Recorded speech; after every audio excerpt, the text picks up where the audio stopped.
to to day one of the IPSASB meeting in Riyadh. It feels like this has been a very long time in the making, and I'm sure the team here feel that with the amount of work that actually has been put into making us feel so welcome and to make put all the arrangements necessary to host IPSASB in place. And so without further ado, what I'd like to do is to hand over to His Excellency Abdulaziz Al-Faraj to extend a formal welcome to us. So over to you, Your Excellency. Thank you. Thank you, Ian, and good morning to all of you. If you allow me, I am going to actually deliver my speech in Arabic. I've been instructed by the gentleman in front of me, Abdullah, to do so.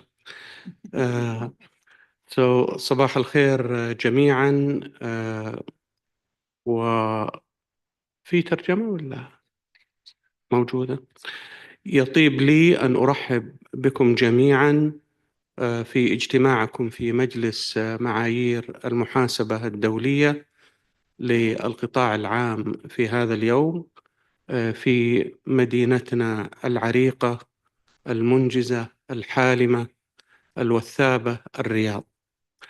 إن وجودنا معكم في هذا اللقاء يمثل تأكيداً على التزامنا المشترك بتعزيز معايير المحاسبة الدولية للقطاع العام، وكذلك يشرفنا استضافتكم في هذا الحدث الهام هنا في مدينة الرياض. ونحن نقدر بشكل كبير جهودكم المستمرة ومساهماتكم القيمة في تطوير معايير تلبي احتياجات القطاع العام على المستوى العالمي. وأقول هذا بصراحة لأننا أنهينا ولله الحمد تطبيق تلك المعايير في منظومة الحكومة في المملكة العربية السعودية، واختتمناها كما ذكرنا في المنتدى بإعداد القوائم المالية للعام المالي 2023.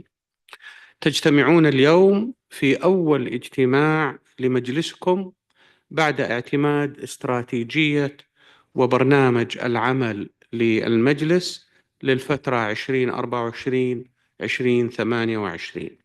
وكما ذكرت في مناسبة سابقة، هذا كذلك يتزامن مع الدورة الجديدة للجنة معايير المحاسبة في وزارة المالية، وهي استراتيجية تمثل خطوة جوهرية نحو تحقيق مزيد من الشفافية والكفاءة في الإدارة المالية العامة.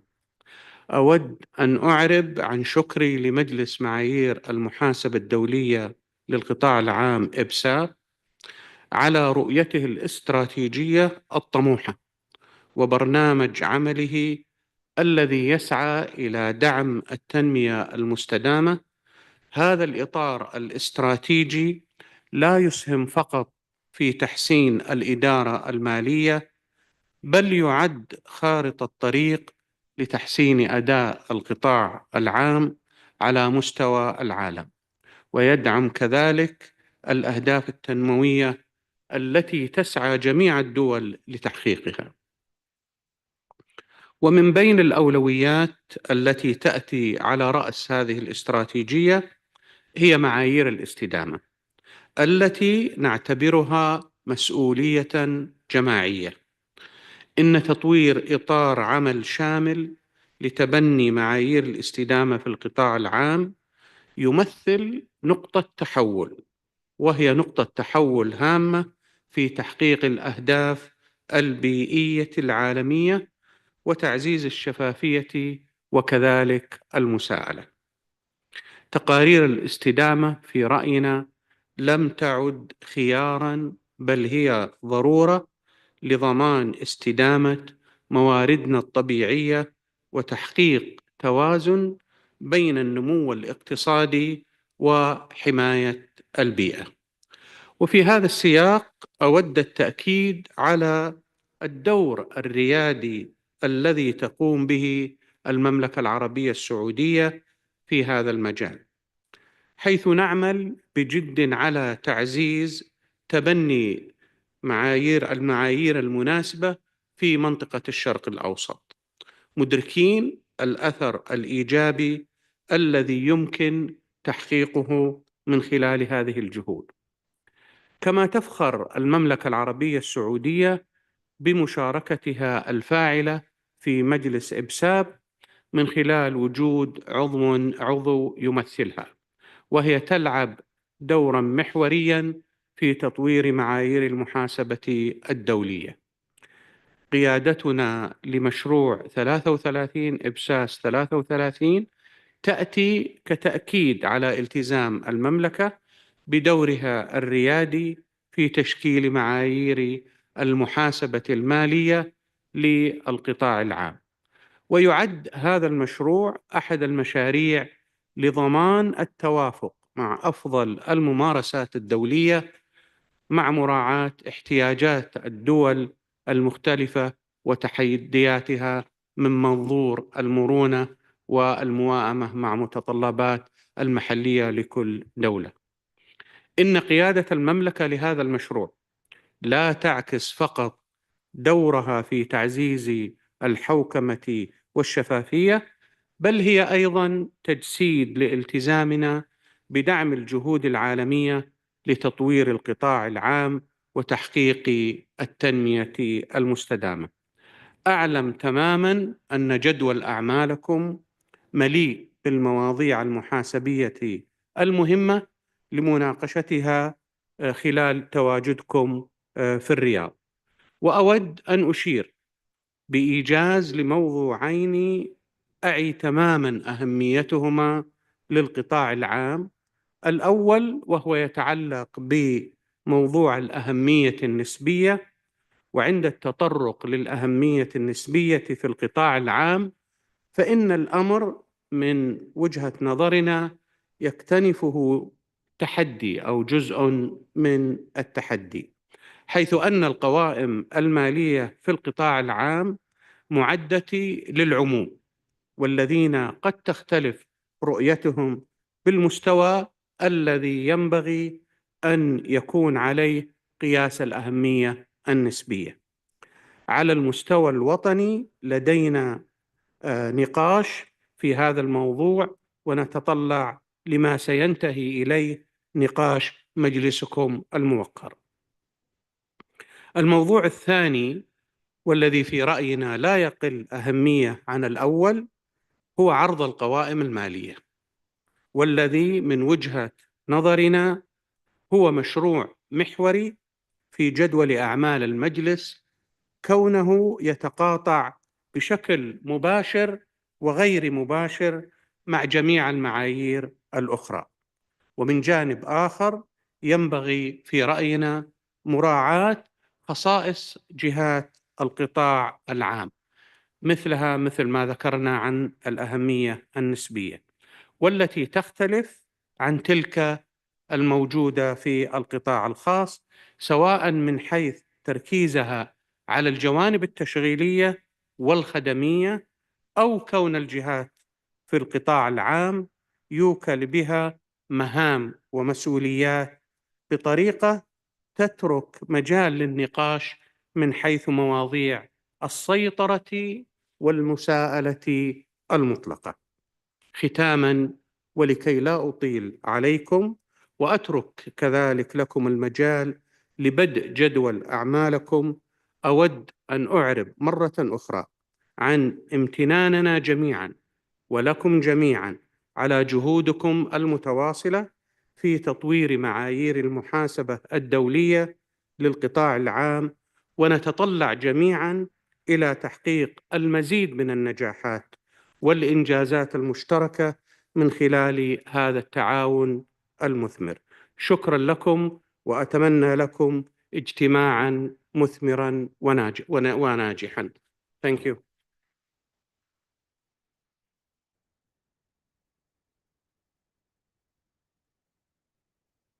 So I'd like to thank Your Excellency for that welcome and also for those very insightful comments. I think that very much showed how engaged you and the team here in the Kingdom of Saudi Arabia are in our work. And I'd like to say that David Watkins and I had the opportunity of meeting the Standards Committee, which you chair, before the start of this event. And I think that really gave us a very good insight into the degree of interest, but also I think the degree of professional engagement that there is here in Saudi Arabia.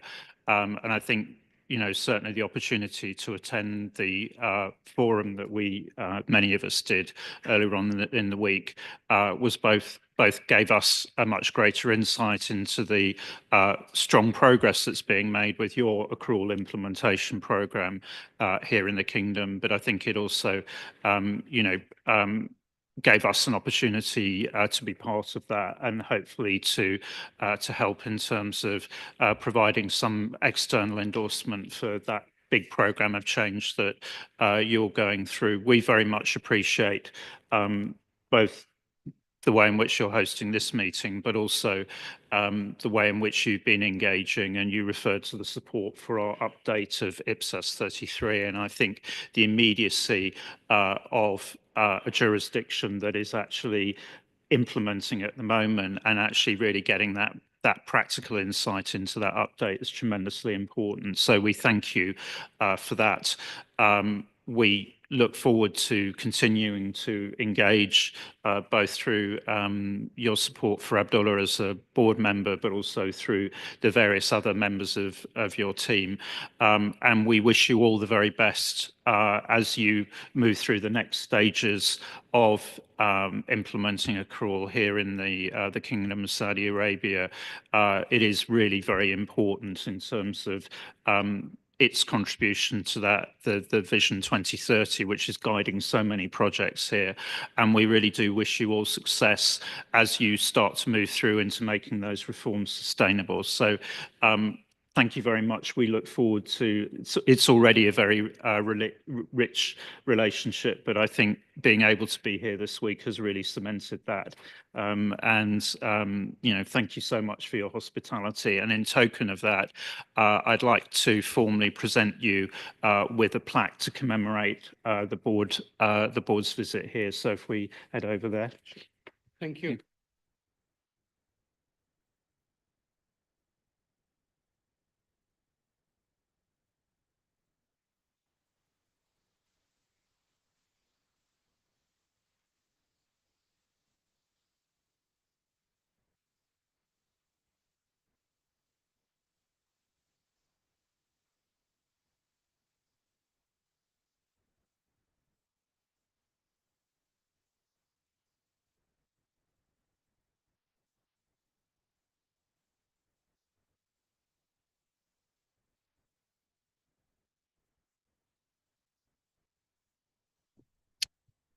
So thank you very much once again for everything that's been done to make our visit here a success.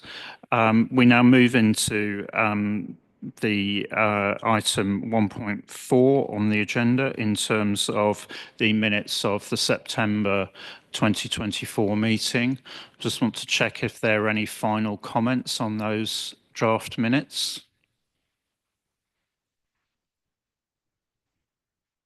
So not seeing any flags raised, I think we're content to approve those. The next item on the agenda is the CAG update. And obviously the CAG had its meeting here yesterday. So Fabienne, to you. Thank you, Jan. We had indeed an excellent CAG meeting yesterday. We covered a lot of topics in the implementation session in the morning and in the technical sessions in the afternoon, some of which you're going to discuss further this week. We started the meeting with a very informative presentation from the World Bank on a new approach of public finance management. That topic will be presented to the board in a different format on Wednesday afternoon. then we decided that we would hold our implementation session in the form of a panel discussion for a change. We were lucky to have the help of an impressive group composed of talented experts from the MENA region and from CAG members. Panelists shared experiences and the challenges faced in their journeys to accrual IPSAS implementation in the Kingdom of Saudi Arabia and in the United Arab Emirates, as well as in other jurisdictions and international organizations. And we also covered sustainability reporting initiatives in the MENA region. All this with a view to feed the board's discussions and to help it developing its maintenance activities on both the financial reporting and sustainability reporting fronts.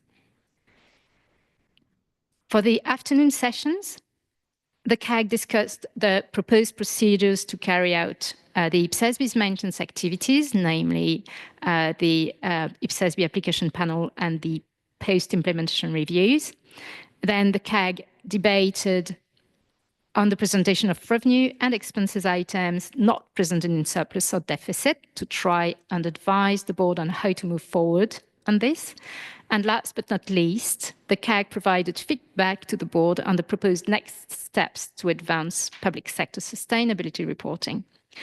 Really, a lot of very good points raised yesterday for the attention of the board. That's all from me now. Thank you, Fabienne, and certainly I'd endorse that. I think there was some very rich discussions and some very useful perspectives from CAG members, and it was good to see so many of the board members and technical advisors here. I think those very rich discussions will certainly inform, as you say, the board's deliberations here, and I think will really show the way in which the dialogue between the CAG and the board really supports and enriches our work. So thank you very much, Fabienne. And obviously, I'll bring you in at the appropriate points to make the more detailed comments as we go into the items.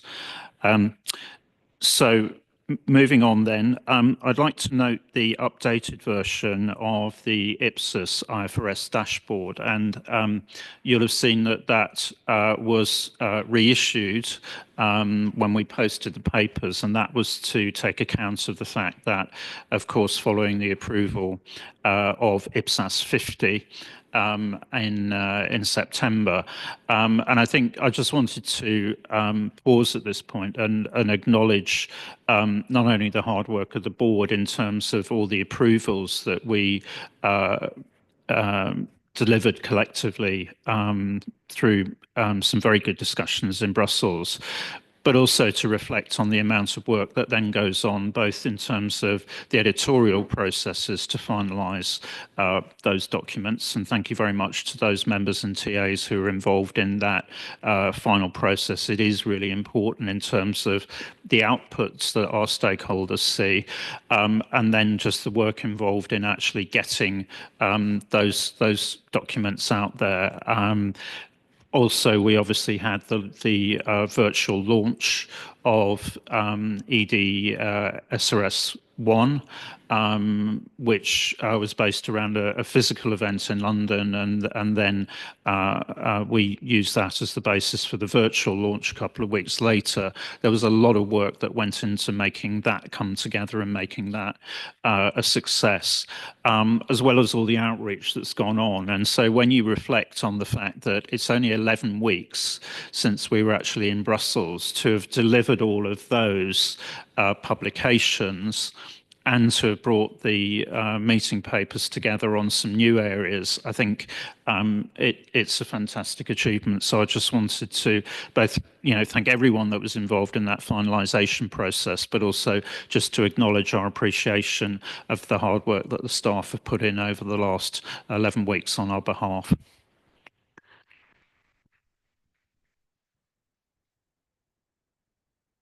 And then just in terms of the other items, the IPSAS ISS alignment dashboard, we will obviously reflect on alignment with GFS through the later item today.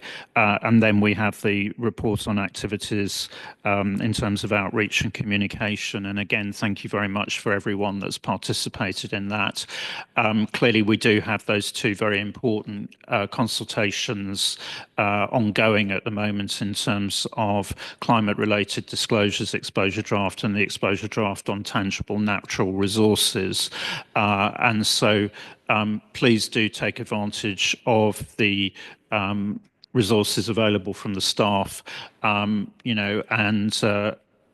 really take advantage of those and any opportunities that you get to get the word out there on both of those. I think collectively we've managed to get some very good profile both on social media but also in articles, and I think the more that we can get engagement into those two documents, the more that will help us making sure that we sort of action the views of constituents in finalising those documents. So please do let us know wherever you need support in terms of getting constituent input over the coming months to the end of February, when the consultations close on both those important consultations. So I think with that, I close item 1, and then I will move over to Ross for the Programme and Technical Director's report. Thanks, Ian. And I don't have any slides for this, but there are a few items I do want to touch on that are highlighted in my report, but I do want to just bring them up live in the meeting for people's awareness and to flag give a little bit more color on a couple items. So firstly, Ian's already touched on how busy of a quarter it's been in terms of finalizing documents and starting the outreach to support the ED92 Tangible Natural Resources exposure draft and IPSASB SRS ED1 climate-related disclosures exposure drafts. And we've been doing regional in-person events as summarized in the report, more to come. We have a lot of material we've developed for these in the staff team, and we tailor it for each event. So if you're planning anything in your jurisdiction, you need support, let us know. We've got material. Don't try and do it on your own. We have a lot of great material to help out, and we're always happy to support. So don't be shy to reach out, and don't make sure you report your activities after the fact in the representation activities report in agenda item 1.8. It's really important we capture the board's outreach and engagement. Just want to make sure everybody is aware that you have that support, and we have a breadth of materials. And I know many members have already reached out to the staff for support. Thanks for doing that. It's really helpful for us to get your slides when you're speaking as well, because there might be good ones we might want to use going forward and share with other members. We've got a big database of material, let's say. For the Q1 2025 outreach, there is one slight change to the planned activities in Q1. It's noted in paragraph 12 that there's an event in Africa on January 30th. That one's actually being delayed till February, and they're still looking to finalize dates just due to some logistical challenges with the host and finalizing that event. But there still is a plan for an in-person Pan-African event to get feedback. And for those members in the region, we'll be reaching out when dates are firmed up to try and see if you're available to join us and support the event. Be really happy to have all of you participating together with us in that event. Next, I wanted to just highlight and thank the World Bank for their funding for the Climate-Related Disclosures Project. We're very lucky to have Dimitri with us this week. And Dimitri, if you can just put your hand up for those who aren't aware of who you are. If you haven't met Dimitri, please take the time to say hello to him. Thank him and the World Bank for their support. I can tell you Dimitri and the team at the World Bank have been an excellent partner with the IPSASB the past couple of years. We've really appreciated their support on adoption implementation through the various programs the World Bank operates. Dimitri's personal support, along with others at World Bank, in getting us the funding for climate-related disclosures. We're now deploying that funding. We have hired a consultant who started with us part-time in October. We'll be starting close to full-time in January. We've hired someone Some of you may know Alex Metcalf from ACCA, who leads their public sector group and has been leading the ACCA initiative to implement sustainability reporting for ACCA and their strategy. So he'll be joining us almost on a full-time basis, and you'll be seeing him at meetings going forward. Alex is based in London, and he's already really helping us with our global outreach and taking forward new initiatives like the Sustainability Implementation Forum. So really grateful for that support from World Bank. It's really going to make an impact in 2025 and going forward and finalizing the standard. And I really want to take the opportunity while we have Dimitri here representing World Bank to just give a proper thank you. So thank you, Dimitri.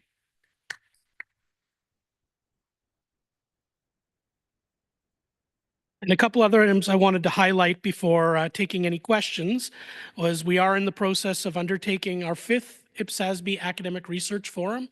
This has really turned into a great initiative to get feedback from the academic community. We have our academic advisory group chair in the room. Can't see him. Oh, he's not in the room at the moment, but Andreas is with us this week, and Andreas's leadership and help in engaging with the academic community has been critical. And we used to do this on a biennial basis. And coming out of the great success last year, we had been approached by SAGAR to whether we could do another one this year because of the number of public sector topics that academics are interested in engaging and sharing their views. And this input is critical and will be critical to the new projects we're proposing to add to the work program in the future. And getting that academic thinking at the front end of a project has been really helpful for the staff in the research and scoping phase. And I'm really happy that the abstracts that have come through look like we're continuing to get higher quality focused research that will help us with our work program. So we'll have to thank Andreas again later, but I did want to take the opportunity to highlight that. 2 final points. We're planning our meetings for 2026. The IPSASB staff is moving. We'll have a new location in Toronto. We've signed a lease. By June of 2025, we'll be in our new location, which is in the center of Toronto, closer to the main train station, still in very close proximity to CPA Canada's future space. That being said, it's not 100% clear yet what the meeting space will look like at CPA Canada. So we might not have the big meeting room we've had for many, many years at CPA Canada, which means we're on the hunt for meeting space in 2026. And I had a lot of interest when we shared that we were still looking for September 2025 meeting space. So if your jurisdiction would like to have a nice event like we're having here in Saudi Arabia, please come and speak to me during the meeting. And let us know if you'd be interested in potentially hosting an IPSASB meeting in 2026 or beyond. So I won't mark it more than that, other than it's a great opportunity to have the board and staff in your jurisdiction talking about the issues important to international public sector accounting. And we're always grateful for the support like we're getting from the team here in Saudi Arabia this week. And one last point, just to highlight and make sure you haven't missed, that in September, we are going to have another Public Sector Standard Setters Forum. To be slightly different in the past, where we're trying to condense the board and the Standard Setters Forum into 1 week. So the forum will be the start of the board meeting. Sunday night, it will start with a reception. Monday will be the main day of the Standard Setter Forum. That will continue into Tuesday, and then the board will start in the afternoon and start to digest some of the points it's heard in the forum. This will be a really important point to engage with international and national standard setters about the future projects that IPSASB is going to propose for its work program. So very timely. And again, I want to record thanks to the OCC, the Portuguese member body of IFAC, for their support. They had us and hosted us fully for a Standard Setters Forum and a board meeting in September 2022. Very graciously have invited us back and offered to host another meeting and a Standard Setters Forum. And for those who've been to the meetings in Portugal, I can tell you that September in Portugal is an absolutely fantastic time to be there. We'll be in Lisbon in a great location. And please mark your calendars and make sure you're there and that your local standard setter is aware and making that known in their diaries as well. With that, I'll stop. And if there's any questions, happy to take those, but also to remind that we will have a full session on the work program at the end of the meeting based on progress we've made and questions that might develop over the week on work program overall. Thank you. Thanks, Ross. Yes, and we will be talking about the process the board will be going through during next year in terms of preparing the next consultation on work program projects to add, and the forum is going to be a very important component of that, and we'll be talking more about that later on in the week. Claudia. Thank you. I don't have a question. I just want to say thank you to the staff. They sent me the supporting documents for the new ED already a few days before the new EDs was published. So it was possible for me to finalize an article in 2 days after you presented the ED, just a few days after the deadline for the journal was reached, hopefully this week, each Swiss accountant to acknowledge that we have 2 EDs. And especially I hope that all of the accountants also in the public sector, which normally read this journal, get an idea what we are working on. So thank you very much for the staff, and especially Dave, they sent me these documents. Thanks, Claudia. Yakuba. Thank you. I'm very interested in scientific papers, academic papers, because I'm trying to engage academics in the region as well.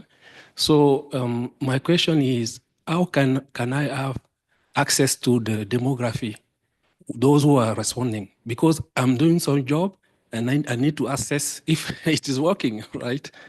Thank you. So Yakuba, we can have a chat offline and we can share more background on the abstracts we received and from where for the last couple, so you can see from your region who we're hearing from. In terms of this call for papers, we will be having presentations on the papers when they're finalized later in the year, where you'll actually get the academic papers, but we can share that list. Okay, thank you. But for the previous papers we looked at last time, I'm wondering if we will have the final version of those papers. I don't know if the board will receive them, or we are supposed to contact directly the authors. So probably the thing to do is actually assuming, and I'm not sure Andreas is going to be around when we have the discussion in terms of the program, but maybe we might just get him to, just talk a little bit about how the process is working and, how we make sure that there is access for board members to those. So if he's around, we'll get him to do that straight after the break. But at some point later on today or tomorrow, we'll make sure. I do think, just to underline, I think this is a very important development. It's a very important resource for the board. And, it's great to get engagement from the academic community, but also making that active link into our work and making sure we've got access when we want it as well. Because certainly talking to Andreas, I think there's a few very useful papers likely to be coming through. Okay, any other points? Okay, so I think with that, we're running about 5 minutes ahead of schedule. So if we can take a break now for 20 minutes and be back here at 5 to the hour, please.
Okay, so we come back to the agenda.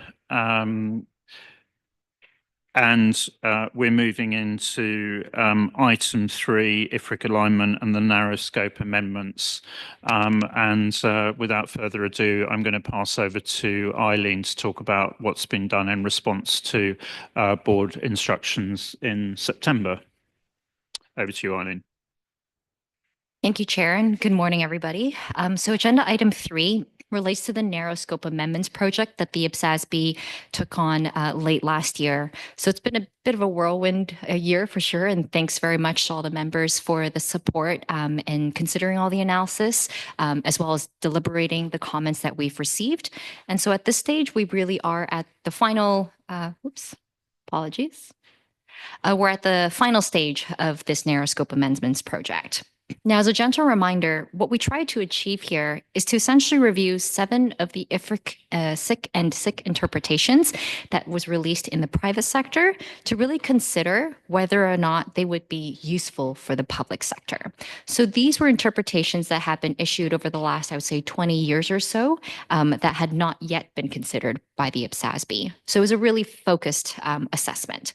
Now, as part of the review of these interpretations, the IPSASB really wanted to consider whether or not the guidance that was in these interpretations would also be useful for the public sector and to support in the application of the existing principles within IPSAS. So through December and March, the IPSASB considered each of these interpretations, which led to the issuance of ED 89 for about 60 days. And September was the last meeting where the IPSASB discussed this item and reviewed all of the responses from ED 89. Now, today is the last meeting on this item, and the intention is for the IPSASB to consider whether the comments that they have provided to staff in September have been appropriately executed in finalizing the final pronouncement, and then we would follow with the vote to approve the final pronouncement to issue this document early next year.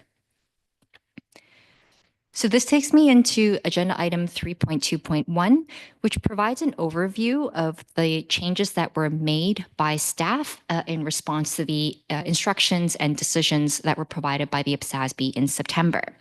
Now, one of the key things that the IPSASB decided was that of the 5 parts that were issued for consultation in ED 89, it would carry forward parts 1, 2, 3, and 4. And that was because of really strong support from constituents that the guidance in those 4 parts would be useful to complement the existing IPSAS and to help public sector entities in applying those principles to those specific types of transactions and accounting issues. However, with Part 5, the IPSASB had decided that it wasn't quite the right time to bring it in. Part 5 was related to an IFRIC that the IASB is actually considering to withdraw, IFRIC 21 levies. So one of the instructions that the IPSASB gave to staff was just to monitor what would come out of that piece of work from the IASB. And I'm happy to share that the verbal update we provided in September still holds true. The IASB did indeed issue an exposure draft in mid-November that is proposing to withdraw IFRIC 21. Now, they're still going to go through their consultation process, and this is really part of a wider targeted improvements project on provisions for them. So we are expecting that they are going to follow their due process in considering comments coming out of it and eventually making a decision about whether to withdraw IFRIC 21 or not.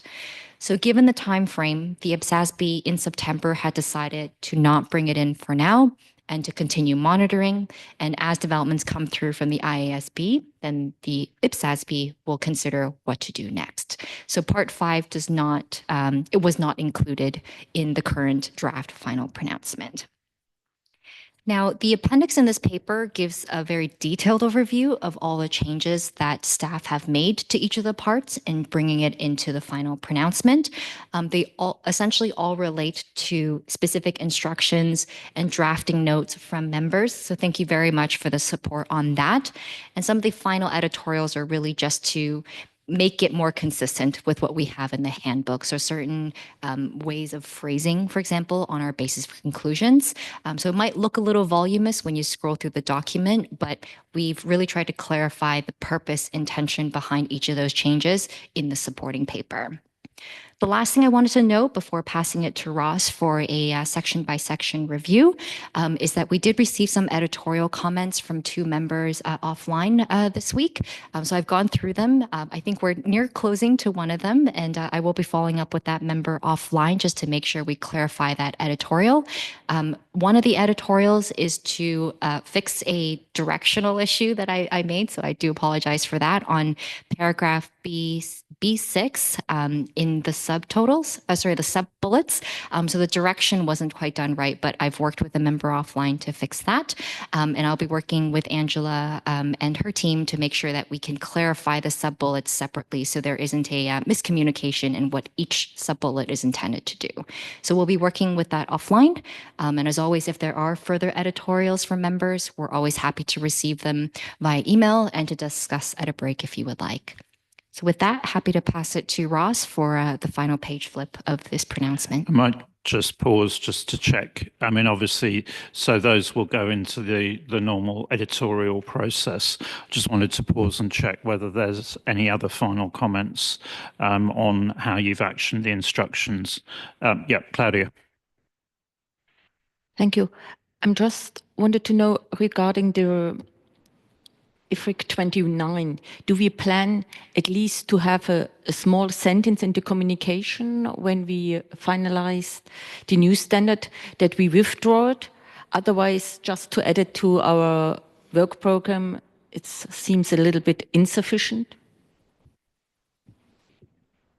Thank you, Claudia. Good question. So I forgot to mention that part of the communications we do on the staff side is first to update the IPSAS IFRS alignment dashboard. So I've worked with João to make sure that we're reflecting it there. But when we actually release this final pronouncement, we do pair it with an at a glance as well as a press release where we can also provide more communication and information about that as well. So I think we have a few vehicles, even if it's not necessarily on the cover page of this final pronouncement. I mean, the other thing inevitably we'll need to look at the targeted improvement to IS 37. Ross, do you want to pick that one up in due course? Yeah, so we've been looking at the targeted improvements, and we're going to have a deeper look at it in January. They've called it targeted, but I wouldn't say the changes are substantial from a principal perspective, but from a volume perspective, there's quite a bit there. I think they're quite helpful, and the drive of the change to IS 37 is actually the ISB's conceptual framework that's aligned with our conceptual framework. So I think all of the changes will make sense in a public sector context, but they're consulting on it now. So we want to understand fully what the impact of the changes are in 37, see where they go on their project, and then decide where to go. But if they do change IS 37, I would expect we would consider whether their changes are appropriate in the public sector. And we don't want to get caught too flat-footed on this because provision standard is such an important standard, and it's been quite static for a long time. So the provisions relate to two main aspects: the recognition criteria for a provision and discounting and disclosures around your discount rate, where there's a little bit of optionality there that's been a little bit gray in the past. So they're trying to deal with that. And as Eileen said, they're also proposing to take out IFRIC 21. So there's a few complications there, but from a staff perspective, we're on it. I highly anticipate this would be one of the future projects we would consult on in terms of IFRS alignment, and we would probably want to put it as a higher priority item. But there's a bit of a process before we could move to that. But to your point, we should communicate what we've done with IFRIC 21 in this project. Thanks, Ross. And maybe the thing to do is just, because as you say that, is an important area for us, is if you can just sort of provide us an update on those deliberations, and anything you're hearing at an appropriate point. So we were planning a very quick update on this in March. We've already talked to one of the staff members on this. I'll give you more later in the week when we talk about the future work program, but for that exact reason, we're we're on top of this one, and we'll let you know what our thinking is in March, and by then hopefully getting a bit of a signal out of the ISB on where they're going to go with the amendments. Okay, thanks for that. Any other points anybody wants to raise before we head into the section by section review prior to approval? Not seeing any flags raised, so Ross, over to you. Thank you. So we're in agenda 3.3.1, which is the marked up final pronouncement. So I'll start us on the table of contents, which is page 3 of the PDF. And then we'll move to the first amendment on page 4. Sorry, the table of amendments on page 4 that sets out each of the amendments. And then we'll move to amendment part 1 on page 5.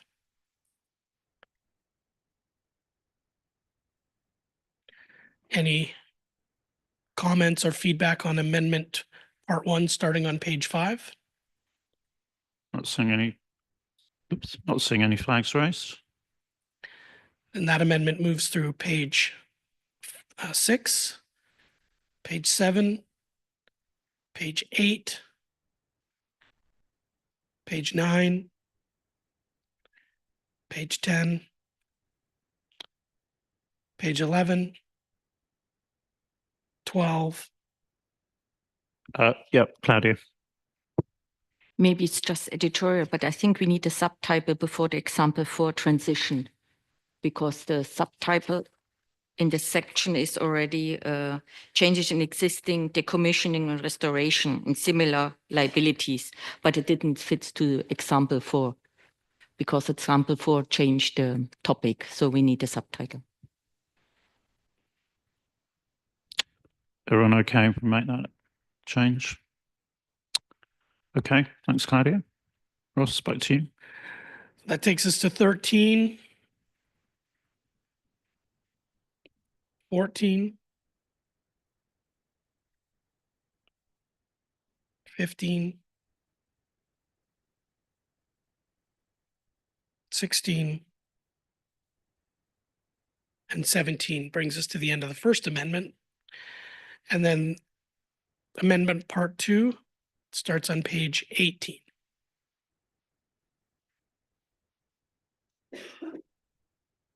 $19,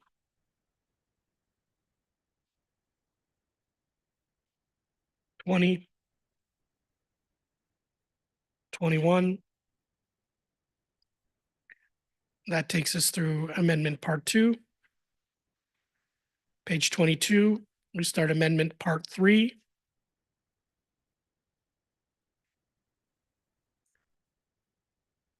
$23. That takes us to amendment part 3. Amendment part 4 starts on page 24. 25. 26. 27. 28.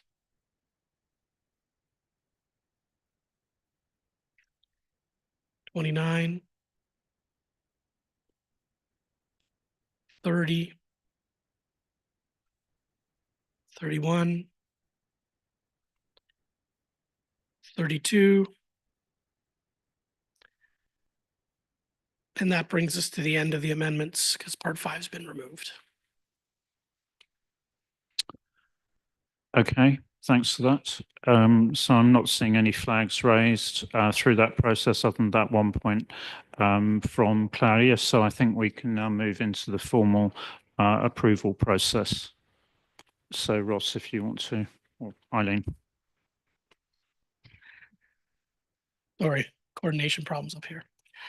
So due process finalization steps are summarized in agenda item 3.2.2. First, staff has presented the board with revised content for a final pronouncement. As Program and Technical Director, I advised IPSASB that due process has been effectively followed in the development and finalization of this pronouncement. I now ask through the chair if the board confirms that assertion. Any comments from members on that? Okay, so I think we're content that due process has been followed. So with that, staff recommends that the pronouncement is approved. However, the next step is whether there's any, there's no substantial changes from a staff perspective that would require a vote on re-exposure. Sorry, we have to vote first. I can't see the slide very well. It just says my steps. So the first step is actually for Voting. IPSASB to vote. Camira, are you voting or did you want to raise a point? Thank you, Chair. No, I just wanted to raise a point about the effective date. So I saw the effective date proposed is on January. We come to that when we've done the vote. So if we can then move to the vote first. So Ross, lead us through that. So for those who vote for, please raise your flag. And if online, please use the raise hand function.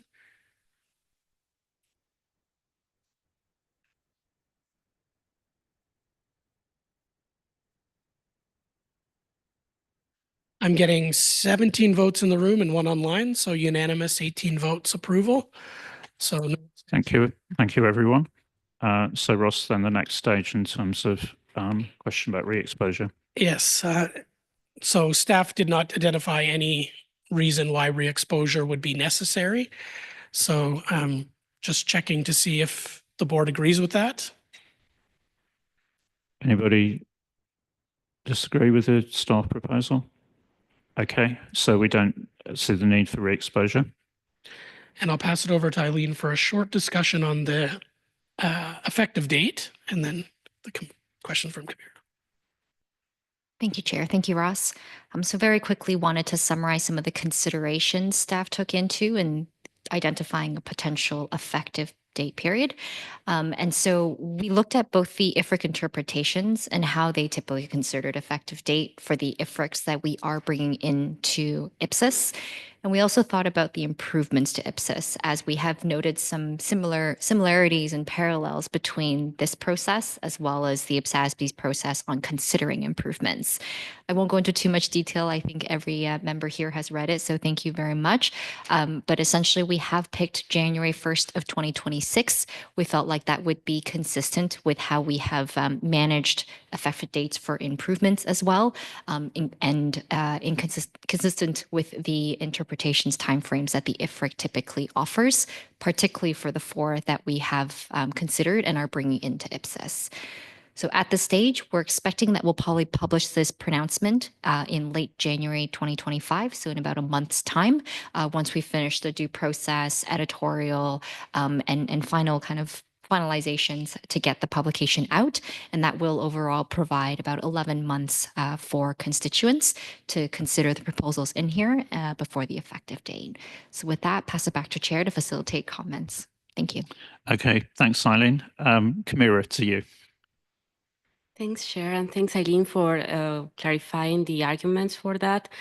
Personally, I think that this project is not like improvements to IPSAS, because if it was only implementation guidance or illustrative examples, but actually we are adding more authoritative text, we are adding application guidance, we are including moving recognition accounting principles or recognition measurement for complex standards like IPSAS 39, IPSAS 43 leases, and only for leases, for instance, we will have too many effective dates. We know in January 2025, IPSAS 43 will become effective. Then we will have the phase 2 of concessionary leases. It becomes effective in 2027 or 2027.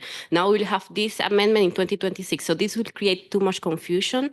And if only 1 year time, we are not considering the time to translate it into other languages, the time to socialize it with the constituents. And especially the next 2 years are quite busy for jurisdictions with all the set of standards we have issued. So I think we should give at least 2 or 3 years time, and of course allowing earlier adoption as always we do. But only giving 1 year, as it was only improvement to IPSAS, will not be enough time, in my opinion. Thanks. Okay, so really just open for comments from other members in terms of whether they support staff proposal or whether anybody wants to support Camira's proposal in terms of some delay to effective date.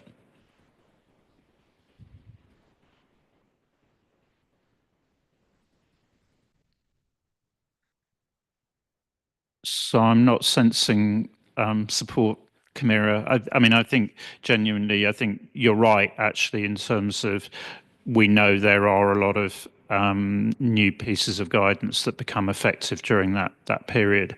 But probably you go back to the fact that actually this isn't changing the authoritative guidance. Okay, it's providing additional guidance, but it's not changing the underlying principles.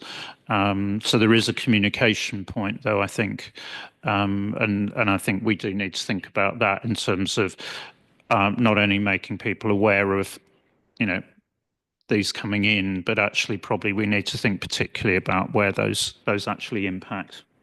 Eileen, I don't know if you want to come back on that in terms of thoughts on the communication process.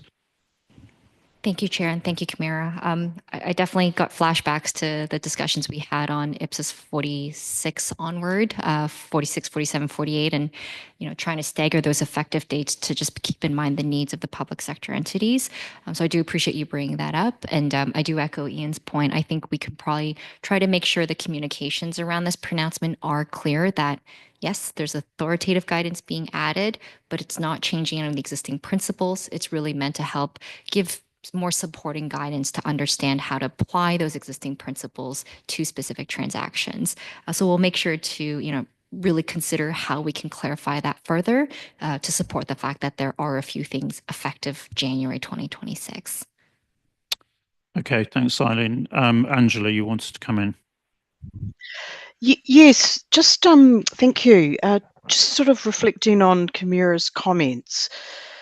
The one IFRIC from the IASB that caught our jurisdiction out in terms of it was a significant accounting policy change was software as a service. And I think that was an example where certainly in our jurisdiction on communication, we were told that this is not changing the principles. In fact, and so in theory, I agree if it's not changing the principles and its guidance, but I think the IFRIC committee underestimated the fact that accounting policy and generally accepted accounting practice was different, and it did change accounting policy quite significantly. And because the effective date was quite short, so I guess I had not anticipated any of the IFRICs that we've approved today would have that kind of fallout experience. I think the software as a service could be quite an exception. I'm not sure. But so I hadn't thought there would be any significant fallout.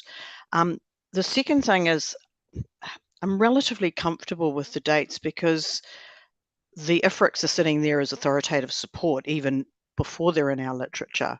So I had assumed, and maybe an incorrect assumption in jurisdictions, but I had assumed that if a entity had a very specific issue that this IFRIC addressed, that they would already be applying it. So that's why I was comfortable with the date. But I just wanted to check whether Camira thinks there is actually potentially an accounting policy change, which is quite significant from these IFRICs.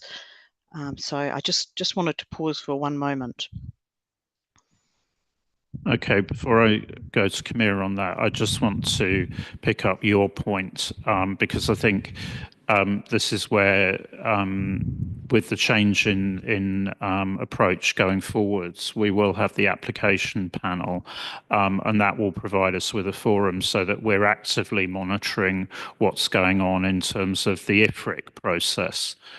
Ross, I don't know if you want to comment on that. I mean, obviously, Angela, you referred to the software point, and yes, we understand that was a very particular issue. I don't think that applies here, but Ross, to you on the forward process point. Yeah, so we will be discussing the International Application Panel and post-implementation reviews this week. And I think Angela's hit on an important point on how to monitor the IFRIC updates. So the one Angela's referring to is not an actual IFRIC. It was just an IFRIC agenda decision, which caused quite a bit of consternation and challenge in the private and public sector. And I would say still continues to create a lot of noise. And I think will be considered going forward. And I think that was a special case. From a staff perspective, we didn't highlight any issues with the ones we're approving today or major changes where we think accounting policies would be substantially changed. So that's why we were comfortable. But again, I'll let Camira respond. Thanks, Ross. So I think it was a general concern that you were expressing, Camira, rather than specific. Yes, it was a general concern because if it was only illustrative examples or things that is only guidance, but we are talking about core principles in leases, for instance, that is like, okay, the right of use, the measurement of the right of use asset from the lessee side. And I said, if you are having this situation, you should measure your liability according to the new appendix in IPSAS 19. So it's things that needs preparation for people to understand and be able to apply it. So less than 1 year is not enough, in my opinion, but yeah, it's up to the board to decide things. So I think, in a sense, this is a unique project because it's very much a catch-up in terms of, what we have been doing in recent years is actually as we do a project, then we bring in the relevant piece of IFRIC literature as part of that, as an integrated part of that process. So this is a unique situation, and I think we now have a change in approach going forwards, which should mean that we're not in this situation again. So I think, we hear the general concern. We need to make sure that there's appropriate communication on this. But I want to just check at this point that everybody's consent then that we make the effective date 1st of January 2026. Okay, so that's the effective date then. Patricia? I agree with Camila because for translation process, I have, for example, in Brazil, some professional don't speak English. You need to translate for the professional access the IFRIC, and then to apply the IFRIC. I think considering the countries with other languages, I think it's important to have more time to apply. It's not so easy to understand these IFRICs. Thank you. Thank you. I mean, I'm not going to prolong the debate on this. I think I just want to take a vote, on whether we go for that 1st of January 2026. I think it's clear that the board does support that. Undoubtedly, we do need to do more communication on this. People will always ask for longer in terms of implementation dates. So can I please, just for confirmation, ask for a show of hands, those in favour of 1st of January 2026, please can you raise your hands? Sorry, I've confused people by saying hands rather than flags. Can we do flags for those in the room, hands for those online? Apologies.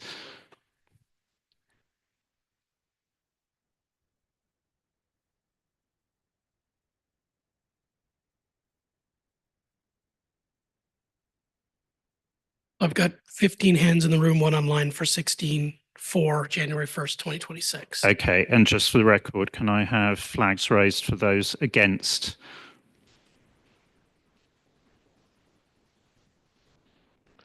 Two flags against. Okay, thanks. So we have a majority of the board in favour of 1st of January 2026.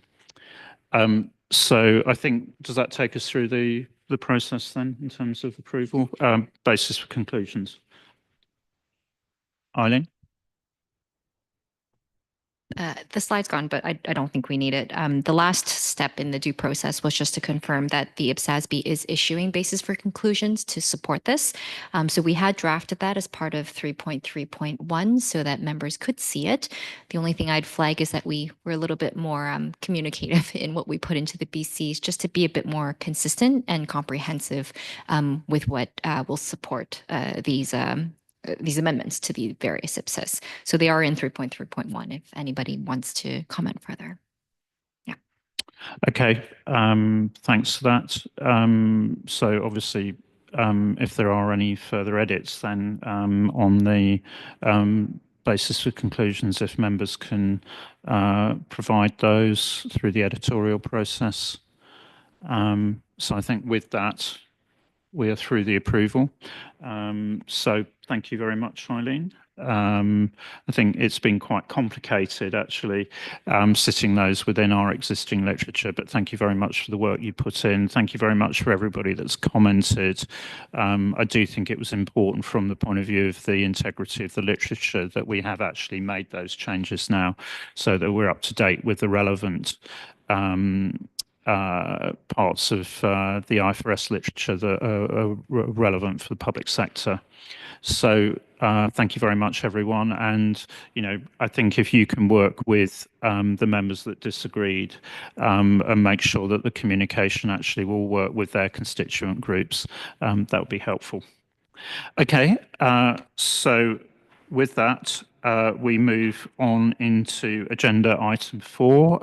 Welcome Agostina to introduce the new project in terms of materiality. So Agostina, to you. Thank you, Chair. So today we're discussing agenda item, let me just switch that. So good morning, everybody. Today we're going to discuss agenda item 4, which is making materiality judgments. I was happy to hear His Excellency is excited for this project that the IPSASB will be starting. This is an initial discussion on making materiality judgments, and it looks to obtain further feedback from the IPSASB on the project brief that has been included in the agenda item. As you know, making materiality judgments was a project pre-committed by the IPSASB in its 2021 mid-period work program consultation. And once available plenary time and resources became available in September, the IPSASB added it in its work program. The initial paper we will be discussing is agenda item 4.2.1. This is more of a discussion paper that looks to provide information to the IPSASB as to the nature of the IFRS practice statement, the definition of material that the IASB has, as well as to discuss whether there's similar challenges in the public sector as in the private sector that this practice statement addresses, and then also how is the practice statement 2 will be adapted for the public sector.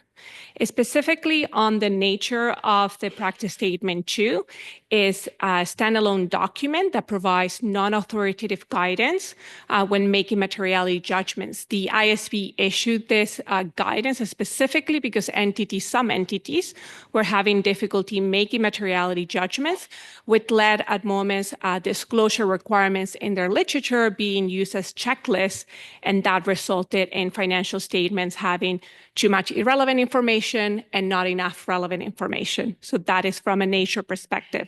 When we look at the main concept that this practice statement 2 provides guidance on its application is the definition of material. In the IASB literature, we can see that this is aligned across of them, and this will become more relevant when we discuss agenda item 4.2.3 that discusses the key issues that staff is recommending to add to the project brief. The other aspect that was considered and discussed in the paper was that the public sector faces similar challenges. This IPSASB knows because during the 2021 mid-period consultation, stakeholders told us that they have a similar challenge in the that is facing the private sector, so it will be helpful to have an aligned guidance on the public sector. In the document, we also discuss how materiality is a pervasive concept in financial reporting, and similarly can be expected to be a pervasive concept in sustainability reporting. But at this time, acknowledging that the pre-commitment was on an aligned project on practice statement 2, and the scope of practice statement 2 is on financial reporting, and it doesn't include sustainability reporting. The document also acknowledged that the IPSASB at a future point will need to consider if guidance on the application of materiality might be needed, but at this point, the project brief is limited to financial reporting.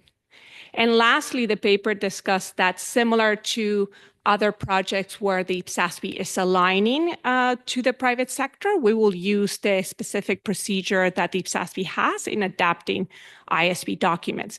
I think at this point, what I would appreciate is if there's any comments based on the draft project brief or considerations that the IPSASB will have, I will want staff to take away for a future discussion in March, and I'll pass it to the chair. Thank you.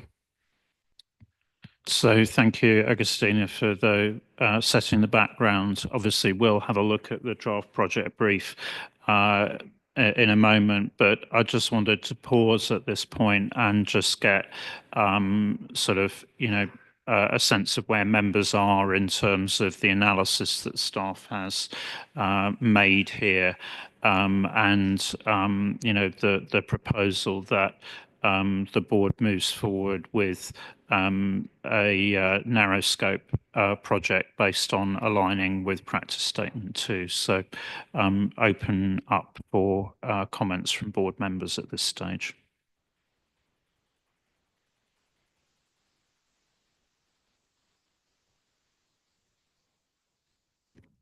Scott, to you first, and then Andrew, and then Renee. Thank you. I do have a scope question, so I'm not sure if the scope question's now or later, since you have a later paper. You want me to bring it up now on scope? Yeah, I mean, I think I just want to take general comments and points. Okay. So if you want to raise that, and I will go to Andrew and then to Renee and anybody else before we go back to staff. Yeah, my scope question, and it's really to manage expectations among our constituents as well as we deliberate this process. This is a narrow scope project that was approved. So we know what that means, but I'm not sure our constituents. And the way the objective is currently written, we could be opening up materiality totally. Okay, and I don't think that's the intent of this project. I think this intent of the project is to be alignment. So I think we need to be very clear in the project brief. That's what we're doing, because it's frustrating sitting around the table hearing staff say we're not counting that comment because it's outside of scope. We're not counting that scope. And I can see this project being one of these where we're going to get a lot of people's concerns about materiality coming in, and we're going to be dismissing them because they're out of scope. So that'd just be a clarity. Okay, thanks, Scott. Andrew, to you, then Renee, and then Lynn. Thanks. Also a question on scope. And I keep going to and fro in my mind on this one, but it's around the sustainability aspect of it. I guess personally where I struggle is we've been quite vocal in saying we are one board, we use one framework, we have one definition of materiality, and now we're scoping out sustainability as part of this project. I understand that practice statement 2 was written from a financial reporting or accounting perspective and not a sustainability perspective. But I think we do run the risk that if we're only looking at practice statement 2, that because we've been vocal about one materiality and one board, etc., that constituents do look at this and start using the guidance we put out in a sustainability framework, and that may not be appropriate.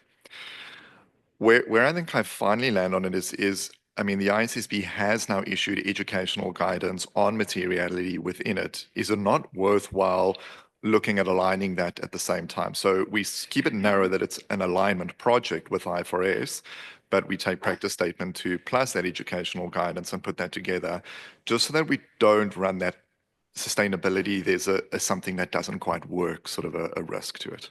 Thanks. Thanks, Andrew. I think that's a good point. And I must admit, when I was looking at the draft papers, I had a similar point. Ross, perhaps just to you on that before we carry on round the table. Yeah, so we did have a back and forth with Ian on this. So I guess maybe a little bit of background. We've kind of paused a couple times picking up practice statement 2 when our constituents have told us that it's helpful guidance and they'd like us to bring it in for the public sector. And practice statement 2 is about applying materiality in general purpose financial statements. It's narrowly defined to that. That's what we asked our constituents about. That's what they told us they supported, and the board agreed in 2022. Work program consultation. I completely agree. We now have out for proposal a broader project on GPFRs and sustainability where we talk about materiality. But I guess why I'm comfortable with moving forward on the narrow scope project now is regardless of where we go in the future, we have the IPSAS standards that have materiality, and practice statement 2 will help with applying materiality in financial statements. In the future, when we finalize our first standard on sustainability and that broader concept of materiality, we can then have another look and think about broadening that. I just think it's premature to do it now. I mean, I think, and picking up on your sort of question or slight frustration there, Andrew, I think, it's that kind of, do we move ahead and at least consolidate our guidance for materiality in general purpose financial statements, but in the knowledge that we're likely going to need to come back to this fairly quickly. And, I think the interesting thing will be, when you read through that educational material, admittedly, having done it quite quickly, I thought, well, there's quite a lot that's useful, that's quite helpful there. None of it felt it was inconsistent. And I think probably when we get the comments in on the climate-related disclosures, probably we ought to be looking and saying, well, actually, how quickly could we actually move through that and actually, think about issuing a board version of that, but recognizing that the IFRS Foundation, if I can take that approach, still hasn't worked everything through to join up both sustainability guidance and, its financial reporting guidance. So do we want to get ahead of that process? So I think that's the tension we're managing, is do we move ahead and get at least this piece of guidance, which is consistent with the education material, ? It's a sort of pragmatism versus conceptual purity, probably. I don't know if you want to come back on that, Andrew, but then I'll just carry on round. Yeah, so I understand the concerns. I think that just the risk is in our framework. So I noticed in the papers we highlight the difference primary users, but there's also the difference in financial statements on the ISB side versus financial reports on our side, and that's how we've defined materiality. So the minute we issue guidance, it by default applies to financial reports. So I think we're really going to struggle to get that scope down. I take your point on the timing and where we are, and that's always an art more than a science in this. But the guidance is out there. This project is kind of going to overlap with a climate-related project. So maybe we put a pin in it and just see where it goes. But let's see what other board members say for now. Thanks.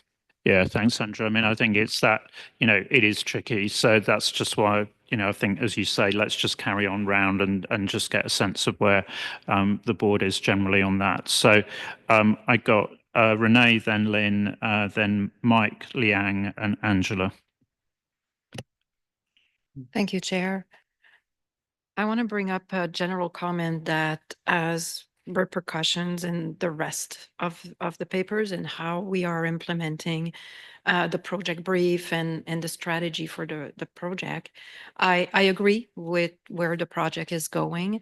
I think that there's a combination of bringing in non-authoritative guidance potentially with our own version of practice statement 2. But I think we're also considering revising some of our authoritative guidance by aligning the definitions in our core literature. So when I look at the proposed 2 key issues, I think I see 3 key issues. And it's the same in principle. It's just the way that we've articulated it throughout the rest of the papers and the draft brief is that I think we want to align the definitions as you propose in key issue A, which to me will be more of an update to authoritative guidance. And then in issue B, new B, that would be bringing in our own version of practice statement 2, which would be additional non-authoritative guidance. And then what we're left with, which is issue C, I don't necessarily, well, we could still talk about status of the guidance, but it probably would be more status of the guidance of our equivalent of statement 2. It's pretty clear that the status of the guidance for updating the cortex will be authoritative guidance because we're updating authoritative material.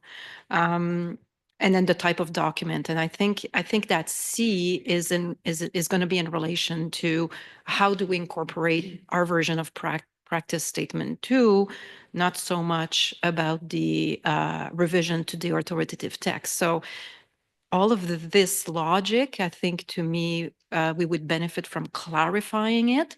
I think I'm not changing the substance of what we want to do. It's just laying it out more in a more structured approach. Thanks, Renee. Augustine, did you just want to come back on that before I then go to Lynn? Thanks, Renee, for that. Yes, I would agree with you that when we look at key issue 1 on definition of material, there is, we're alluding to changing authoritative guidance when it comes to align the definition of material across the literature. From a staff perspective, we want to bring a paper in March, which provides a path forward. And I think this was not really reflected on the papers, but there's like 2 views to how can that be achieved. One of them potentially would be to look at the definition of material, of aligning that, but do it as part of an improvement, as opposed to being part of this output. And that consideration thinks of the fact that if we were to align the definition of material through an improvement, we will get the feedback back ahead of this, the output of this project. Like if we look at the timeline on the project brief, the expectation will be to issue an ED in December with the hope that if the definition of material gets aligned through an improvement, we will have received the feedback from constituents by September as part of the improvement piece.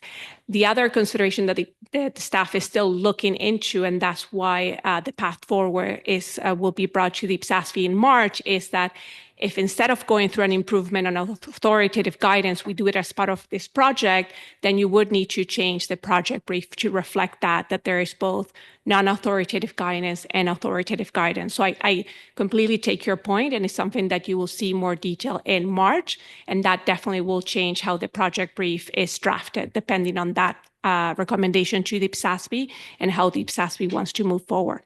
Thank you. Okay. Thanks for that, Agustina. So I'll go to Lynn next.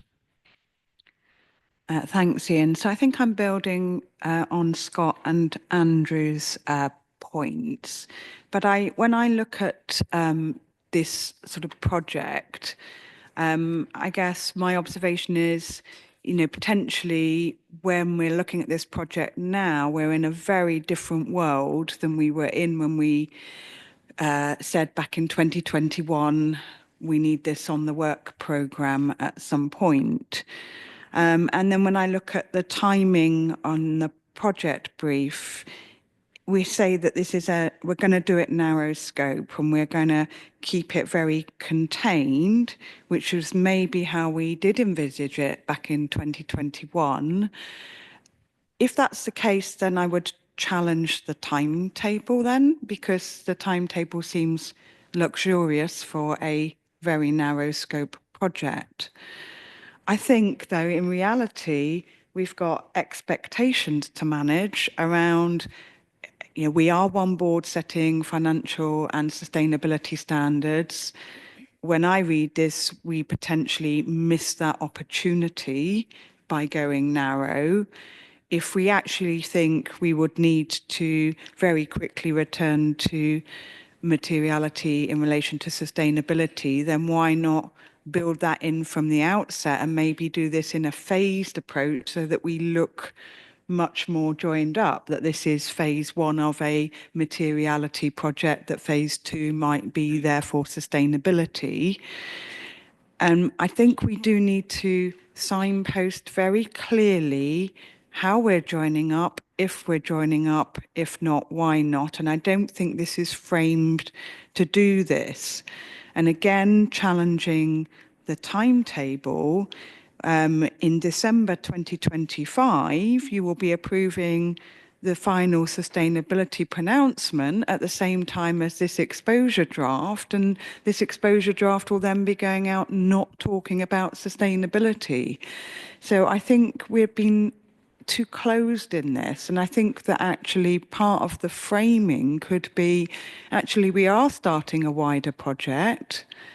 The phase 1 ED might only cover financial statements, but as we gather information through the feedback on sustainability, let's already start the work on sustainability so that phase 1 can be followed very quickly by phase 2 sustainability materiality. And if you did it in that way, you would look much more joined up and coherent. I just think that reputationally, putting something out in exposure draft in December 2025 on materiality that doesn't consider sustainability is a missed opportunity. And I do think we need to reframe this into perhaps a phase 1 of a project. Thanks, Lynn. I mean, I think this also goes into Renee's point, doesn't it, in terms of communication? And I think I can certainly see the need for clarity in communication, bearing in mind, as you say, that changed landscape. I think one of the instructions to staff before this comes back in March will be to have a discussion with the IFRS Foundation staff, both ISSB and IASB staff, to understand where they're going on this, because I could sort of see the kind of approach you're articulating there, Lynn, in terms of, this is a phased approach to it. So yes, we need to make the changes to our authoritative literature to align the definitions of materiality across our financial reporting, our IPSAS guidance, and we have a slight issue with the framework at the moment. Then there's the question about how are we doing that in the context of the sustainability reporting landscape? Clearly, the ISSB has come in with the education material, but question mark, where are they going to go? And then I think we would need to sort of see whether, in a sense, actually, you could see then that might be a fourth step, that actually, we then, sort of, if they're then going to make, a further step in terms of authoritative guidance on materiality, how does that fit so that we're clear on the narrative and our stakeholders are then clear, which goes to that reputational point that you make. So I think that's, I think that would be the instruction to staff, that in reflecting on what comes back in March, that we reflect that clear phased approach in terms of, the foundation for communication and so on. So I'm going to go to Mike next and then Liang. So thank you, Chair. Well, I totally agree on aligning the definition within the IPSAS board literature. However, I just want to draw your attention to that the key question of the difference between primary users and users in general, like used in the IFRS world, that we have in our conceptual framework certain paras on the primary users and on the limitation for the other users. And so that came to my mind, do we really differentiate from the IFRS? Because is it more, let's say, a substantial difference, or is it more, I don't know, cosmetics or so? So my question is, should it make sense also include as a key issue the reasons or the background why we differentiate from the IFRS? Thank you. So I think, can we pick that point up when staff come back in March, because the point you're alluding to is the fact that essentially there was an omission when we were actually updating the framework, in that we didn't insert the word primary in front of users, and everything that we've looked at suggests that it was an omission rather than an intentional difference. And obviously primary users is what we have in the ED on the IPSASB SRS1 ED. So I think that's why staff are saying that they need to come back with a considered view on that, because it is one word, but it's a very important word. So I think that will be addressed, that it's a coherent approach, not just IPSAS, but we need to firm up on our view on that from the framework. So then if I can go to Liang next, then Angela, David and Lutfi. Thanks, Chair. I agree on the other board members' comments.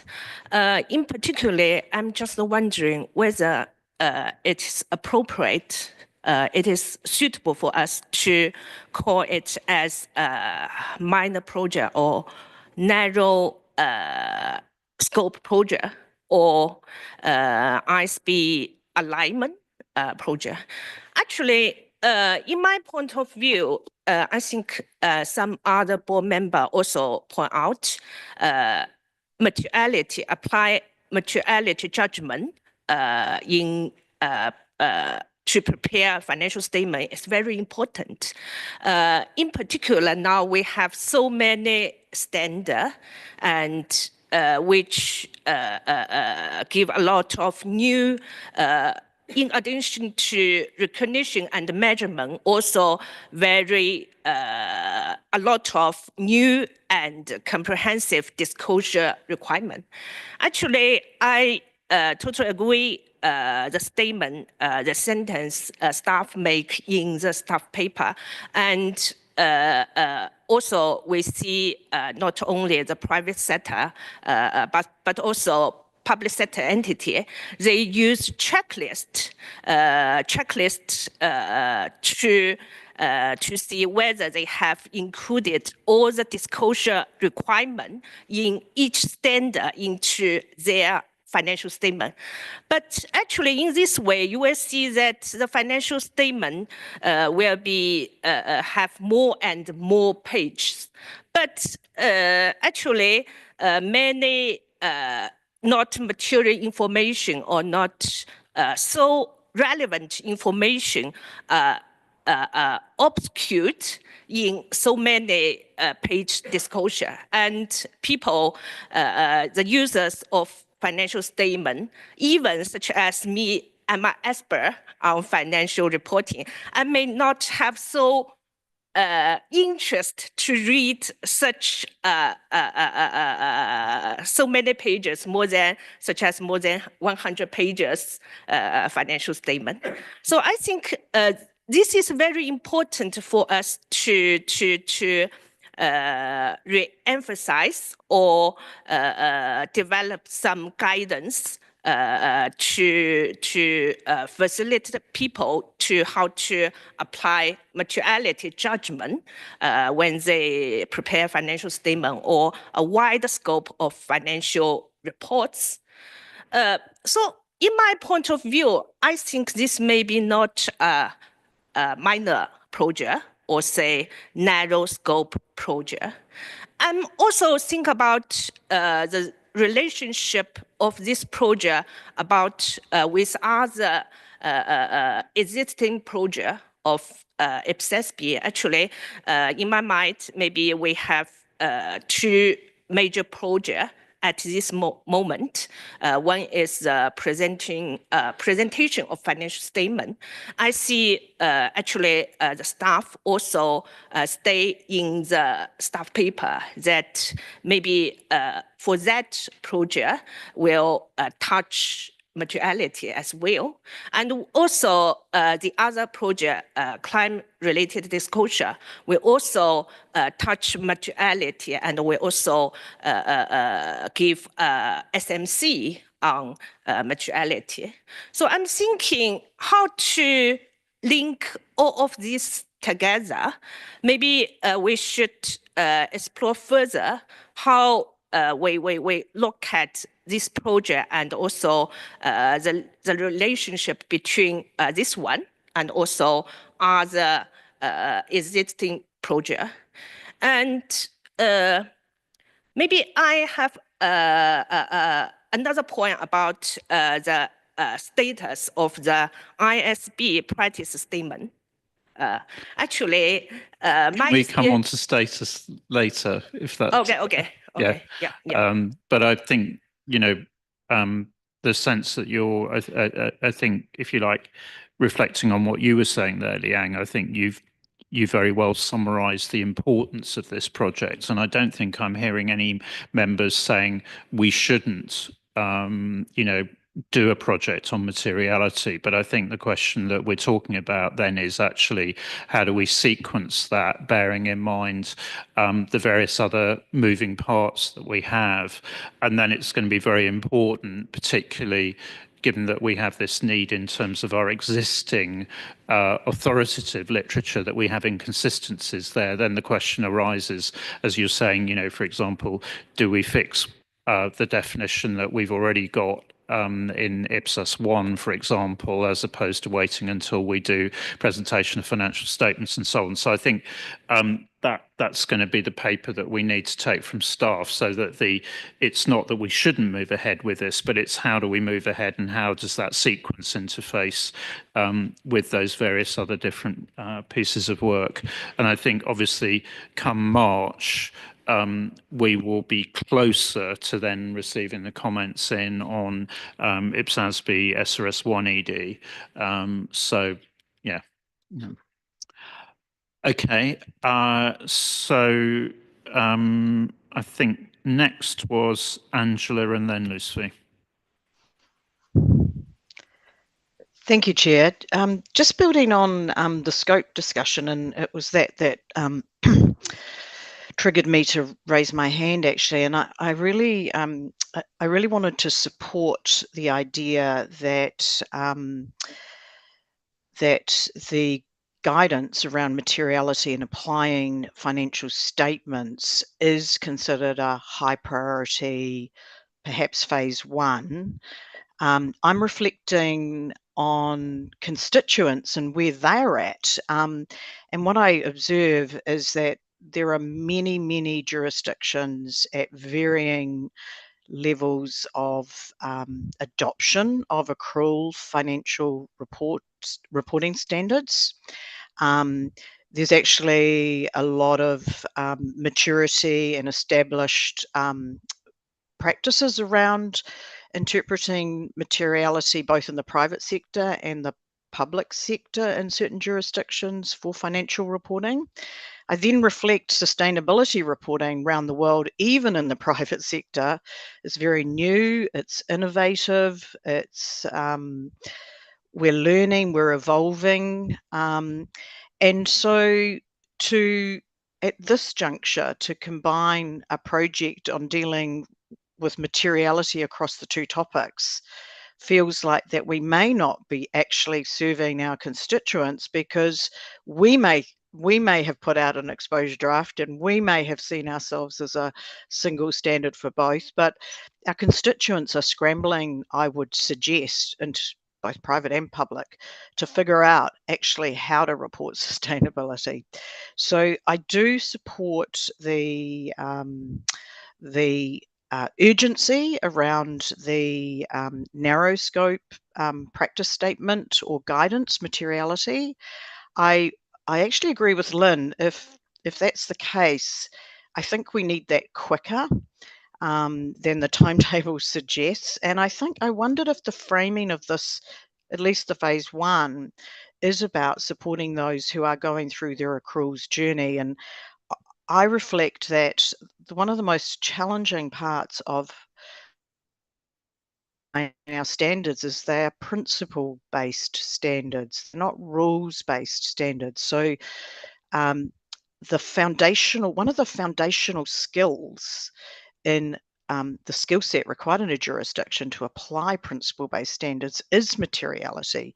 It's so fundamental to applying a principle-based standard, especially when the standard sometimes looks, as when drafted, like a rules-based one with disclosures, 25 disclosures, 3 parts to every, 0.25. So they do look like rules-based standards, but they're principle-based. So I would really like to see this as a support for those many jurisdictions that are grappling with applying new accrual-based, principle-based standards. And maybe that's a way to frame it. Where is our constituents' needs? Because it's easy for us as a board to jump into sustainability as the only kid on the block, but actually there's a real need to get financial reporting and accrual-based reporting. We're really in this phase now where we need to support people to adopt. And I also reflect that the people perhaps in jurisdictions or entities doing sustainability reporting are a different team. So it'd be good to direct some guidance straight to those responsible for financial reporting. And my final point is, when learning and evolving, and so when we are maybe looking at sustainability, it is always useful to refer to established frameworks and guidance. And so in some ways, if we can get this guidance up with a specific focus on financial reporting, some of the principles in financial reporting we may be able to sort of test against the evolving sustainability reporting and frameworks that we're really in such very early stages. So yes, so I support a phased approach. I support the speed of something for financial statements and materiality in that context. And I think we can actually get that out fairly quickly, given the advancements internationally, both in the private sector and the public sector in that space. Thanks, Angela. I think that's very helpful, that perspective, and in terms of expressing the motivation for the project and the approach. So I think we need to build that in when the project brief comes back, and I think that overall what I'm hearing support for is we really need to think very deliberately about how we build this up, about the phasing, and I think that probably dictates we've got 3 phases really. One is the sort of making our authoritative financial reporting literature more coherent. Then you've got the sort of support in terms of implementation, which is what Practice Statement 2 does. And then we do need to think, and I think this is based on a sort of further discussion with staff at the IFRS Foundation about what we might do then in terms of the educational material, bringing in where we're likely to head in terms of timing of finalisation of the climate-related disclosures ED, and make sure that we're communicating that as a coherent piece to constituents from a credibility point of view. Ross, you want to come in before I go to Lutfi? Yeah, just quickly, thanks for the input so far. This is really helpful for us taking it forward. Just want to comment on talking to other international standard setters. We did reach out to ISSB staff to understand what they're doing in this space. And we have had conversations with the ISB staff. Our understanding at this point is they're not planning to update Practice Statement 2 to include both. They'll continue to have guidance for financial statements and broader educational material for sustainability standards. And they've already developed something that we can look at. So I really do like this phased approach where we can bring in the helpful guidance for financial statement users and signify that we're not forgetting about the broader sustainability users. And this is something we'll deal with at the right point in time. And I don't think that holds up the project the board's committed to, but I appreciate the communication point that we shouldn't leave people hanging and not understanding how we're thinking about our environment, which is different than the private sector, where they have two separate boards thinking about it separately. Thanks, Ross. And I think, obviously sort of, if you like, looping back with them in the context of this board's discussion, then I think we probably need to think about, what do we want to say about, the educational material, as we finalise the standard on climate-related disclosures. So I think that's probably, there's a bit more thinking to do on that in terms of how do we want to what do we want to do with that and so on. And there's a status issue as far as that's concerned and all those sorts of things. So I think there's a clear sort of further piece of thinking to do there. Lucy and then Patricia. Thank you, Chair. Actually, my comment is similar to Angela's, where I strongly support the limited scope project, and we start first with the materiality for GPFS purposes. From the perspective of an implementer, this has been one of the issues that we have encountered on, what guidance shall we give to the public sector entities in determining materiality when they prepare their GPFS. While it may be ideal for the board to look at it in a bigger perspective as we link it to the objective of delivering global standards, which covers both the financial and sustainability reporting standards. But I think there will be a quick win for the board if we will address the issue that has been strongly supported by the respondents in the 2021 mid-period work program consultation. I think it might, since it was done in 2021 and we got already the strong support from the respondents, I think it will be good for the board to respond to that and capitalize on that support, because while we are looking at December 2025 as the issuance of the ED, in future discussions, this may be advanced or, because we have already some basis, practice statement 2. So I would like to, I strongly support the limited scope, but I just want to, when we link it in the project brief, when we link it to the delivering global standards, we just have to qualify that while the objective is covering the two types of standards, then we just have to be clear that while it is linked to that objective, then we are only responding to the financial reporting standards, not the sustainability reporting standards. Just so it will be clear to the constituents that materiality for sustainability reporting may be tackled in the next phase of the standard, of phase of the project. Thank you. Thanks, Lucy. Patricia. Thank you. I have 2 comments. One, during the discussion about the differential reporting, one of the arguments is that you can solve the difficult to apply some IPSAS using the concept of materiality. And I think it needs to clarify what materiality means, because I understand that materiality is not applied in the standard setup process, but by the entity.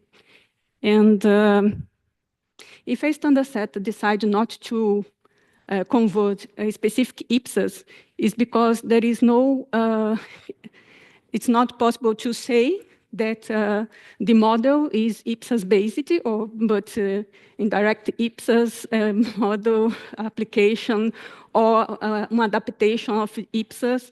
I think this point is important to clarify, because the solution for challenges for small and small entities, for example, was to use the materiality in the process of the conversion to IPSAS. I think it's an important point to considering. And I used to ask Agustina, this project, I could not analyze in depth the statement. This project includes recognition and measurement too. Materiality in relation to the recognition and measurement requirements too. Yes, the material and practice statement 2, what it does, it graphs particular requirements across the IFRS literature. Similar, we will do it for the IPSAS literature and discuss how do you apply materiality for recognition, measurement, disclosures, and things like that in example base across the literature. So you will see something like that. Okay. Yes. And I think it's very important to consider the difference in relation to the users of the financial statements in private and public sector. This is a point that is not in the issue in the project brief, but I think it is a very important point to consider as an issue. Some examples, for example, some examples are based in private sector context. I think it's very important to consider primary uses in public sector. And the study, sorry? And the 30 point is about the next stage of sustainability reporting statements. I think education material from the ISB can be a starting point, but it's not enough because the standard in the case of public sector included 2 dimensions, and the ISB's one dimensions on operations. Then in the next stage, when I consider the application of materiality for the sustainability report, I need to consider these 2 dimensions. It's not only on operations. Thank you. So Agustina, back on the specific point. Yes, so thank you, Patricia. Definitely the examples today are private sector, but utilizing our current procedure to adapt ISB documents, they will be made to be public sector relevant, so that you will see across when we provide that. So just to address that question, yeah, the expectation is that they will be public sector, not private sector examples. Okay, thanks. So in terms of first round of comments, I'm going to go to Mari, and then I'll go to Andrew. Yes, thank you. I almost agree with the insight of the other members, and so my point is so fundamental about. Yeah, if you can just pull the mic a little bit closer, Mari. Yeah, fundamental about the definition of the materiality that is different from the private sector. In case of the public sector, the materiality is very closely related to the accountability, and so we have to pay much attention the influence, the discharge of accountability by the entity, its significance, and the qualitative and quantitative information about service delivery achievements during the reporting period and expectations about service delivery and financial outcomes in the future. We have to go back to the fundamental point of view. Thank you.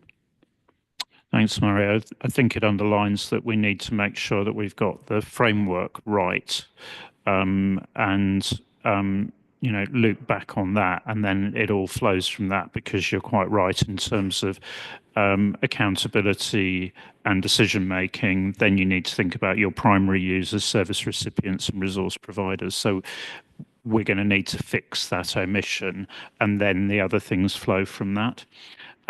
So Hervé Audrin, you wanted to come in. I'm just trying to complete the first round of comments before I go back to Andrew, but I will go back to you next after that. Thank you, Chair. I would like to insist on what was said by Angela about the issue of those transitioning to accruals, the IPSAS framework.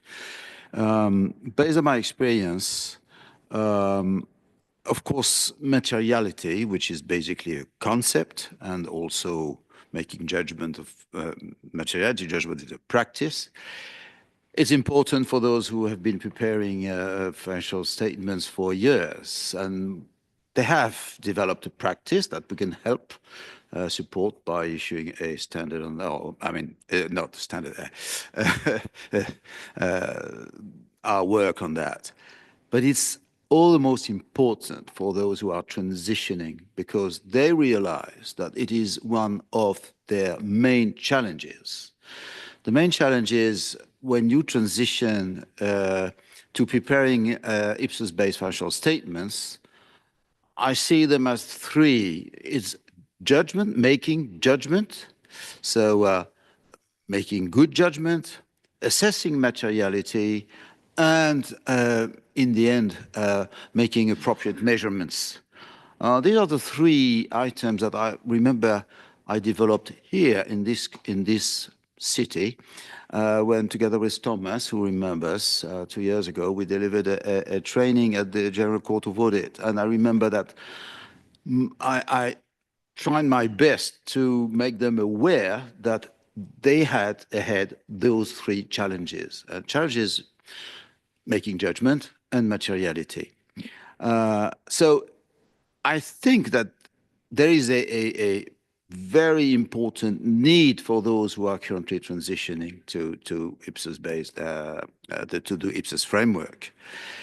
It is something new for them. It is something that they have to be aware of.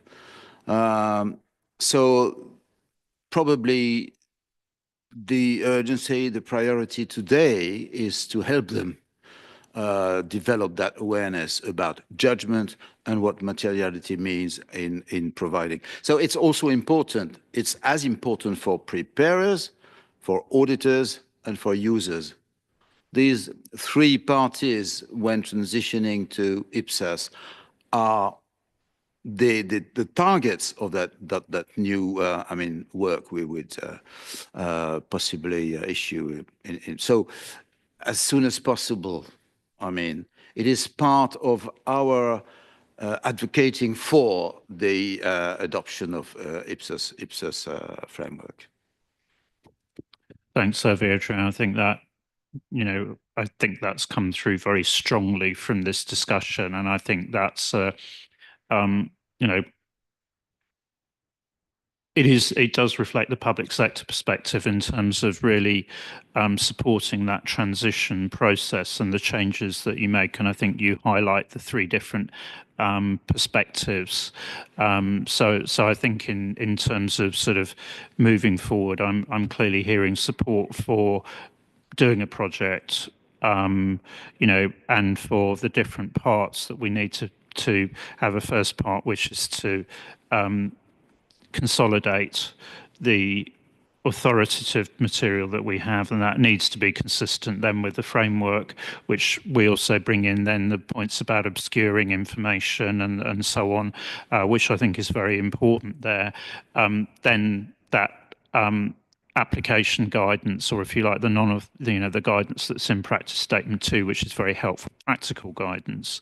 But then in doing this, we need to tie this together so that constituents see that there are three parts to this, and then the third part, which we can be less certain about at the moment, but it's actually how do we then, if you like, take what we've done or we're proposing to do with financial reporting and provide some additional help and support for those exploring the sustainability reporting space. And that's where obviously the educational material is the first step that IFSB has taken. Reading that seems very helpful, very useful to me, but we would need to have a look at that and see what we can say in terms of way forward on that, bearing in mind that broader dialogue we're going to have, but all the while making it clear that we are looking at this holistically as standard setting in both spaces. Andrew, you've been very patient, so I'll just bring you in, and then what I'm going to do, I think, is I think that's given staff some very clear steers onto how they want the project brief developed, but also the advice on addressing the inconsistencies in our current literature on materiality. And I'll just then ask, having gone to Andrew, if there's any further points on the project brief that we haven't already covered that you want to highlight for staff to consider in taking it forward. Andrew. Thanks, Ian. It was two quick comments. The one was, I think you covered it nicely with the stages, but your comment there, not ever losing picture of the entire sort of project that we're looking at. So just a caution that as we go through it, not to paint ourselves into a corner, in one of the earlier stages that we've got to undo or, becomes a problem later on. The other one that I think was really important was what Patricia raised in terms of looking at the recognition and the measurement principles in here. So we've continuously looked at differential reporting and said, well, an IPSAS light or a different framework is not appropriate within our space, but that an entity should apply materiality in terms of going through and preparing their financial statements. I think that is different in the public sector to what is in the private sector. In the private sector, you've got SMEs in there, you've now got an IFRS 19 that's coming in, so you've got other tools that allow you to sort of simplify your accounting, which we don't have in our suite of literature. So if you look at practice statement 2, yes, it does have some guidance on recognition and measurement, but I think it's quite limited. It mainly focuses more on the presentation and the disclosure aspects rather than the recognition and measurement. So I think that's an area where we would potentially need to expand a little bit, having a look at the lessons and the feedback that we've got through our differential reporting program. So I think that's just one area that we need to be a little bit careful on. The other one that and maybe this is more of a wish than a particular ask, is just having a look at how public sector entities go about perhaps adopting IPSAS or looking at trying to simplify things and make it appropriate within their particular jurisdiction. I see a lot of cost-benefit arguments being used there. And I guess it's not always clear in my mind, where does materiality fit in? And where does a cost-benefit analysis fit in? And how do you deal with differences between those two? So I think that's also something that would be quite important for us to deal with in our literature. Thanks.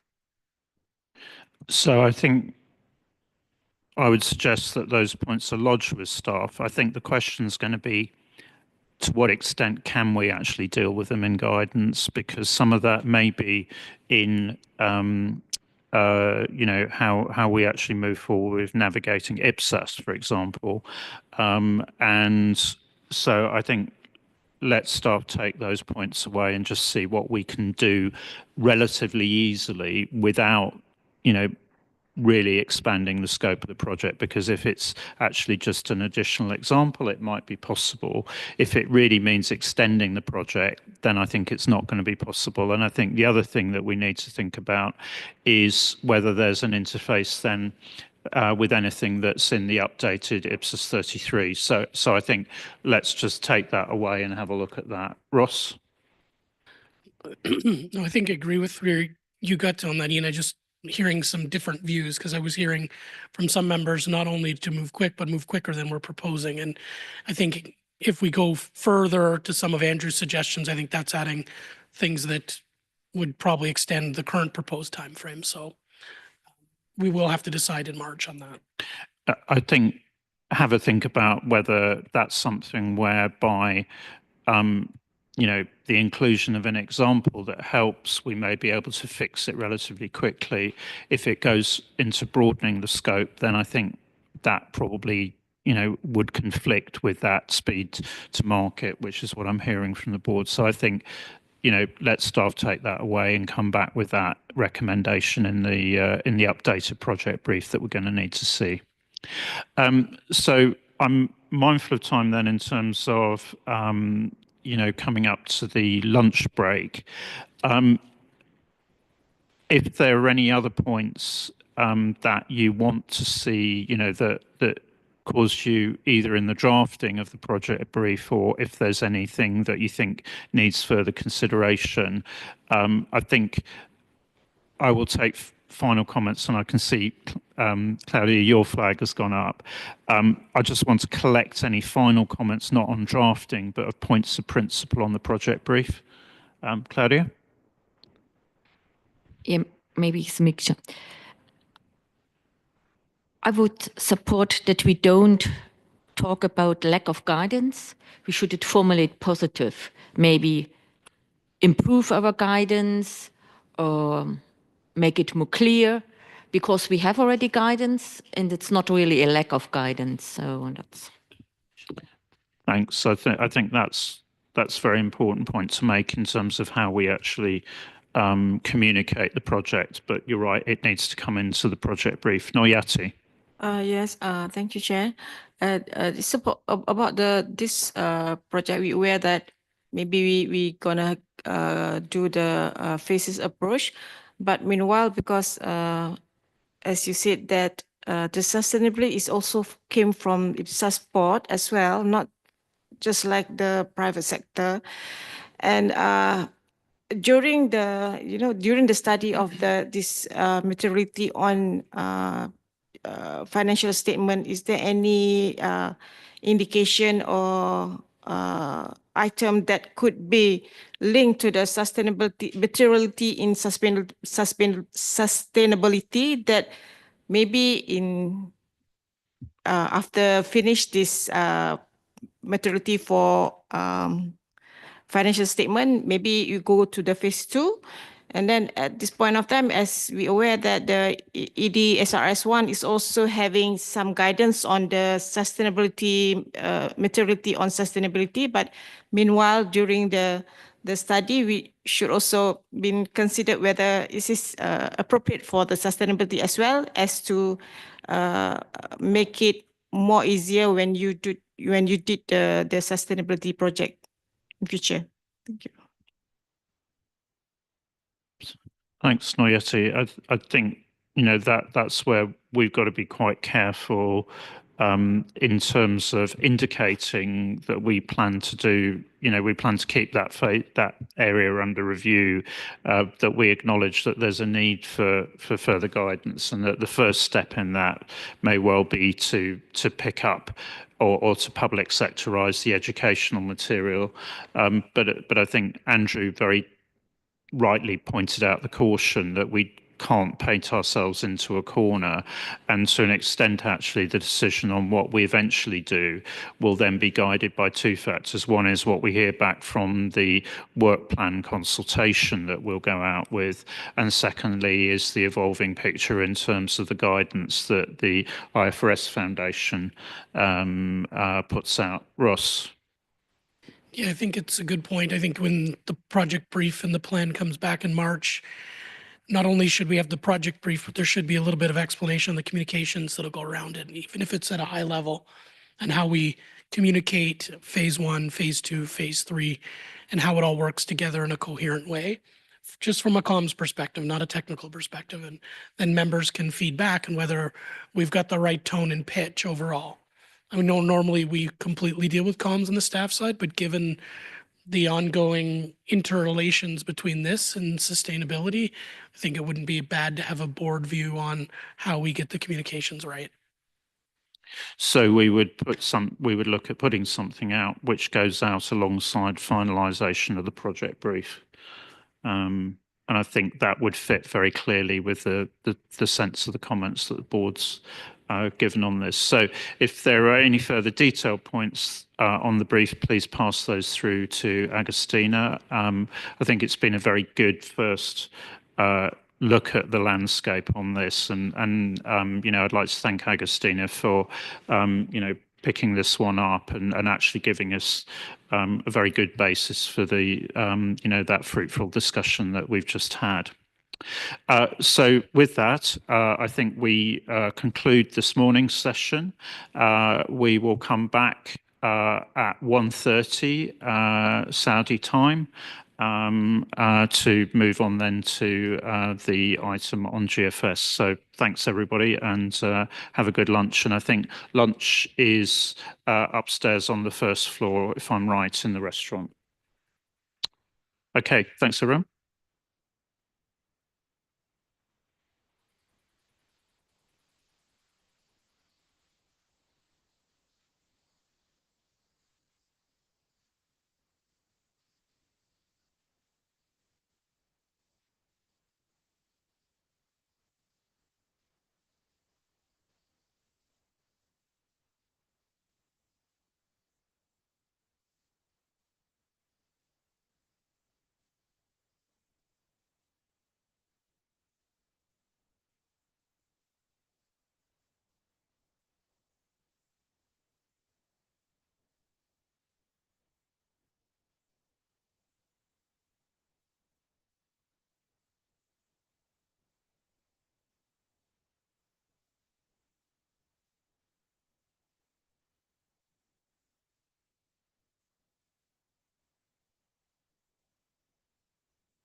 Okay, everyone. So welcome back to the afternoon session.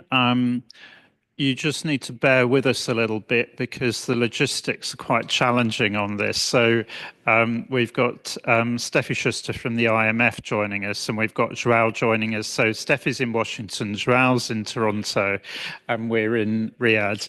And Angela's in Ireland as well. So yeah, anyway, I'm not gonna say anything more to jinx it. In terms of this session, you know, it's actually an area that there's been a lot of work going on, really, where it's sort of been going on in the background, if you like, as far as the board's concerned. And so what we wanted to do was actually, if you like, give you better visibility about what's actually been going on, but also to link that to the fact that you know, there's a very important program of work just kicking off that at the IMF, and some of you may have met Steffi Schuster when she came to our meeting in New York last March. So Steffi is the division chief, government finance, and heads up the statistics team, government finance statistics team at the IMF. And so Steffi, welcome to the board meeting. Thank you very much for getting up at what I know is an unsociable hour in North America. Just by way of sort of introduction, this has been something that João will sort of fill you in a little bit later. But you know, the interface between IPSAS-based information and the desire to make that, wherever possible, available and used by government finance statisticians has been around for about 20 years. And you know, really all of this is in the space of better information for fiscal management purposes, because you know, those of you that work in ministries of finance will know that in terms of macroeconomic decisions, the statisticians will be looking at GFS statistics, or if you're in Europe, European System of Accounts, but both are variants of the overarching system and national accounts. And so really the idea is that by using the bottom-up audited information that IPSAS-based statements can provide, by using that in government finance statistics, that helps in terms of reducing the level of estimation required in compiling GFS based information, and that helps everybody in terms of overall quality of information for decisions, and the fact that the top level decisions are then related or tied through then to what's actually happening on the ground. So that's something that I've got a personal investment in, I have to admit, because of that was really the entire reason for leading for the whole of government accounts, the public sector consolidation that I led the implementation of in the UK. So I, through that work, got involved in the first piece of work on this, which started 20 years ago. Horrible to admit that.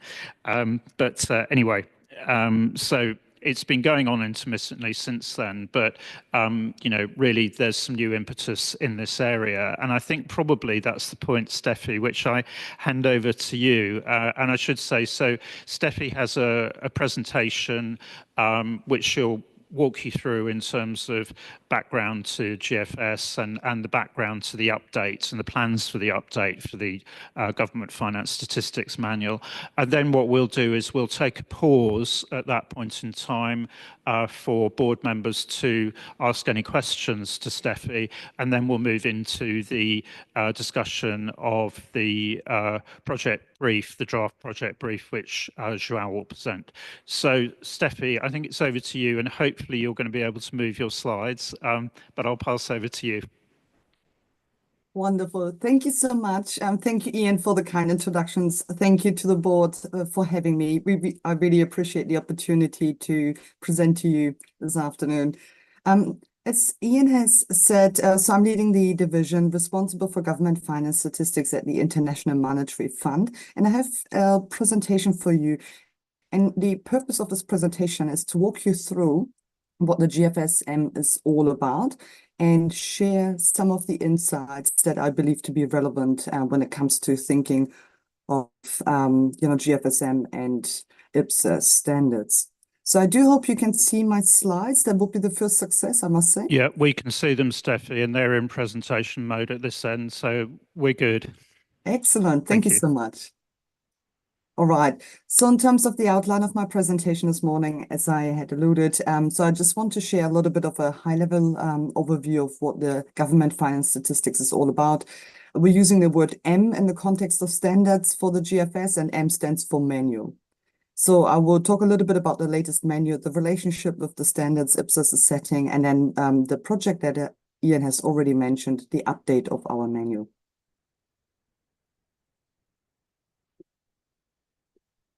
So the IMF actually owns the government finance statistics framework, and one of the key purposes from the IMF's perspective is to support their surveillance work. So fiscal is obviously critically important to understanding countries' economies and their performance.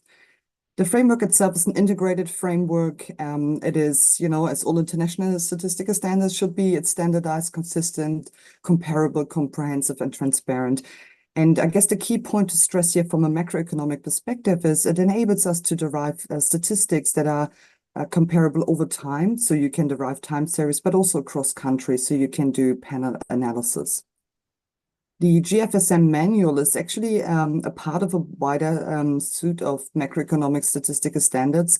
And the system of national accounts, I guess, is the one that's most known. And that is the standard being used for indicators like gross domestic product, GDP. One point I'd like to make and share with you is the breakdown of government expenditure by COFOG, so that stands for classifications of functions of government, is really widely used. And I joined the fund about 1.5 years ago, and I must tell you that asking for international data on a breakdown of government expenditure is the #1 request we are receiving. So if I just share a little picture with you when I talk about integrated framework, what am I referring to? And that's the picture here. So you have your opening balance, that's your stocks. Then you have the economic activities taking place during a certain period of time, whether it's monthly, quarterly, annual, and then you have the closing balance. And what we are basically looking at is hopefully very akin to, the framework you'll be using there, of course. So we have the activities taking place, there are various transactions to measure them. And then, of course, there are financial, non-financial assets and liabilities. Now, one concept I want to draw out here a little bit is, so from a macroeconomic perspective, we care about the same things you care about when you're analyzing your balance sheet, but we do have an additional item here, and we call it other economic flows. But that's kind of the framework I just wanted to share with you. And as I mentioned earlier, the breakdown of the expenditure item is definitely one of the most sought after fiscal indicators that are being used. So within that framework, we record non-financial, financial liability, assets and liabilities, the transactions. And the other economic flows is just a point I wanted to make because it allows the statisticians to account for what we call shocks, whether it's internal or external shocks.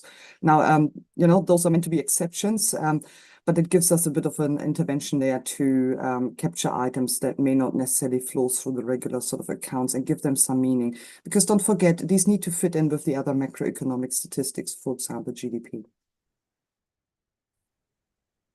Now, there are actually plenty of similarities between the government finance statistics framework and IPSAS. And, I think I've alluded to some of them already. So it's really capturing economic events. We have the accounting system there with double entry recording. Yes, there's different terminology used sometimes, and there's some differences in the reporting as well. But conceptually, would have a lot of similarities. So we have really the concepts of, the financial, non-financial assets, the liabilities. There's some exemptions in terms of what's within the parameter of those and what gets recognized and what doesn't get recognized. But again, there are plenty of similarities. And one of the things I know you're grappling with as much as we are is whether accounts are prepared on cash basis rather than accrual basis. Yes, we do encourage accrual basis recording very much, but we do acknowledge that that is not necessarily possible. The IMF is 191 member countries, and not all of them obviously have the capability of preparing their accounts on an accrual basis. In terms of differences, the GFS, as I said, is a macroeconomic standard. So what we're doing is we're using consolidation and aggregation to derive a picture of the sector as a whole. So when I talk about sectors, you can think of central government, and within that you have budgetary entities, you have non-extra budgetary entities. And then when you go beyond the central government sector, you can think of local government, you can think of the wider government sector. What we are encouraging at the IMF is definitely that countries work on their capability to cover the sectors all the way up to general government. So that includes all functions of government as well as the public sector. So that is to also include what we call state-owned enterprises. In terms of criteria for thinking about assets and liabilities, again, they are very similar. What we do need to do in statistics is to maintain symmetry. That means there always has to be a counterparty claim on something. So we do look across entities when we do consolidation and aggregation. There are some differences also in the valuation. So in the macroeconomic standards, we tend to use current market value. And as I said earlier, when it comes to distinguishing between revaluations and other volume changes, we do have this concept of other economic flows. But what are the opportunities? Well, I mean, hopefully I was able to convey to you that there are plenty of similarities when it comes to the building blocks of the standards. So as Ian has already mentioned, it's been going on for quite some time that we are recognizing this important relationship and the similarities. And from a statistician's perspective, knowing that the accounts are prepared using IPSAS standards is incredibly important. So we know what we can work with when it comes to consolidation and aggregation. The IMF has the pleasure of being an observer at the board. So that's been a long-standing arrangement. And I'm also absolutely delighted to say that we have two IPSASB colleagues very closely related to work going on at the IMF. So one is the Government Finance Statistics Advisory Committee. Actually, Zhao is a member of that. And also Ian has recently agreed to help us with the update of the manual. And I'm going to talk a little bit more in detail about that in a moment.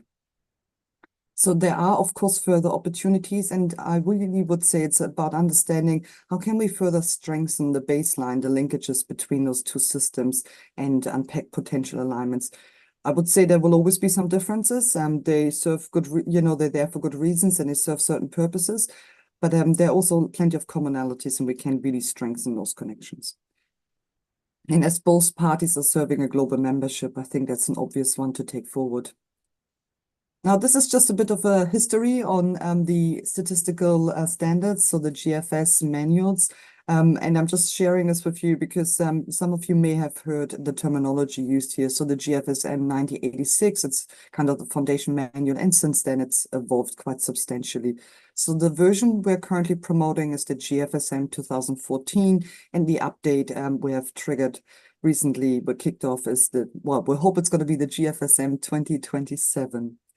So I already mentioned the harmonization across statistical standards is one of the driving forces behind that update. But of course, ultimately, it's about making sure that our statistical standard meets the user needs.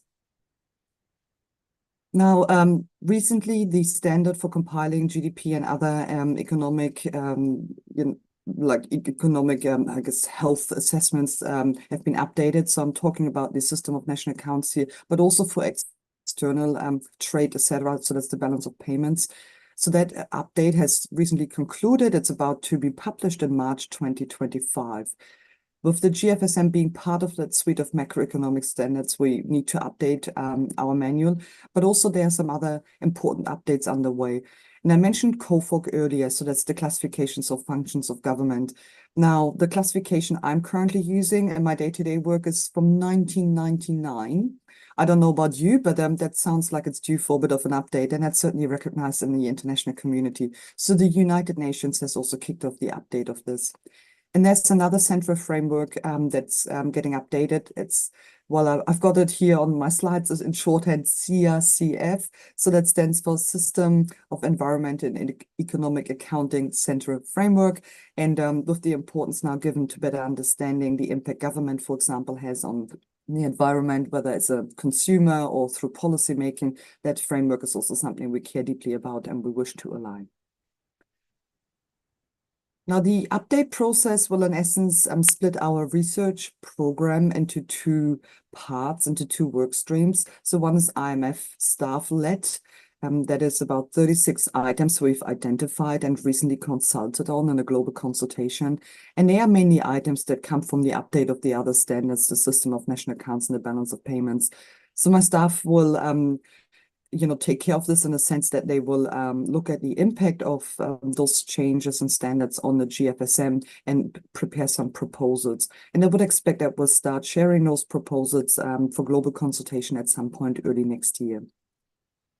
Now, there's also another 32 items that we believe are more GFS specific. They may, of course, have a link to the update of the system of national accounts, but we think they are a little bit more about expanding the usefulness, the scope of the manual. And there's some topics that, since the last GFSM, have emerged that we need to address. So those will be handled by task teams, and we'll have 4 task teams. So it's a more complex process for doing this, but this is incredibly important to us because we really want to make sure that we hear all the voices in this process and put forward really sound methodological guidance that can be adopted by the global community. Once we've concluded the research phase, well, maybe not once, but as we're drawing to the end of the research phase, we'll then start drafting the update of the manual. Now, this is always the slide I say to everyone, if there's nothing else you take away about the update of the manual, please pay attention to this one. And it's really the final arrow I want to draw your attention to. So come 2027, we'll start consulting on the draft manual. In 2026, we believe we'll be drawing the work on the research program to a conclusion and prepare certain chapters and annexes and parts of the manual. But right now, we are kicking off what I call the research phase. So as I said, there are in total, it's 68 items that we want to discuss and reflect in the updated manual. Now, when it comes to the task teams, I just want to share that with you. So we'll have those 32 items allocated to 4 task teams in total. And what they will do is they will prepare discussion notes. And that is critically important because even if a recommendation in the end, may not be so easy to achieve, so that final decision, the discussion notes will really capture the discussion across the community. And I think they will provide really valuable resources. In a formal sense, the recommendations are then the final decision, and they will be posted as well for discussion and in essence then handed over to the editor of the manual so they can incorporate it. One point I didn't stress so much earlier, well, I'm really talking about evolution of the manual here. We're not looking to make fundamental changes to the framework. It's really about clarifying, filling gaps, addressing needs where things have changed between, the last manual and current practices, so the manual can be more useful for users. I do hope this is a slide you can easily see. I believe you do have a reasonably big screen in the room. So I'm very sorry. That is basically the allocation of the 32 research topics we wish to work with task teams on. So you see there are 4 task teams. So one task team is dedicated to GFS compilation issues. And maybe if you just glance your eye over that, we grapple no doubt with things very similar to the items you're considering on your agenda. How do we treat public-private partnerships? How can we address certain activities or transactions that haven't really been that clear in the manual? And if I just draw maybe your attention to, Zakat, for example, like conceptually, there is an answer in the manual to that, but we have found in our practice when we give advice, when we provide technical assistance, that this isn't as clear as it should be. And therefore, we need to invest in that so we can truly enable international comparison. Now, the second task team is a little bit more focused on instruments. So we have debt and other monetary and financial topics. Now, that was, there's a lot in there, as you can tell from the task team name. And again, there are issues in there that have emerged recently. We really need to clarify. And one, would be on capital injections, for example, where government injects money into corporation. There are the valuation questions and sovereign wealth funds where they are, where they exist, they are a big headache, if I call them that, not in their operations, but making sure we really do provide consistent advice. Again, so it can be captured really well. I'm just picking out a few. I mean, I know you can read the slides, so don't let me take you through each and every one of them. So the third task team is on environmental topics. And again, I've already mentioned this. So this is something we really wish to do a lot more work in. And maybe just one item I'm going to lift out here is climate sustaining and climate damaging subsidies and transfers. So again, from the IMS perspective, critically important to understand the role government plays when it comes to actually implementing its policy. And task team 4, a very dear task team to my heart. So fiscal analysis and GFS communication. That one is really about bringing it all to life. So we want to make sure that the work we do in the statistical world is well communicated and understood, and it links really well to other work that's being done and can be expanded accordingly. Again, I won't go into this in too much detail. I know you have this available, but the point really, I think, with my red arrow I'm making hopefully reasonably well is there are some obvious opportunities here. And I believe some of the topics there and the task teams, they align really well with the board's strategy activity on advocating the benefits of accrual and sustainable reporting. So let me draw this to a close then. So in terms of next steps for the update of the manual, you can expect to see some discussions and initial recommendations as soon as early next calendar year. So we look forward to that. The establishment of the task teams, that's something we're currently doing. So we're in that mobilization phase. And I expect the task teams will start working through the allocated topics and share their discussion notes at some point mid next year. Task Team 4, I believe, features many topics of mutual interest, and Ian has kindly agreed to be a co-chair on that task team. Now, the consultation on the draft manual will then be happening in 2027. So this is always where I'm kind of crossing my fingers, and I hope it will all work out. Because one of the items of feedback we got from the global consultation was that this program is pretty ambitious. And I would agree with the submissions there. So we are doing our best to focus on this. And let me just conclude by saying, I think with every piece of work like this, where you're preparing standards for the international community, having that awareness of the stakeholders, not just the users, but also other standards that are being updated is critically important. So whether it's the classifications of functions of government, the work obviously IPSAS does, and some of our other community. Let me close at this point, and I really want to thank you so much for the opportunity, and I hope you found this insightful. So thank you very much, Steffi. I think that was a very good potted summary of both where the GFSM sits, what it is, and the plans for the update. And just to underline before I open that up for questions, as Steffi mentioned, I've agreed to be co-chair of Task Team 4, which was the one that very clearly fits, with the key area in terms of use of information for financial and also sustainability or improving that information.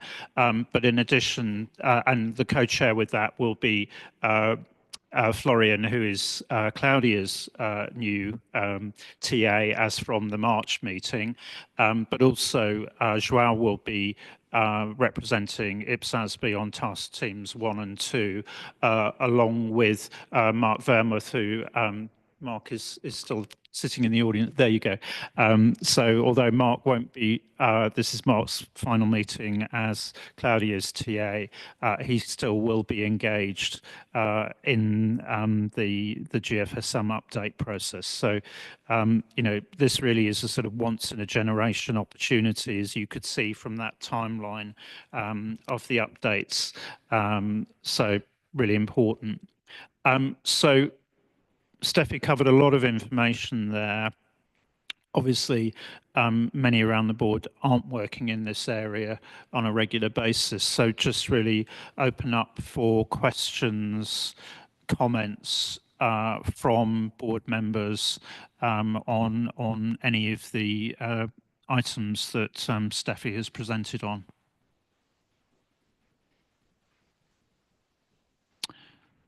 Abdullah, lead us off.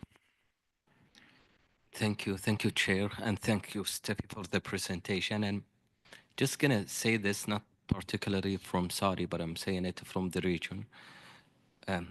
The awareness of GFS is widespread in the region and beyond even the region, but it would be logical if I was in Steffi's shoes to work with the IPSASB, because the more you have information on an actual basis, the more integrity and the quality of the information you are using to fly in there. I know conceptually we cannot agree on the terms, on the items, but why don't we have a middle point in there and saying these are the things that accountants won't accept, to treat them in the way that economics or statistical should appear. So that is the way forward. This is how I see it, because every time I have a discussion with anybody from the region, they bring in GFS, they use it as their chart of account. I've visited more than 10 countries, and probably 8 of them, they use GFS codes as their chart of account. When you talk about chart of account, they refer to their GFS codes. So there is a huge potential in there that will benefit both parties. And so I'm really looking toward this collaboration between the two of us. Thank you. Thanks, Abdullah. And I think, you know, that's one of the things where the Pulsar program, which Dimitri has been involved in for the World, you know, led by the World Bank, you know, that produced a publication on the chart of accounts that meets both GFS requirements and IPSAS requirements. And the more that can be promoted and firmed up as part of that, linked to that, this update, that will be very important. Mike and then Claudia. So thank you, Steffi, for the interesting presentation. As I'm not a statistical expert, I just question on the timeline. So the goal is to issue the new manual end of 2027. And my question is, that was then is issued, when is it applicable? The background of that is, of course, we are on a project, we are issuing something at the end of November 25. And so my question is, we are issuing that our product for, don't know, 2 or 3 years, or is there a large transition period or something where we can say, okay, our project has an impact for, don't know, more than 2 or 3 years. So when is that new manual becoming applicable at latest? Thank you. Shall I go to Claudia and then Steffi, if you respond to both Mike's question and to Claudia? So thank you, Stephanie, for this presentation and updating where you were going. And especially I would say thank you that you also make knowledge that we could have a linkage between GFS world and IPSAS world. Because in the past we have tried to get an alignment. Now to see that also on your way you would also close the link, that's really helpful to see for us. And yeah, maybe you have the same question like myself.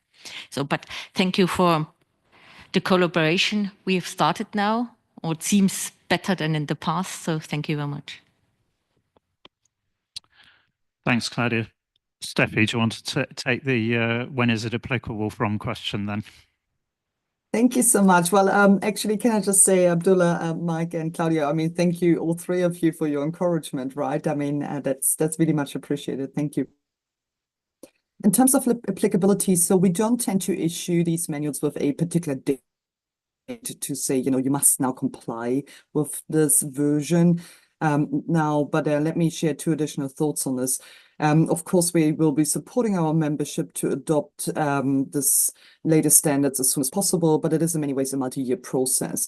So one of the points I would like to stress, though, is because the system of national accounts has just been updated, a lot of GFS compilers want to understand what this means for the GFS manual so that they're not ending up trying to be compliant with the latest way of compiling GEP statistics and then have a discrepancy within the statistics for the government sector. So there's a bit of urgency. What that means is that more advanced users who wish to quickly adopt the system of national accounts will also quickly adopt the latest GFS manual. There's no doubt about it. But for a lot of our other users, this will take a little bit longer.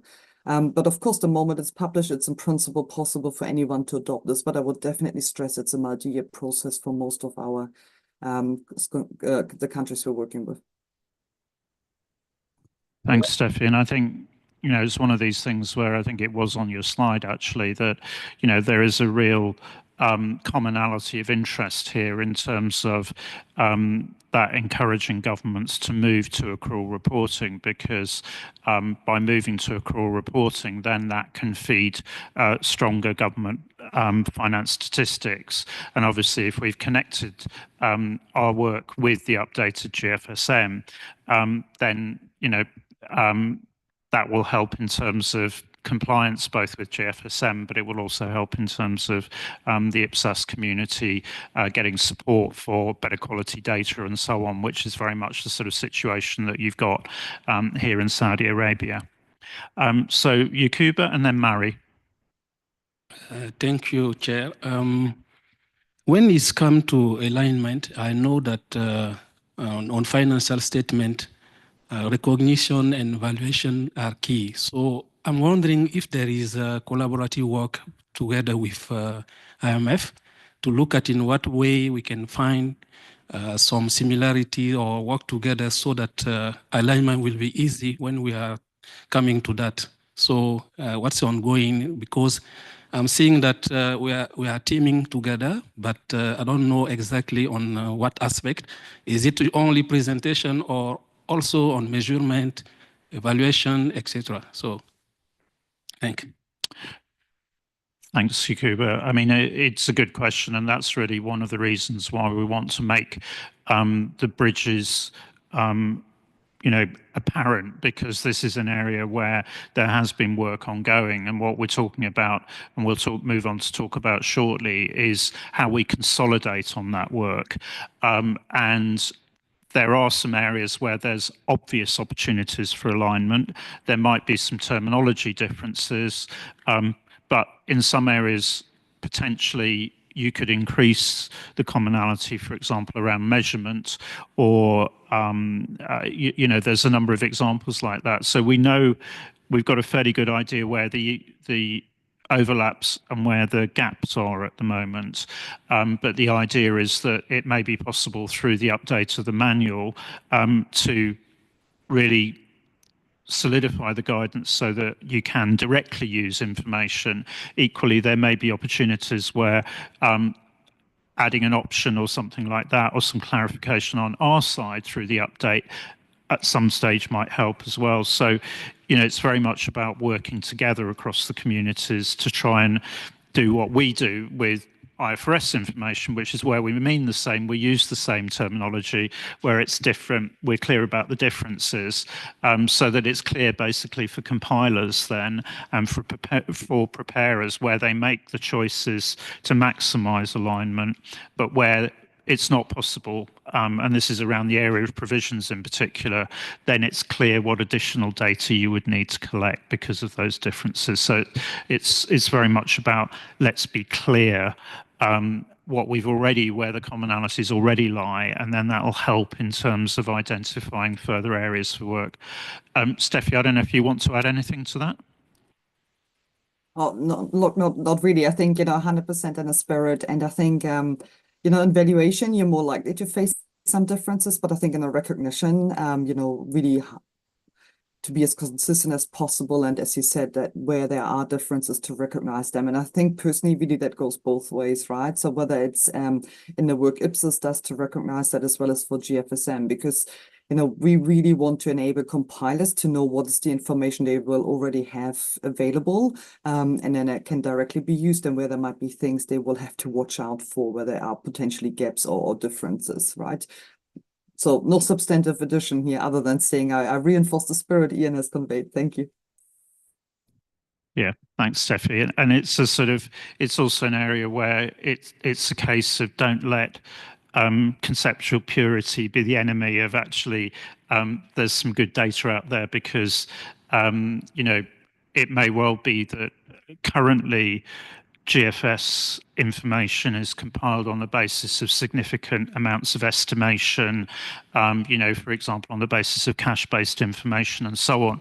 So there's a lot of you know, potential uncertainty and even maybe error in what's already there. So by, you know, getting to what may well be 85 to 90% of the way there, and maybe being a bit pragmatic around the edges, actually that overall improves the quality.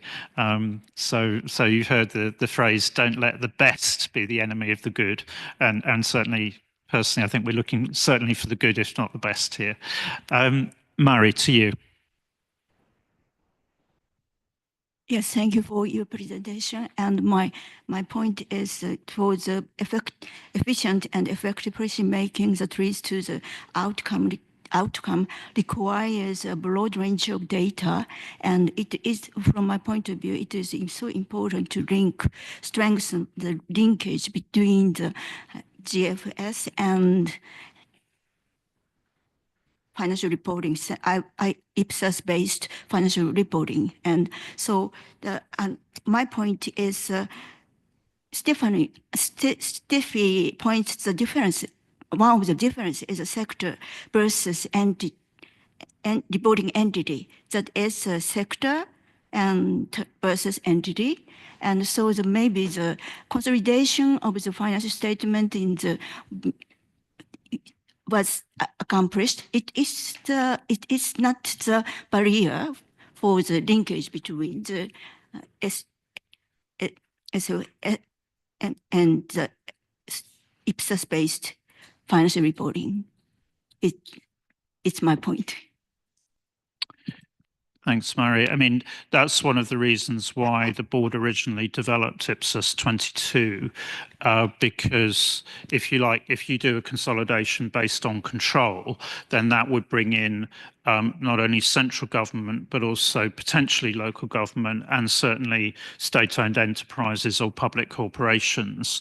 And yet, actually, you know, whilst that public corporation information is relevant and it's a separate sector within the economy, the boundary for most sort of macroeconomic analysis is general government. And so IPSAS 22 helps people with that. What are the requirements, the slightly different requirements if you want to present information in that way, including how you consolidate and aggregate. Steffi, I don't know if there's anything else you want to add on that. Just thank you so much. Now, look, I think that sentiment has been really well captured. So, you know, from a statistician's perspective, that consolidation is incredibly important, right? So one activity I can think of is transfers. So from a budgetary entity, you get, you know, transfers are being passed on to other parts of government.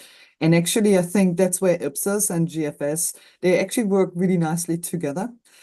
So I do see this as an area of strength. So simply because the macroeconomic statistician looks at a more aggregated, consolidated picture, you know, there's plenty of confidence in knowing that the accounts being prepared for the respective entities that are being consolidated, you know, are so sound. It's just critically important. So I see this as an area of strength, to be honest, and that's good. So it's really good to know that the same information can be used for different purposes, and I think that's good news for all parties. Thanks, Steffi. And I think it is that being clear at the outset how you're trying to collect the information and what can be the same, what you need additional information for, because it is different. And so, you know, as you pointed out in your presentation, there are differences in terms of the overall objective. There are specific differences between the two sets of information and how you would compile them. But the big win is actually to focus on the areas where you can get the same information used for both purposes, because that really helps decision making. And, you know, in those jurisdictions where, you know, they publish accrual-based information, but then they use the GFS-based information for macroeconomic decisions. The more that you're getting closer to, if you like, a single bottom line, that helps in terms of consistency of decision-making and budgetary processes and so on. It won't be perfect, but it helps you get much closer. Noyati. Thank you, Chair. Thank you, Steffi, for the presentation. Actually, it's a good moving forward because I'm from the government. It's every year we have to send our data to the GFS and always have issues on mapping because of the recognition and the standard itself quite differ. So I think it's a very good move to make it the linkage together. Thank you. Thank you. Noyati. Any other questions before we move over to João? Okay, so thank you very much, Steffi. And are you going to stay online whilst João presents the draft project brief?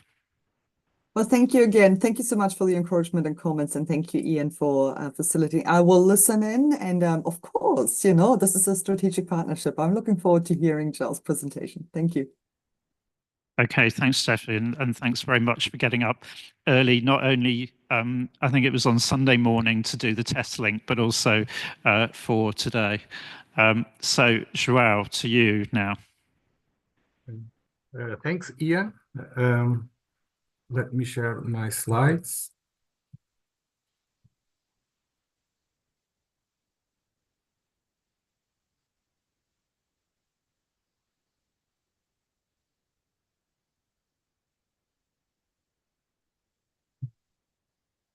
Do you see my slides and you hear me well? We can hear you, João. Your slides are still in the process of loading. We can see them now. Okay. You're good to go. Awesome. Thank you. Good afternoon, ladies and gentlemen. Before I introduce the project brief issues, which is the only item for this session, I thought it would be important to provide the IPSASB an historical background to show the importance of this project and its context, detailing what Ian has alluded to in his initial remarks.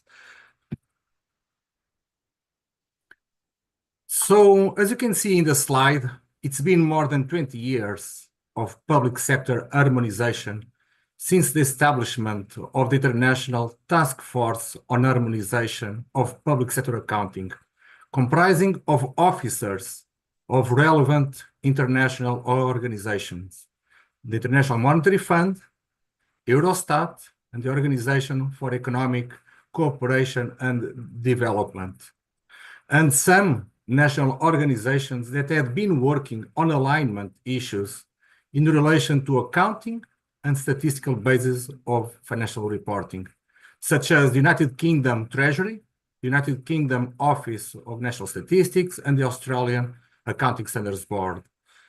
So the purpose of that task force back in June 2003 was to examine ways to minimize unnecessary differences between accounting and statistical basis of reporting, and to make recommendations to the IPSASB, the IMF, and various groups involved in providing input to the update of the System of National Accounts 1993, which led to the issuance of the System of National Accounts 2008. So, since 2003, the IPSASB has issued several documents related to this topic, which shows that alignment with statistical basis of reporting is a two-way street, and informed by the IPSASB policy paper process for considering GFS reporting guidelines during development of IPSAS. More recently, the IPSASB has been participating in the updates of the System of National Accounts 2008, the Balance of Payments and International Investment Position number 7, and the Government Finance Statistics Manual 2014 has been already alluded to in several ways throughout this process. So therefore, this project is one more stepping stone in the continuation of the long road that has been traveled by the IPSASB on this topic.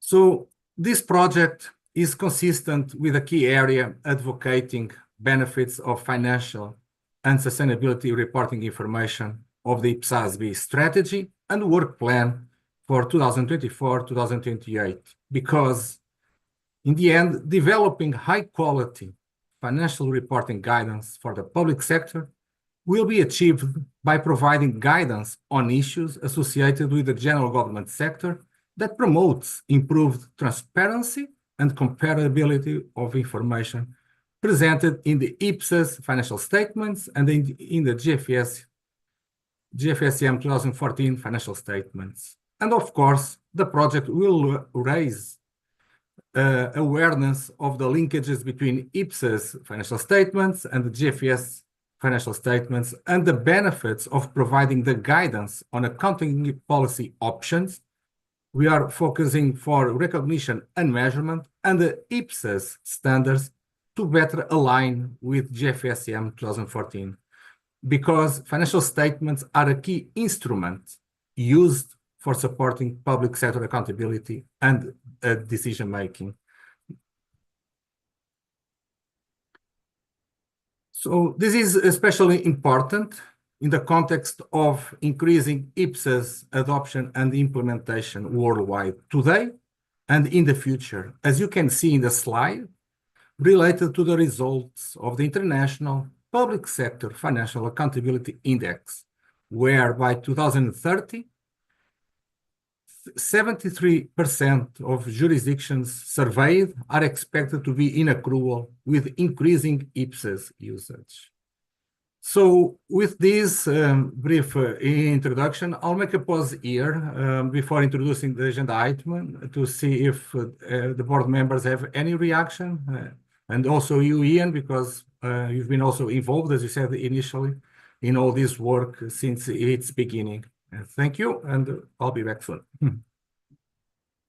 Thanks, João. The only thing I noticed actually was on that long and winding road that you showed was I realized that we hadn't got IPSAS 22 issue on there. And that actually came about as a result of that early work through the Task Force for Harmonisation on Public Sector Accounts. So it was in the end of 2006 that we issued IPSAS 22 as a part of that work. Ross. Just want to note, João's timeline here shows that there's been a lot on this over the years. And in particular, in the last 3 or 4 years, quite a bit of work behind the scenes with staff, Ian, Mark, involved with the S&A process and update. A lot of that work happened outside of meetings, and we didn't have an agenda item on that, so maybe the board wasn't aware that there was a lot of time and effort working with those organizations, participating by inputting on technical papers being written by the GFS community, advocating for updates and changes based on developments in IPSAS, João rewriting the tracking table we've developed for statistical reporting and updating each meeting. You might see it if you're reading the representation activities really well, but I think one of the positive things of bringing this project on is the board will get more visibility on all that work and have a chance to discuss it at the board, share that in your constituencies, because I do, there has been quite a bit of work that's been happening behind the scenes, and it has been a priority even in the last strategy, but maybe it's not always discussed at the board every meeting because it's, you know, initiatives that don't directly relate to items on our work program. Thanks, Ross. And I think it's fair to say that although we haven't managed to get that provisions change into the SNA, there will be a number of areas where the drafting is being clarified and in a way that's consistent with IPSAS-based requirements. And, you know, João's been very tenacious in sort of participating in that process and moving the debate forward. So are there any questions from the board on the sort of history of how we've got to where we are? and sort of how it sits in with our forward strategy and so on.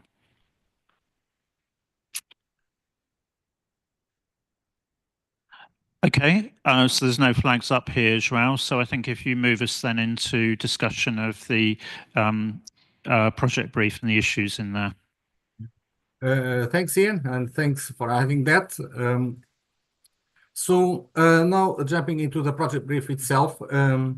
Staff, when developing this project brief, had identified several issues that we thought it would be worthwhile to bring to the attention of the board. We found that these are the most important topics to have some discussion and fine-tune whatever needs to be fine-tuned in the project brief, receiving the board's feedback as a result of this discussion. As always, when we establish a project brief to kickstart one project, the first thing that we want to get right is what are we aiming to do? What is the objective of the project? And in reflecting on this project and given what has already been said,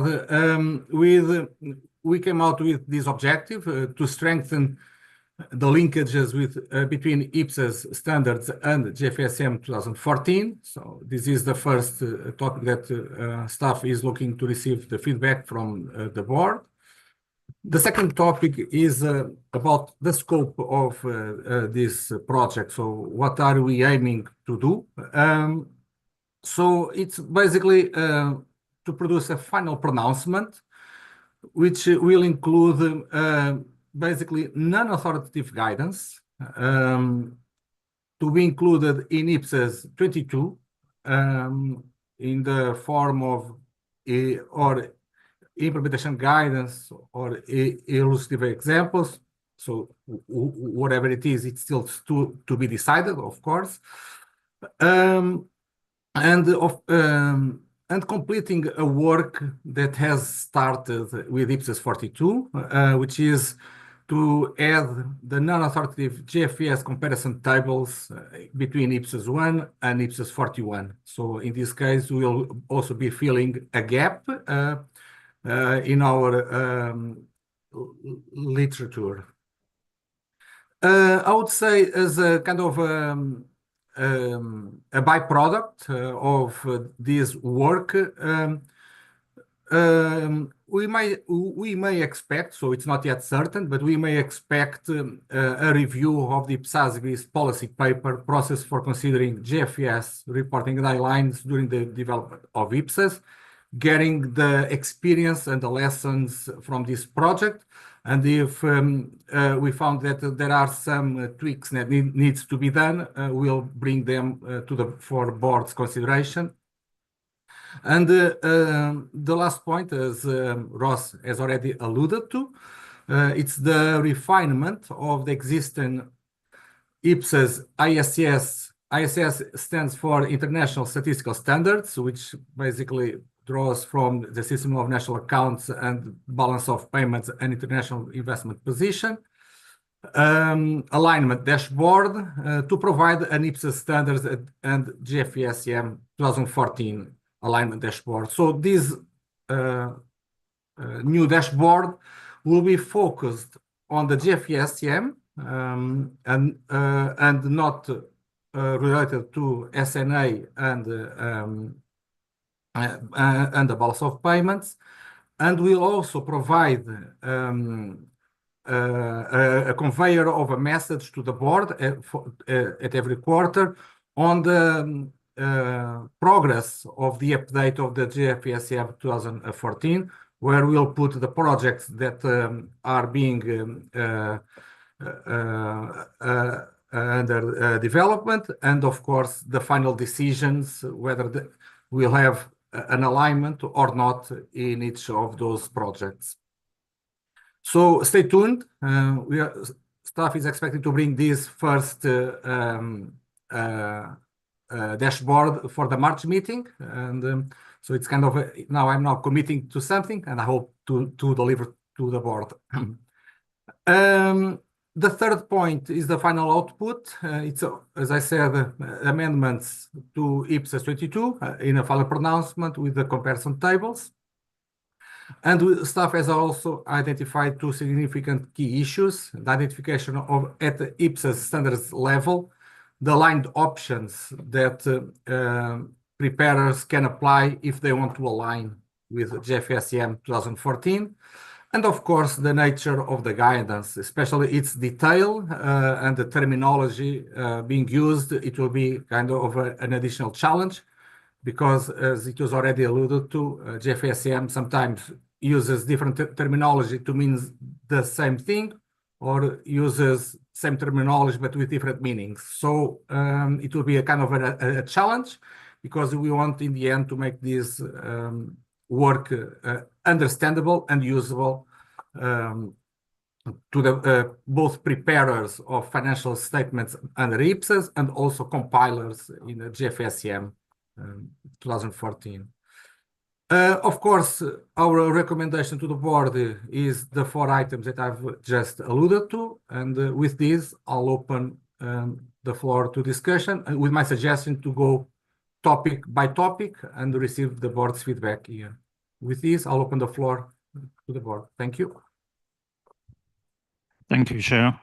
So really, I think at this point in time, open up for comments from the board on any of those topics, I think, actually. Just really get the initial reactions and sense of where people are on this.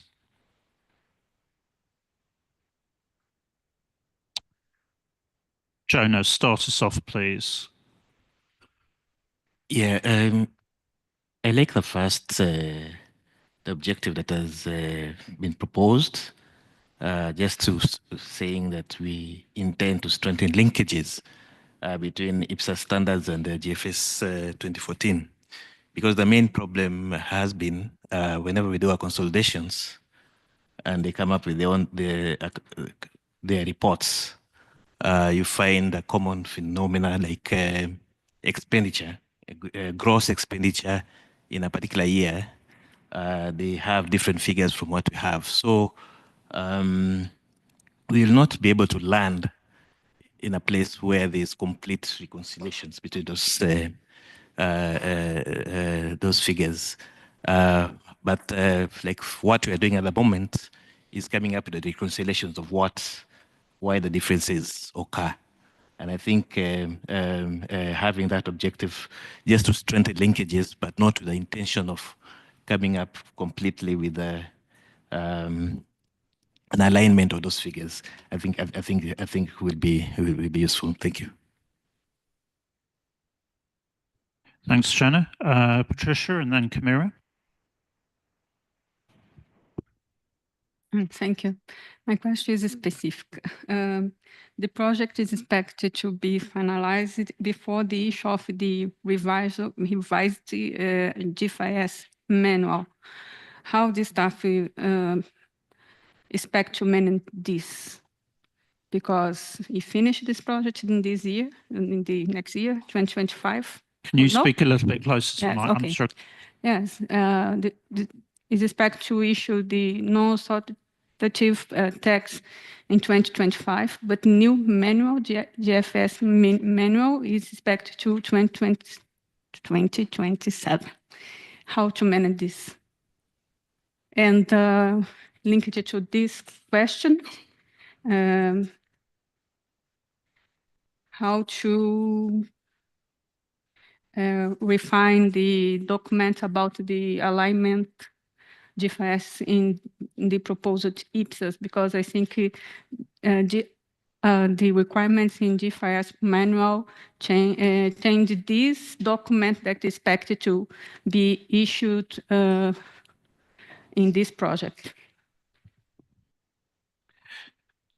So, I mean, what it's trying to do is actually say, right, okay, let's firm up on the current base in terms of, which is unclear to Jonah's point, between the existing guidance in GFSM 2014 and the IPSAS, and recognise the fact that actually we've made a lot of changes in the IPSAS suite over the last few years. So it's actually saying, let's firm up on that platform.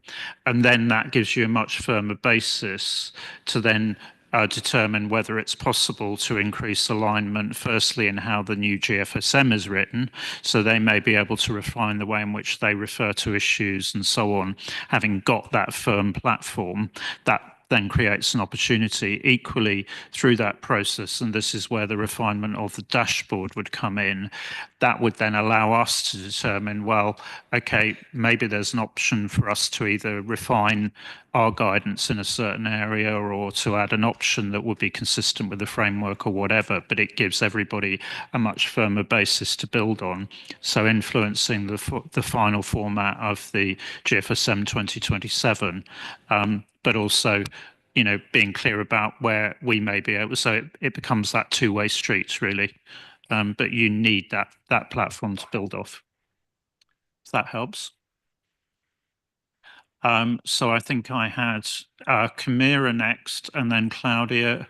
Was it Claudia and then Lucy, or Lucy then Claudia? Not sure. Okay, so if I go to Camira first, then Angela. Thanks, Chair, and thanks, Joao, for the presentation. I do agree with the proposed objective. I only have some clarification questions in terms of the scope. I see that you are proposing to, in the methodology, to do like a screening standard by standard and doing some maintenance, so including the comparative table. I find it that perfect for completeness reasons, because so that all standards have that comparative table.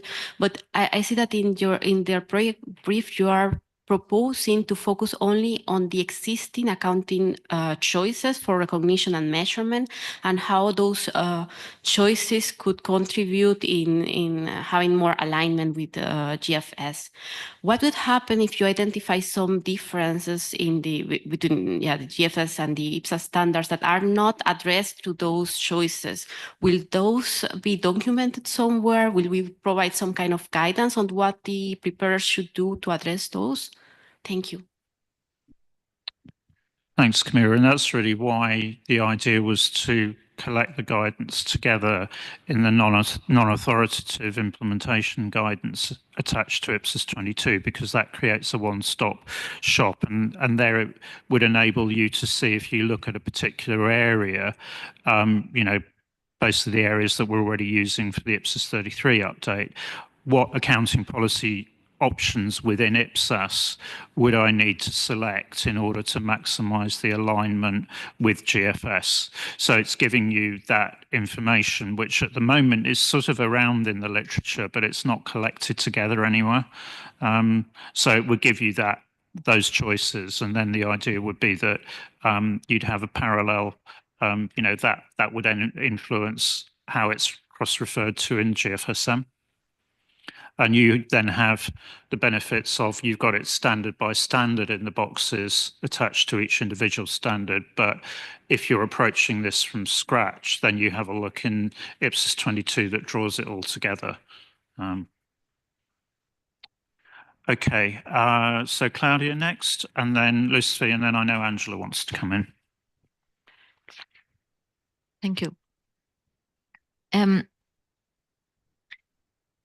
As Patricia already mentioned, and we have this new update process at the GFSM and SNA, I would find it helpful to have it in the introduction, a section that are actual ongoing updates, and that we will consider the results of this process in a separate project, not to be silent on their ongoing work on it. That's one comment. And the other regarding the program we faced, when I saw we had half a year or less than half a year to have the exposure draft, it seems like very ambitious if I see this long list of scope, what we have in it, what we want to update. And just when I reflect to the presentation from Steffi, she said asset and liabilities are valued with current market value. I'm not sure if you really know the difference between our current operational value and the market value is, and what's fair value difference and current market value in each standard where we are using different valuation concepts. So, and just to think about this comparison table for maybe it's not 30 standards, maybe 30. It seems quite hard work and maybe a little bit ambitious to be already finalized with the exposure draft in June. So I agree with you in terms of the way it presents. The point, though, is if you go back to that timeline that João has shown, actually, Joao's been working with us already, so we basically know the information. What we haven't done is pull that together and communicate it. So it's actually about communicating that information. It's not actually having the discussions from a first principles basis. That's already, Joao, I don't know if you want to just flick back in terms of to that timeline, because if you go back to that policy paper in February 2014, actually already we have the mapping in that document. It was done in a lot of detail at that stage, working with both the statistical community and the IPSASB community. And that's the basis that we already have it buried in that consultation paper. All we're actually suggesting here is partly there's an update, but actually we've effectively already done the update through the boxes added to the new standards. It's really actually just adding that knowledge and making it more explicit. It's not, so I recognize the point you're making, but it's actually, that knowledge is already there. It's just actually making it explicit. And that's also the basis, actually, that was used as the basis for the chart of accounts that was developed for the Pulsar project. So it's all there. It's just presenting it in a more, consolidated fashion. Lucy.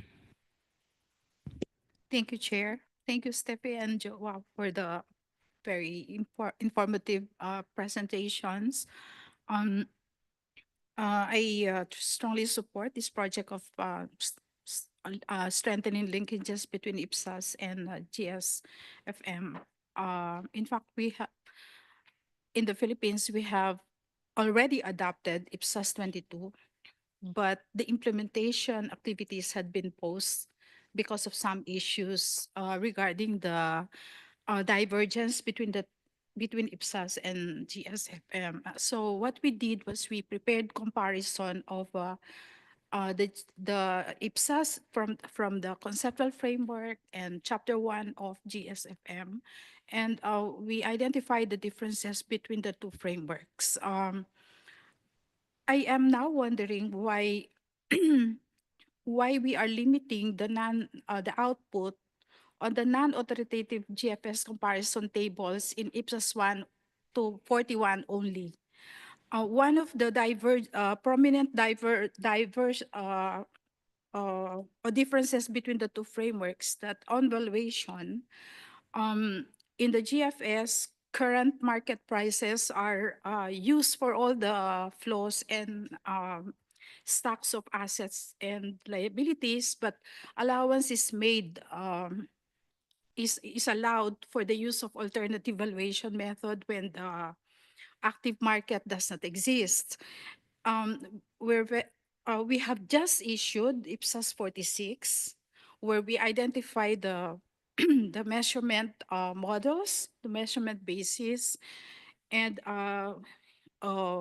if we do not consider non-authoritative comparison between the GFS and IPSAS, then we are missing, or we might be missing an opportunity to align or to link the differences between the valuation, the measurement, and even the revaluation and other volume changes. For instance, in GFS, we recognize all transactions and changes in volume in the statement of other economic flows.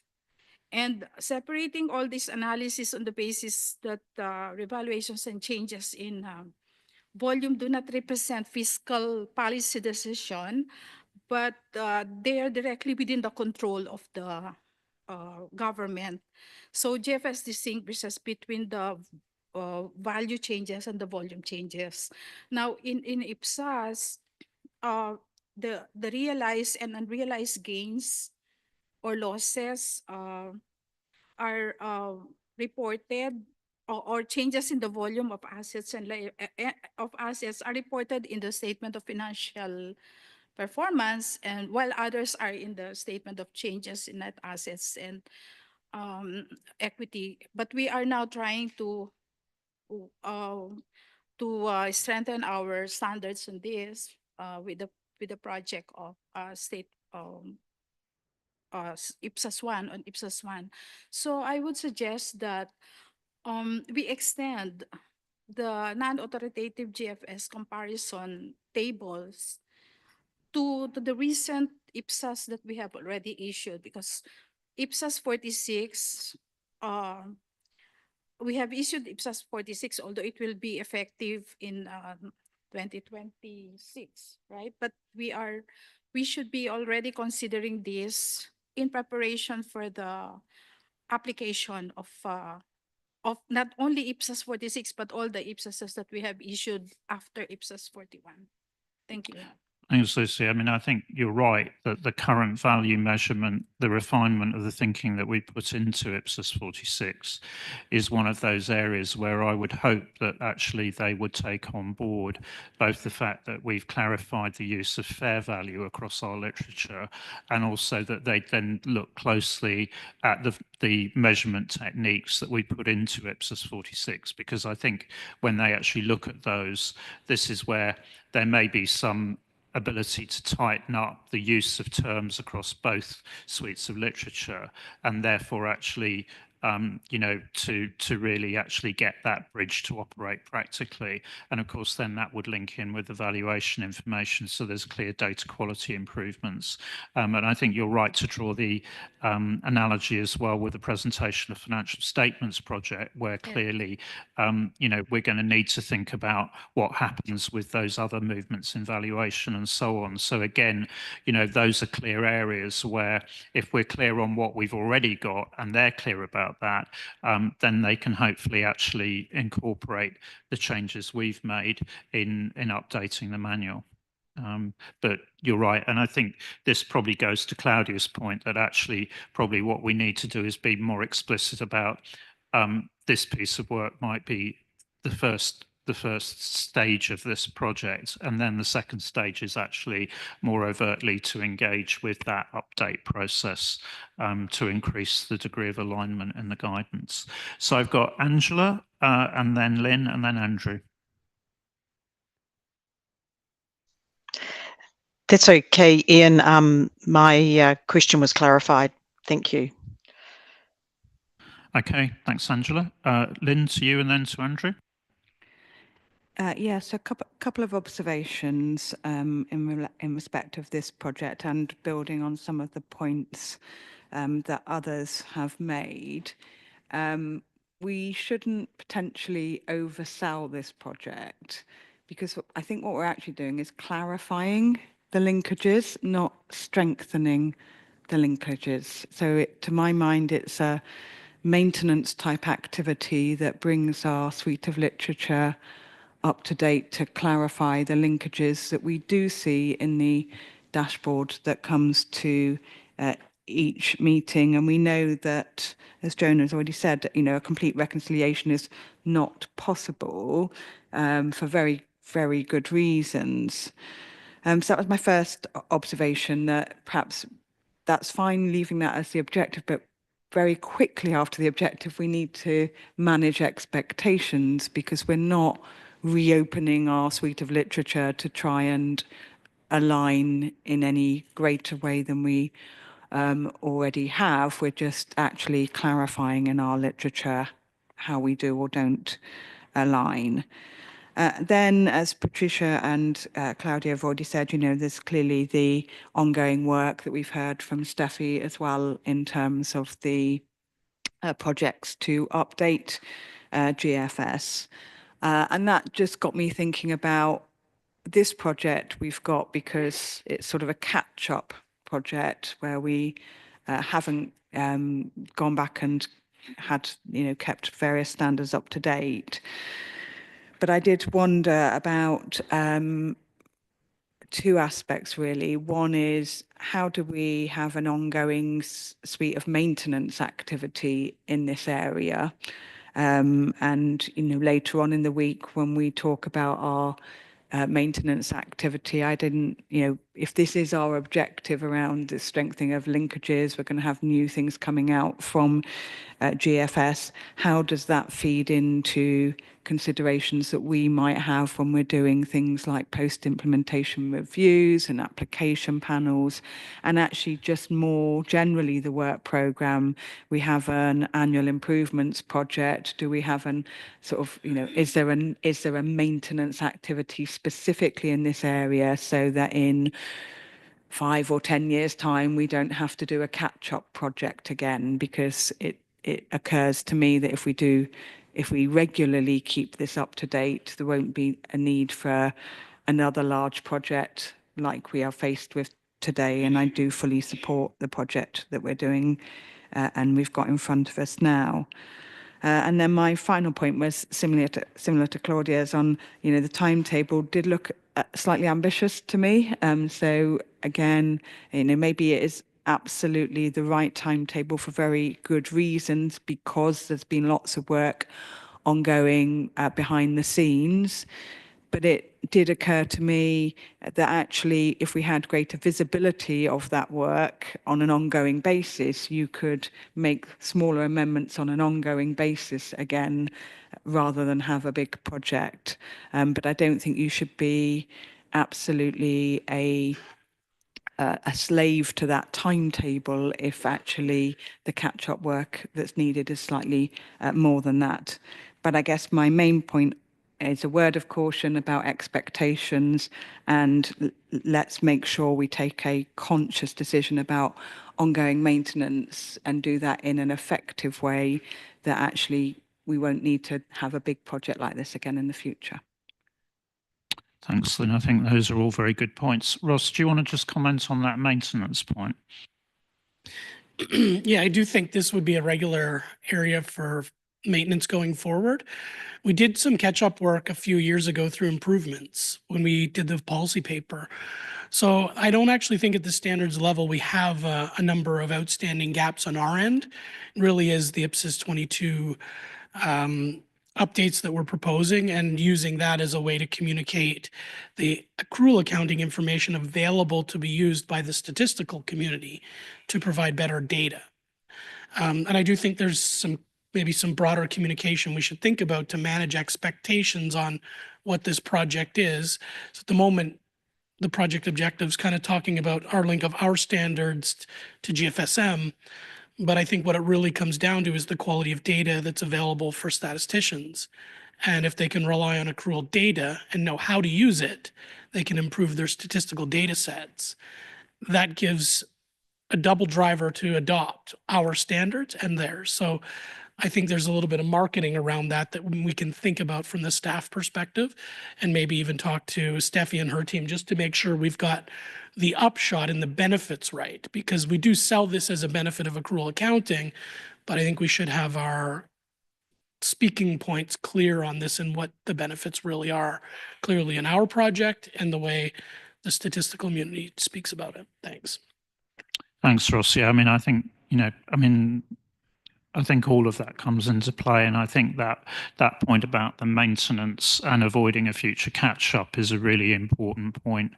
We do already have the tool available, but we just haven't used it for quite a long while. So actually we need to raise that in everybody's consciousness, board and stakeholders. And that clearly needs to come into the project brief, and that point about clarifying first before, and that will then provide the basis for hopefully increasing alignment. Andrew. Thanks. So my first point was similar to Lynn's in terms of not overselling it. And I think heard what you've said.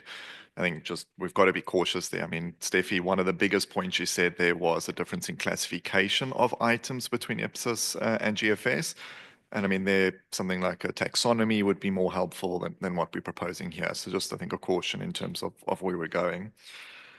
Two points of concern that I did have with the current project brief. The first is around the way I interpret it is recommendation of selection of accounting policies.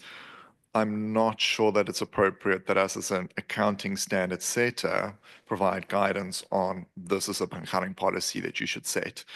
And I can appreciate this is done within a certain context, but my concern is that it flags only one consideration of multiple considerations that an entity should take into account when selecting accounting policies. So I think we need to be careful of not putting it in as this is the accounting policy to select, but these are the available accounting policies. These are aligned, these are not aligned. So just the wording that we use needs to be very carefully phrased. The other one that I wasn't comfortable with is it did say that there could be changes to our current IPSAS suite of standards. And I guess I would find it to be very hard pressed to make any changes to our literature purely from an alignment perspective where we've already had extensive due process on the existing standards. Thanks. Thanks, Andrew. I mean, I think both of those points are well made. And I think actually, if we were clear about there's a first phase, which is clarification, and the second phase then is actually engaging with the update process in terms of the opportunities for both sides to bring, guidance or guidance options out, then actually that makes that second point, consideration of any changes to the authoritative literature, that would be part of that second process. So the first is just around selection of options. And I think what we probably need to highlight is that IPSAS 22 is a slightly strange standard in that it's only if you decide that you want to do that, then actually you're bound by IPSAS 22, and then this would be non-authoritative guidance that then said, okay, if I want to do this, which options would I select? So I think we need to clearly communicate that this is only if you want to do this, and here are the tools that you can use within the IPSAS standards to do that, rather than we are making a recommendation that you should do that. So that communication point, I think, is well made. Patricia, you wanted to come back in?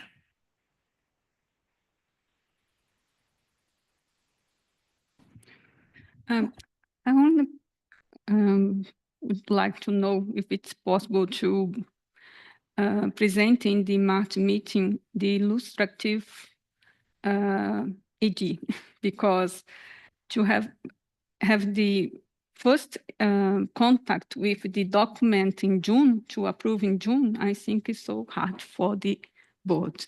Then my suggestion is to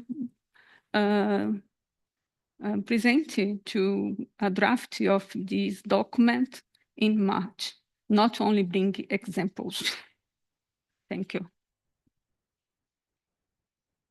Ross. So I don't want to commit right now. I want to go back and see what the takeaways are and how much we have to do, but I'll tell you, we'll bring as much as we can, but within a realistic promise of what we can do. And if that impacts the time frame, we'll talk about that in March. But again, I'm not in the room with João. I can't communicate with him on what expectations are, but I know we've got a lot of material and that might be possible. If it is, we'll bring it. I mean, certainly, I think the sense of where we've got to is, there have been a lot of well-made points in terms of how we communicate what we're doing here, how we clarify. I think there is the point that's been made in terms of time frame and how, is it too ambitious? How do we move through this?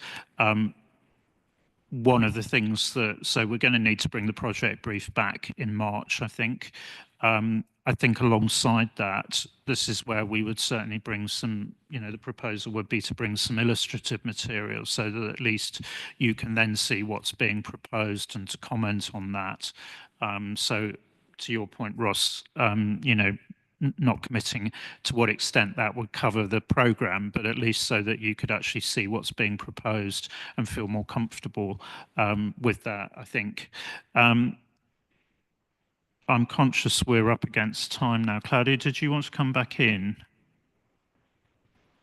Yeah, just you said something in a response to Andrew regarding it should help to find a way to use the data. So we should think about if it's the right place for IPSAS 22 as a standard or if it's a recommended practice guidelines.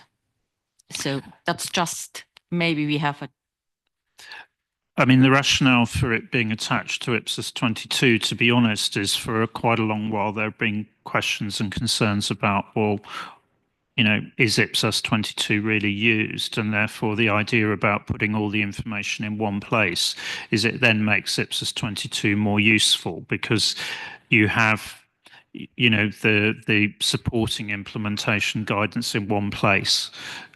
Is the point. So that's why it would be non-mandatory, but it would be attached to the standard to which it's relevant, is the point, rather than putting it somewhere else. So I think, oh, sorry, Scott. Point, but back to Lynn's point, you said we could clarify the clarification to the future text. These things get bounced around by their objectives, so I would maybe suggest that we actually change strengthen, because I did struggle with that word meant. Clarify is clear to the reader, so I would suggest you actually change objective to building on Lynn's point, because no one's going to get farther than that when they read.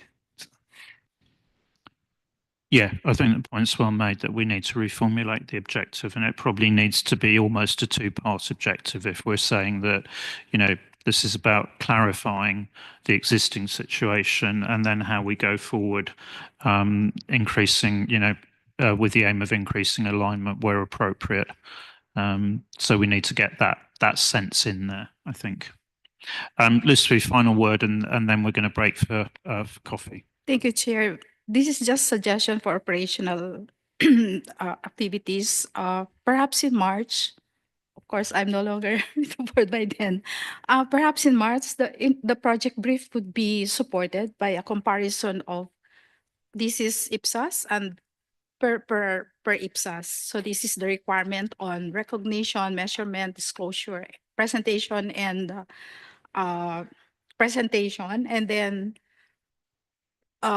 comparison of the requirement of GFS. So it can be identified which possible or what would be the possible linkage that have to be clarified in the linkages that have to be clarified. I suggest this because this help us. In our case, we did the same comparative analysis, and it helps us a lot to identify why we cannot implement IPSAS 22 because of these differences. So I think it will help the board members understand more how to approach how to be able to come up with non-authoritative guidance for IPSAS 22. Thank you. So I think that underlines the point about the refining the existing IPSAS ISS dashboard, because if you have a look into that, and I don't know, João, if you could share your screen just to go to the standard by standard analysis that's in there, that's supported in the same way as the IPSAS IFRS dashboard by detailed analysis standard by standard. So the idea is that we would refine that so that it focuses on the GFSM 2014, and then you would have a clear view standard by standard of whether there is an aligned choice that you can make, or whether there is a difference in principle, or in between that, where the you know, there may be the opportunity to increase alignment through the GFSM update process. So it would actually clarify for everybody, but it would also then provide that forward management tool to identify the areas that we're looking to increase alignment. I don't know, João, if you've got the existing dashboard available? Give me a few seconds. I'm pulling that to show. Give me a second, please.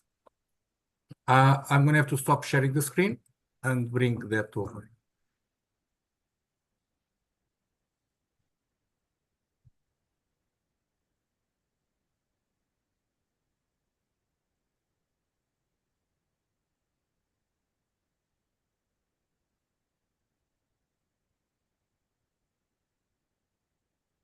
The alternative is just to have a look at the papers that you've got. Give me a And second. Yeah. So, do you want the current one or the one that I've the already standard by worked? standard one, the table, Yeah. is it table 1 or something? Yeah. Okay. I'll open it now. I'm going to share now the screen.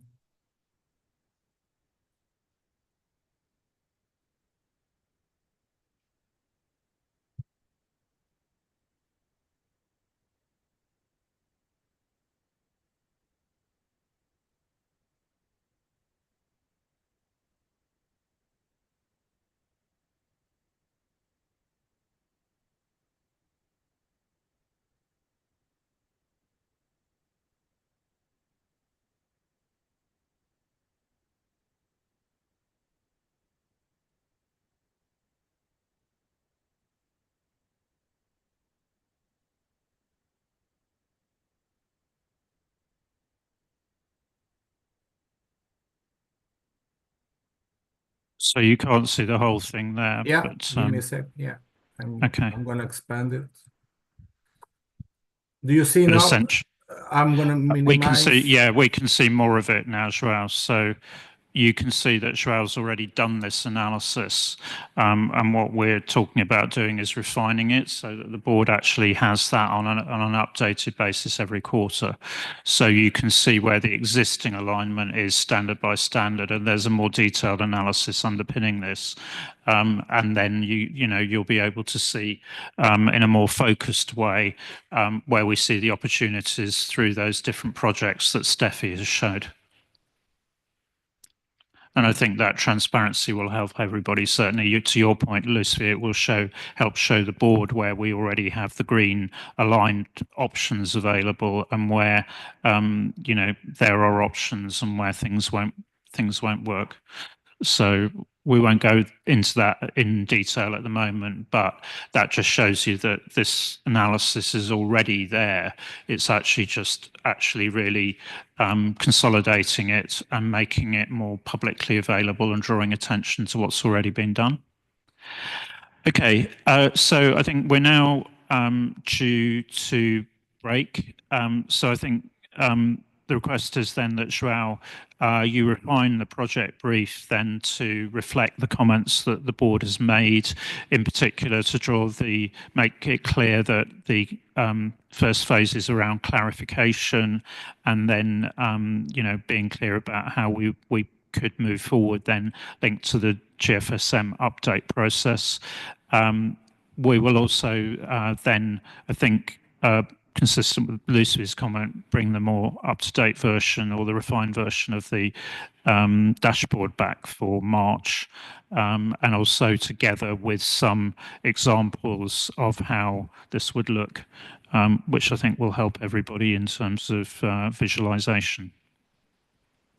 Okay, so thanks everyone. Thanks very much, Steffi. I'm not sure whether you're still there online, but thank you very much for the presentation, and looking forward to working with you and the team in moving forward on Task Team 4. And the board will be getting regular updates on that update process, particularly as we welcome Florian as my co-chair, but also as Claudia's incoming TA. Okay, so with that, we will break, and if everyone can come back at 3:30 KSA time. We'll see you then. Thank you.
خلاص اشتغل.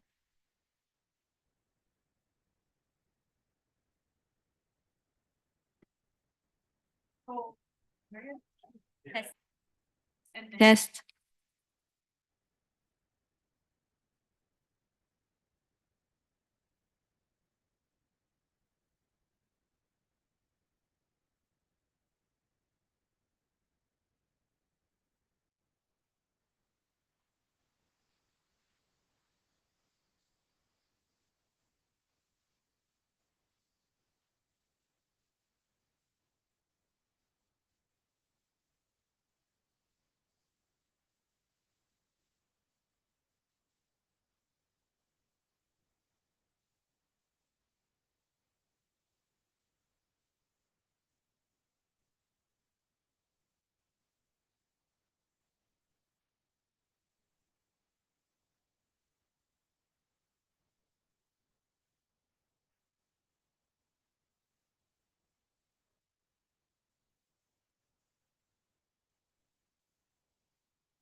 والكليكر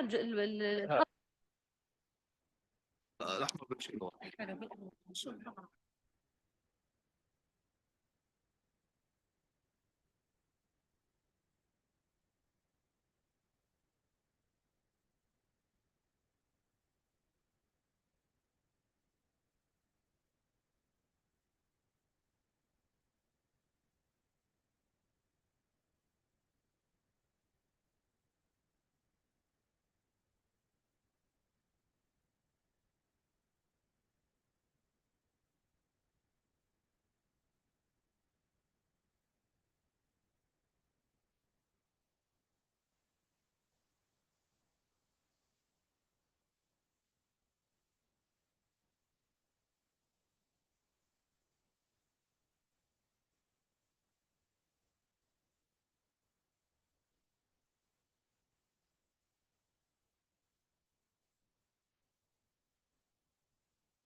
تيست تيست تيست تيست تيست.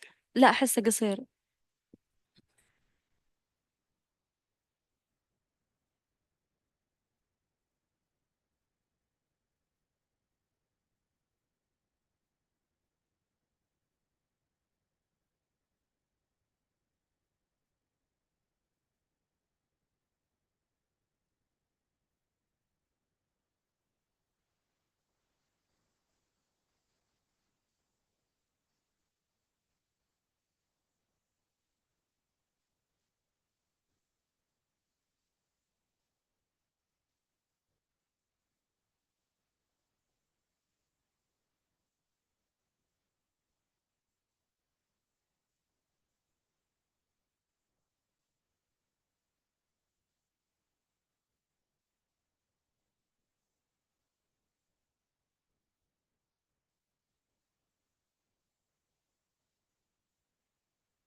Okay, so before we get into the main part of this afternoon's the session next, this isn't a sort of back to the future moment in terms of Andreas's returning as my successor or anything like that. But what it is actually taking advantage of the fact that we have him with us for a couple of days, and of course. You know, it's been fantastic that he's remained involved with the work of the board in so many ways, but very much in particular in terms of leading the formation of the academic advisory committee, and you know, that very much plays in with his day-to-day work. But I think that's become a very increasingly important part of our work, and it was really just to actually respond to the point that Yakuba raised earlier on about the availability of information and so on. So Andreas, over to you. Thank you very much, Mr. Chair, and apologies for not being in the room when I was called upon. Anyhow, so as you have heard from Ross, we once again had a very successful call for papers, with 19 papers being, or abstracts rather, I should say, being submitted, and a fabulous work of the academic advisory group. And I would like to mention the members in person and thank them in person. We have, just going around the table, we have Scott, we have Mari, we have, where is Andrew? Andrew, yes, we have Andrew, and we have Patricia, who are part of that group. So basically, if you wonder what is the rationale behind that, it's those of the members who have a role in academia, who are professors or a similar role in academia around the world, are members of the academic advisory group. Additionally, we do have two members, Susanna Jorge and Maria Francesca Sicilia, who are representing two of the main networks of academics, the CIGAR network, which has nothing to do with smoking. It's comparative research in the field of government accounting, and the IRSPM network. And then we have also former IPSASB members who are still academics. In the current situation, we have Francesco Capalbo from Italy, who used to be an IPSASB member and is of course still an academic. So what this group really does is they look at the abstracts and select the abstracts, which then are being worked on, and that's what is happening right now. So the selection process has been finalized. We have selected 6+1 abstracts. Why 6+1? Well, 6 new ones, and actually we have a latecomer from the last round, which is supposed to be submitted, and of course we would also be interested in having that research being presented once it becomes available. 3 of them, which includes also the latecomer, are on presentation, so I understand that's a topic for tomorrow's session, but I think that's quite interesting also to have some research, because I anticipate it will not be finalized before next year. There's one paper which I think is very interesting, and I also talked to Ian about that yesterday. It's about IPSAS 18 segment reporting and IPSAS 20 related party disclosures, which is also sort of a presentation topic, and I think which is very timely to have some research presented on that one. And then we have one on intangibles, which is of course also on the long list of work for this board. Plus, we have 2 on biodiversity. I understand the board has not yet taken the decision what to do next after IPSAS SRS 1 will be hopefully issued next year. But I mean, what will be the next steps? One of the options is actually to go into other topics other than climate, and biodiversity might be a topic on that one. I mean, that's no sort of decision or prejudice taken by the academic advisory group. It's just because research takes a little longer, and so it might be useful to have this once you will take the decision what to do next, and this can be something else, obviously. So I think all in all, I think that's my report back to the board, and perhaps in response to Jakuba, we talked in the break in detail. I think what we will actually do is I will ask staff to provide a geographic breakdown of the submissions. I think that's something that can be done without any problem. And I will also ask staff perhaps to follow up. I think that might take a little longer, follow up on the papers being published, because that's out of our control. They are published in journals, and not only in my journal. You know, I'm an editor of one of the journals, but there's no obligation for them to submit it to my journal. They can also submit it to other journals, and then of course I would not automatically find out once it gets published. So we will ask those authors if they let us know, and again. We are happy to share this information once it is published. I think that's a very good remark from Jakuba. Thank you so much.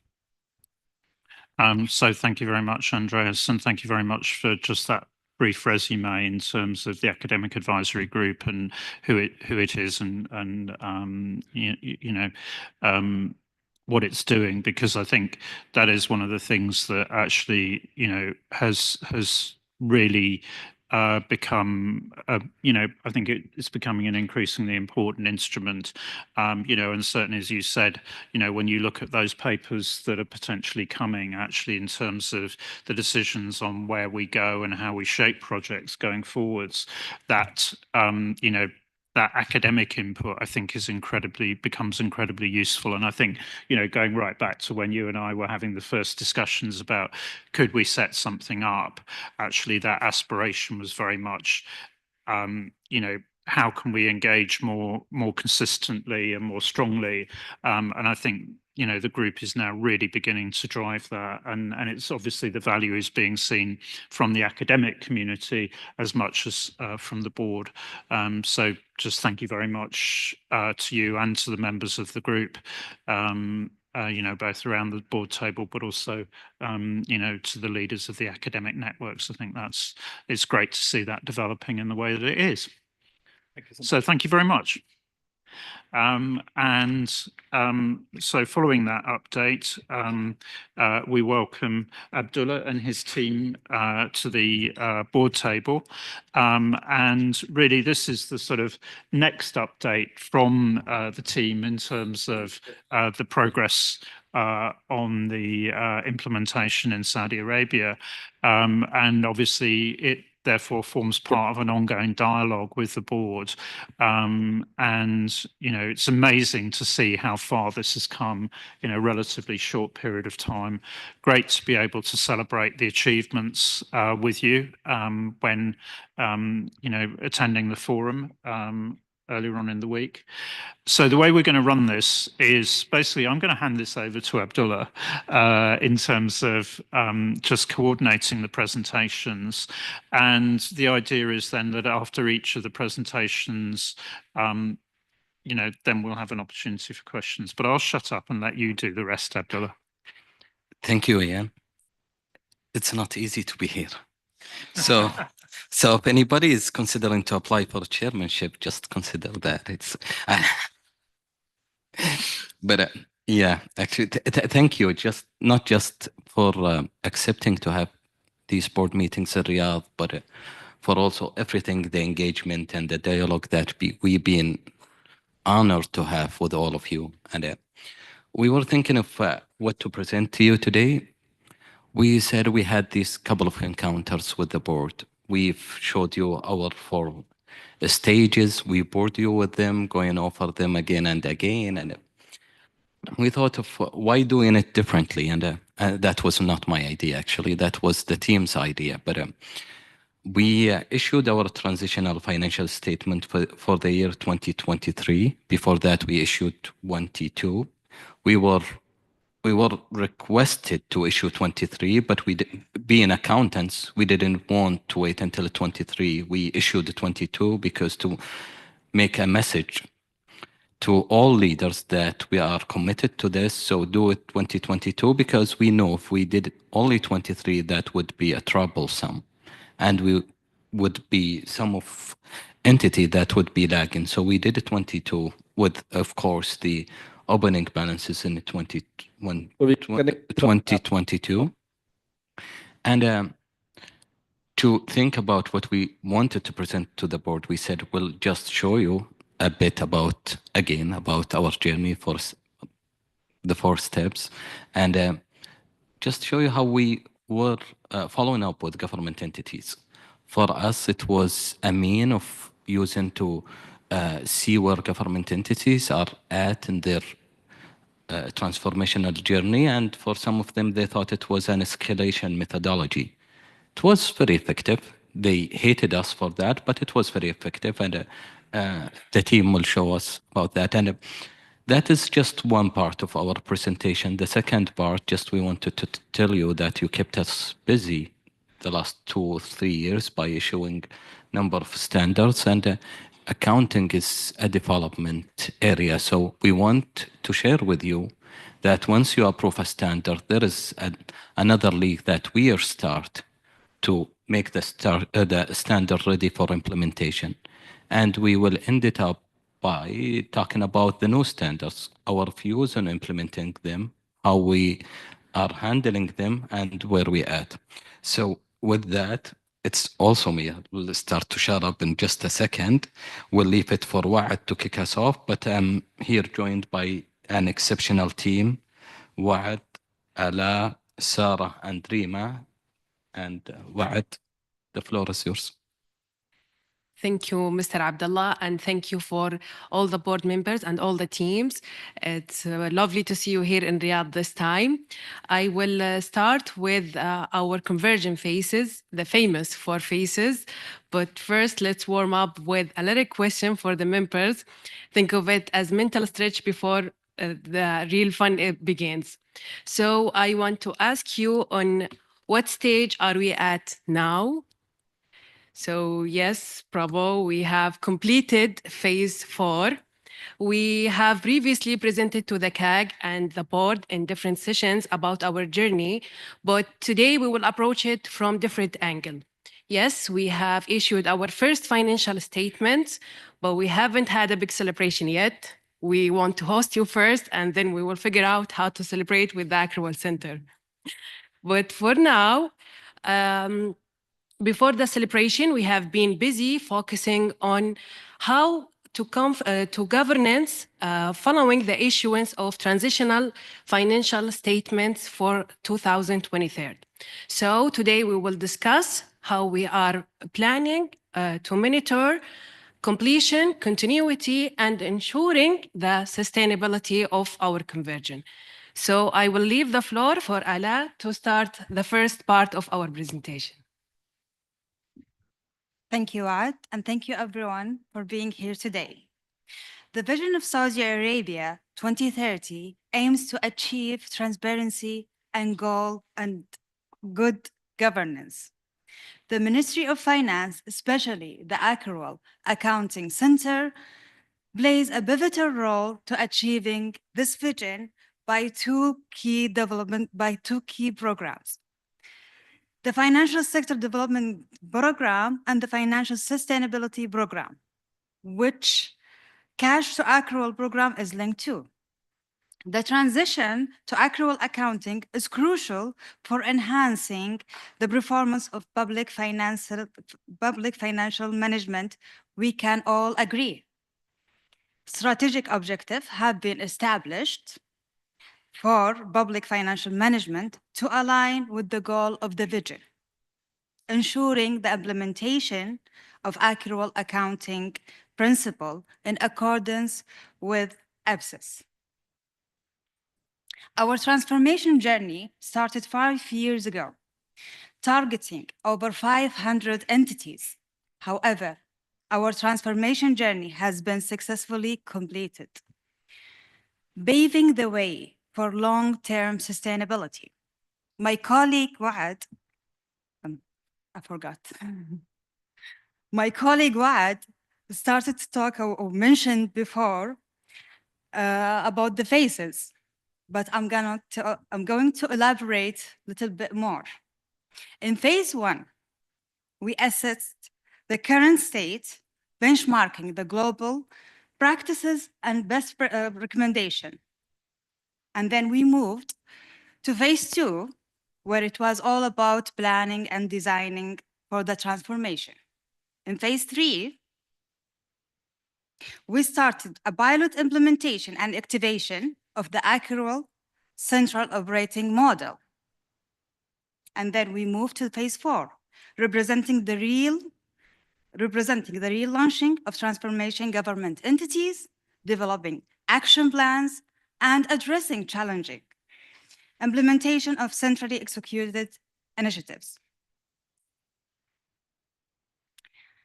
A mechanism has been developed to track and monitor the progress of government entities in this transformation journey to accrual basis, which was reflected through dashboards, as you can see, and was updated weekly for more than 230 entities and shared to leaders of these entities. This has enabled for more dynamic follow-up of the entities and facilitated escalation process whenever it's necessary. The ministry provided essential support to these entities throughout the transformation journey by implementing centralized initiative and to executing the project and provide services to government entities. On the other hand, on the entity level, we provided them with the scope, budget, and the quality assurance. In this chart, we can see the overall percentage of the transformation initiative. And proudly, we can say that it was all completed. But we did not stop here. We continued our journey to both transformation phase. The post-transformation phase. The post-transformation phase to accrual bookkeeping, sustainability, and continuous improvement. And continuous improvement of achievement of transformation journey and benefit for realization. In this phase, we have three key pillars: completion, continuity, and accrual bookkeeping sustainability. In the phase, just if I can interfere, sorry for this. You can go to the previous slide. And when we are saying sustainability, we're not talking about the sustainability we are talking about the accrual sustainability. And just to add something on there, we said now we issued our 23 transitional financial statement. What's coming ahead of that, or what is waiting for us, we were thinking of government entities. They took advantages of certain waivers. We wanted to launch a dashboard to follow up with these government entities to make sure that they address these waivers. And the other pillar was talking about, we want to make sure they continue into bookkeeping, into accrual. We don't want them to stop that, because that would encounter another big project like what we did. So that was the second pillar. Third pillar was about how to sustain the bookkeeping, which by that we are talking about if we can give them a testimony saying we can say they can sustain their accrual conversion. And Ala will cover all of these, but I wanted to give you a break to catch your breath. Go ahead. Thank you, Mr. Abdullah. Okay. Now we're going to talk about the first pillar. In this pillar, we're following up on the remaining activities from the transformation completion phase. This pillar have three indicators: following up on fixed assets and violation according to specific exemption, auditing financial for the statement for the ending year 2023, following up execution, transitional exemption plans. And here you can see dashboards where we monitor the performance of the entities according to several KPIs.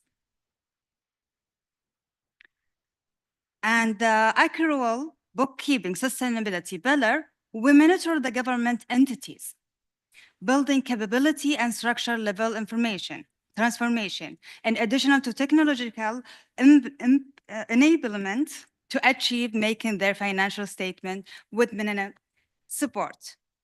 And this pillar also have three indicators: activating organizational structure aligned with the accrual basis, activation technology enabler based on accrual accounting, building entity human resource capability through knowledge transfer, and focus on training sessions.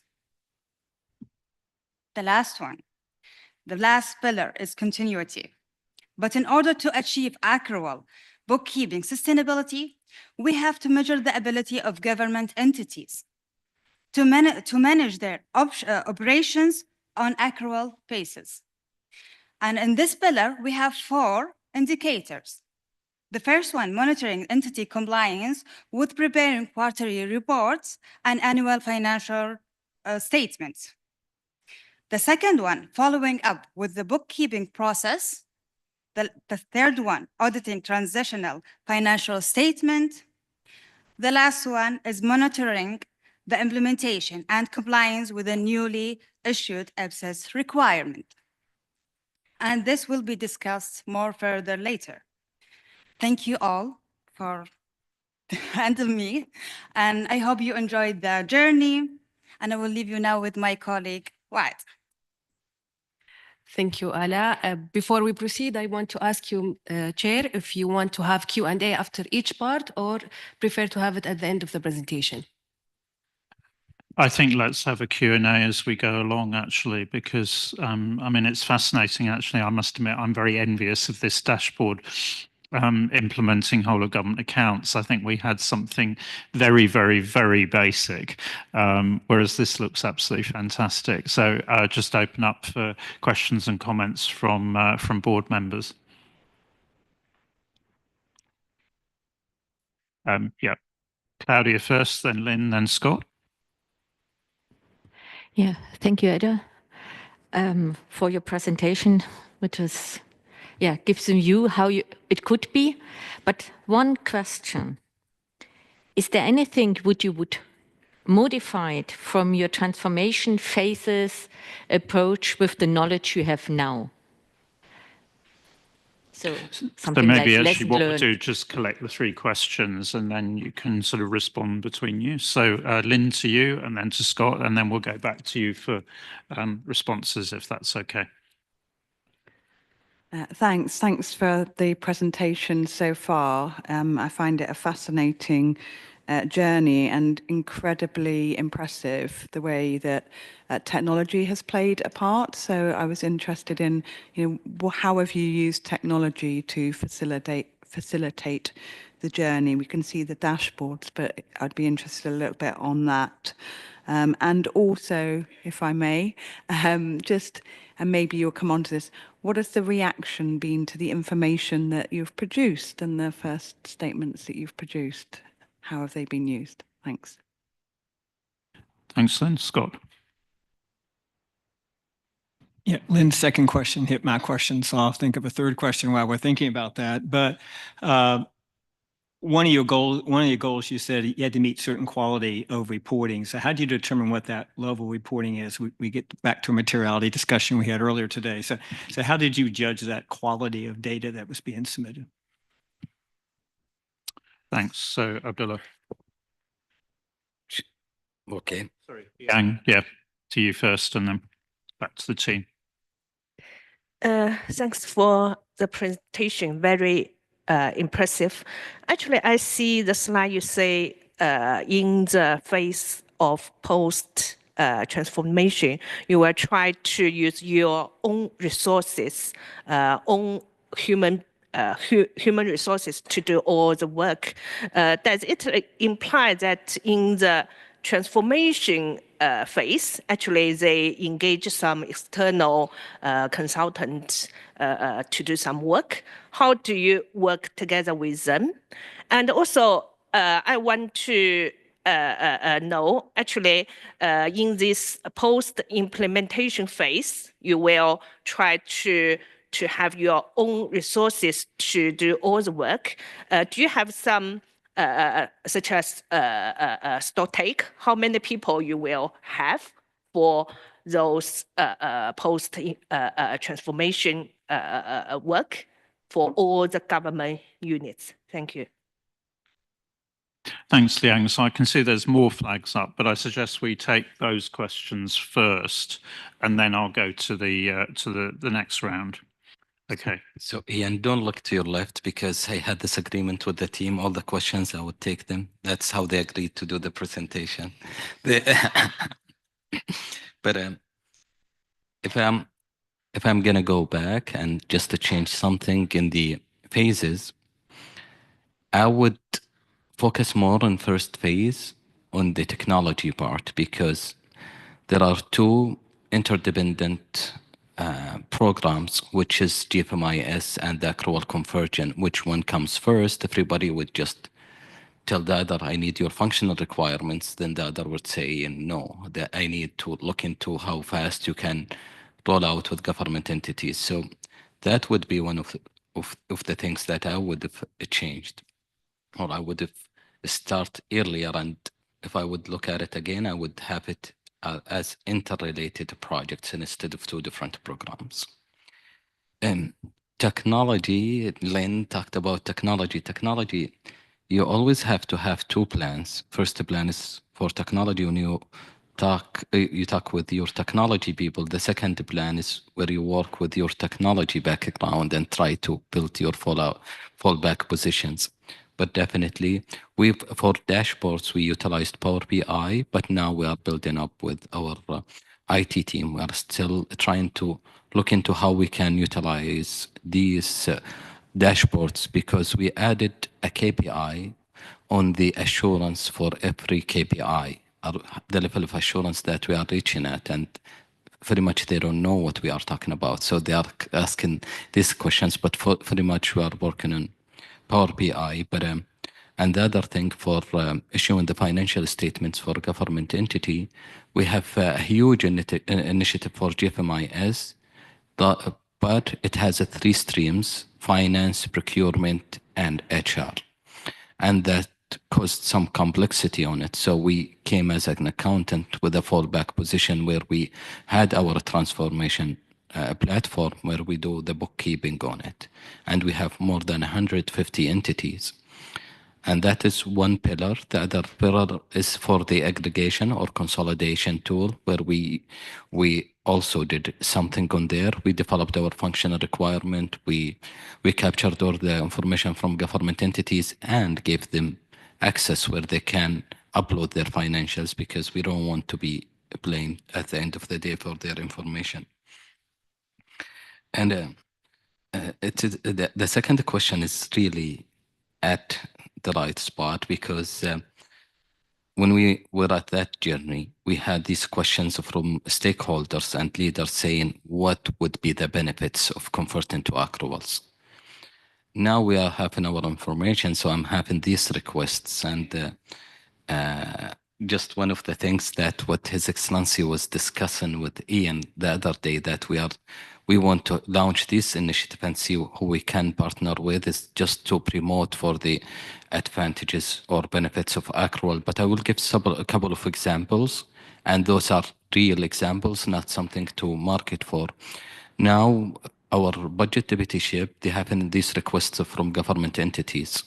So they shared with us the information they are having, and they are working with us to analyze their financial statements. And if something is for inventory procurements, they're asking us to look into the inventory movement in the last 2 years or 3 years and give them information if those inventory would be needed or not. Similarly, fixed assets and all that. Deputyship of revenues are working with us on the improving their collections. They found it very instrumental. As a matter of fact, they want to embed that into their operating model. So that been really influential. So what we are saying, we told them we don't want these as being initiatives. We want this to be a holistic running program where we can integrate this into their daily operations, and that is one of the initiatives that we are working on. And one of the big initiatives we are working on now is just looking into the leases of the buildings of government entities, because we have these owned buildings and we want to rationalize between leases against just moving government entities onto some state-owned properties and see the benefits. And guess what? It's been rolling out for a couple of years, but now we have our financial statements. They came to us and say, no, you have the financial statement and you have the fixed asset account. So please help us with that. So those are the things that we want to build on. The quality of the financial information. I don't think if I have a definite right answer, but what we did, just one of the things that we did, we compared between the information we have in our financial statement that we issue and the cash accounts that were issued for the government. A huge gap that we found out. Some of the controlled and non-controlled items that being shown in there, and just you see these transactions that been flowing right and left on cash basis. When we did that in the financial statements, they were more logical. So what we are planning now is just to merge the two programs together in case that there are some information that are missing from cash basis, or there are some non-correct posting. Just leave it at that. So that is what we are working on. And lastly, we've been using external partners. That's what they call them. But when we started the program, we thought the Big Four won't be the only ones that because 500 entities, if we are saying the number of financial statement, 233 financial statement that been issued, we engaged with the Big Four, but we launched a program to qualify some of the local offices. We used some of even the Big Four companies. And we looked into these offices. We had our first survey, then we had a questionnaire, then we had meetings with some of them to know their capabilities, number of partners and within the office, the number of employees, if they did any transformation programs before that, IFRS or anything, then we had a program to guide them into the public sector accounting framework.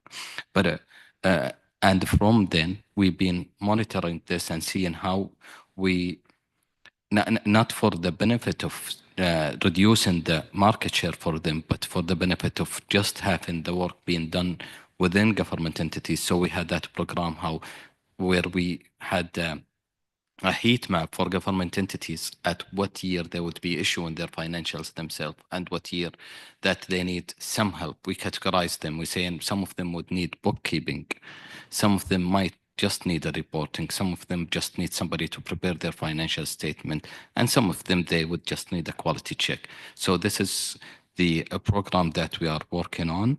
And the last thing that we want government entities to be independent, because we are into that process. We're saying these are your information. When the government auditor comes to you, you need to answer them. You don't need to pick up the phone and just saying, Accrual Center, please just answer these questions or provide these requests to the government auditors.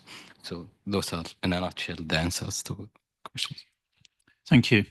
You can see the board's really getting into the presentation. So what we'll do is take a round of the just quick questions from the board, go back to you briefly, Abdullah, and then we'll go back to the team for the next stage of the presentation. And please feel free to say if any of the questions are actually then going to be asked by the following parts of the presentation. So I've got Noyati, then Mari, then Lucy, then Jonah, then Renee, and then we'll come back to you. So Noyati, to you first. Congratulations, because I've already done the crucial part there. Just want to ask, since you are using the IPSAS 33 on proceeding this journey, and of course, there's another 2 years, another 2 years, is it? You are using the 3 years transition, isn't it? And then for that, meantime, what the activity is a priority during this time? And then another one is, I suppose that the system that you use in the ministry, is it the same platform or different system, and supposed to be have an integration of that system where, and then are you working on it? Thank you. Thanks, Noyati. Mari, to you next. Yes. Oh, thank you so much. Excuse me for asking this very direct question about the adoption of the IPSAS. And so I understand the financial sector development program and financial sustainability program, and so the transformation stage of compression and continuity. And however, it is so important to how to drive the adoption of the IPSAS, and I would like to have the information about the key success factor or the driver or the enabler of that. Thank you. Thanks, Mari. So Lysvi, and then Jonah, and then Renee. Thank you, Chair. Your journey is really very impressive, and it's worth emulating by other jurisdictions. And congratulations on your successful adoption and implementation of IPSAS. Very, very crucial in a successful adoption and implementation of IPSAS is the capacity building of those who would implement the standards. So there are 2 phases there. There is a need to capacitate them on the standards themselves, and on the operational side, like for instance, implementation of government integrated financial management information system, how they will use it so that they can gather and consolidate data. So I am interested to know what were your challenges when you and how were you able to meet those challenges in training those especially accountants and those who are involved and even the executives so that they can embrace the reforms that you have instituted and to ensure the irreversibility of the reforms as especially when there are new standards that the board is issues. So how do you sustain the capacity building activities to ensure that everyone is very much knowledgeable or aware of their specific roles, accountability and responsibility in implementing IPSAS? Thank you. Thanks, Lucy. So Jonah and then Renee and then back to Abdullah. Yeah, again, also again, my colleagues, congratulations. I think it's well done, team. Just on the transition, whether you did the big bang or did you do a phased approach, coming in with assets first and then entities, or I got a feeling that you approached it the big bang. No, okay, and then finally.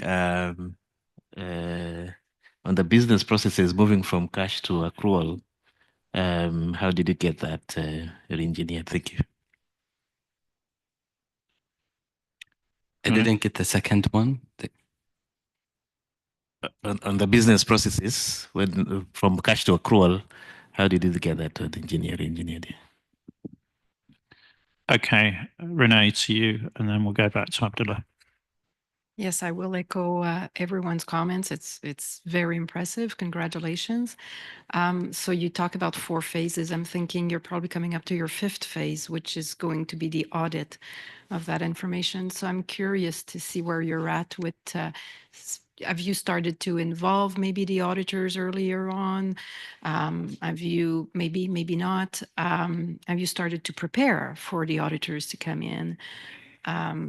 Prepare your information, and just how are you preparing for what I think is probably that 5th phase of the program? Thank you. So just for IPSAS 33, yes, we are using IPSAS 33, but we wanted to be pragmatic. I hope none of the government entities is listening to this, but we wanted to be pragmatic because when we start with government entities, we don't actually tell them what is the adoption date for the national, for us as national, because we are considering the first year is 23. But if a government entity started in 21, we calculated 3 years for them because we know that there will be unjustified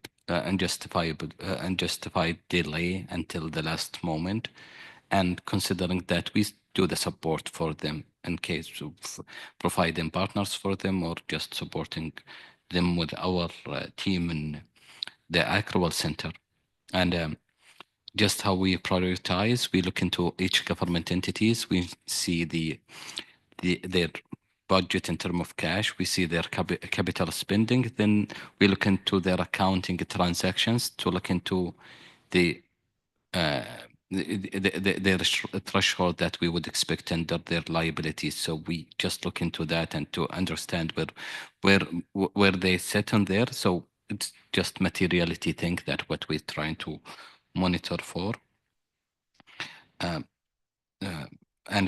Government entities, the aspiration for government entity to be at one platform, except for certain entities, which they have their, it's either for confidentiality reasons or something, you want to have them as decentralized, but at the top you will have the centralized reporting system. But with the challenges that they've been facing, we provided the the platform where we have 150 government entities. Any other entity that are reporting in their own system, we provide them with the functional requirement. They have to justify their systems are in alignment with our system. Mary, one of the questions, it's going to be answered in the following part about the adoption. The second one, the enabler, the key enabler would be my team. We had such amazing accountants, and you would see them around you. I said this during the forum. So those are the people who are just discussing the most complicated accounting issue related to leases, sales leaseback, financial instruments and hedges. Those are the same people who are helping us today to get in here, to sit us around and to attend any request from us. So that is the aspiration that I was lucky to get in my team. So that would be the key enabler. Capacity building would be really a key issue. We put that in the heart of our convergent journey. We started with two initiatives being coupled in the beginning, the training and change management, but we know at a certain point that they need to be separated because different tools for each one of them. Then we had these tools that were designed for government entities, for leaders, for employees, and we set out our views that some of the people would need a training, and that would be the way for them for change management. But other leaders, they needed to be directed by somebody to just act and know the importance of accrual. Some of them just were ignorant and they're not knowing the value of accrual. Others that were living in the era that's saying there was a previous attempt to just set up accounting standards and did not work out. So that there were unbelievers on that. So we designed full program to deal with them. But for training, I would say non-stop training, no matter what. Some of the employees, we did a training for them. We came back in 3 months and guess what? They forgot everything that we... But yeah, we are managing that and just we are building this program with the skill centers. We want to put it around it and just be in part of the ongoing training for government employees and embed it in their competencies framework, because the skill centers, they worked on the competency framework. At a certain point, that would be the aspiration that you won't be promoted to a certain position unless you are attending to that capacity. This is the ultimate. When it's going to happen, I don't know, but all of us would want to have that. For no standards, I don't want to burn the presentation that is coming ahead. There is something about it, and we're going to be touching on it. Big Bang. Wish I had the option to go Big Bang, but trust me, I tried everything possible to go Big Bang, but the complexity, the deviation of government entities being centralized and being on a central basis, central payment system, we couldn't do a Big Bang. So we look into a program that I really liked doing it, and I look back at it with pride that we looked into when we wanted to have roadmap for every government entity, where they start, where they end. But the thing about it, it's looking into the government entity on 4 pillars: HR, IT, capability, and the complexity of their accounting. Then putting these all together and just putting a roadmap for them, but having a timeline, which is end of 2023, for them to issue their financials. So this was a program where we, at the end, had a roadmap for every single government entity. We tied that up with how much the costing would be, because we wanted to have an idea for maintaining the IPSAS, how we are maintaining the progress in cash to I don't know if I forgot something about it, how to maintain the IPSAS. We have a presentation talking about how we are maintaining the new standards. Auditor, the good thing about our government auditors, they are part of our executive committee, and they are part of our steering committee. They have membership. They are also member of every technical committee. And 2 years ago, they engaged with a partner where they developed their methodology for how to do the audit, and they had lots of thinking about it and looking at the public sector element of it.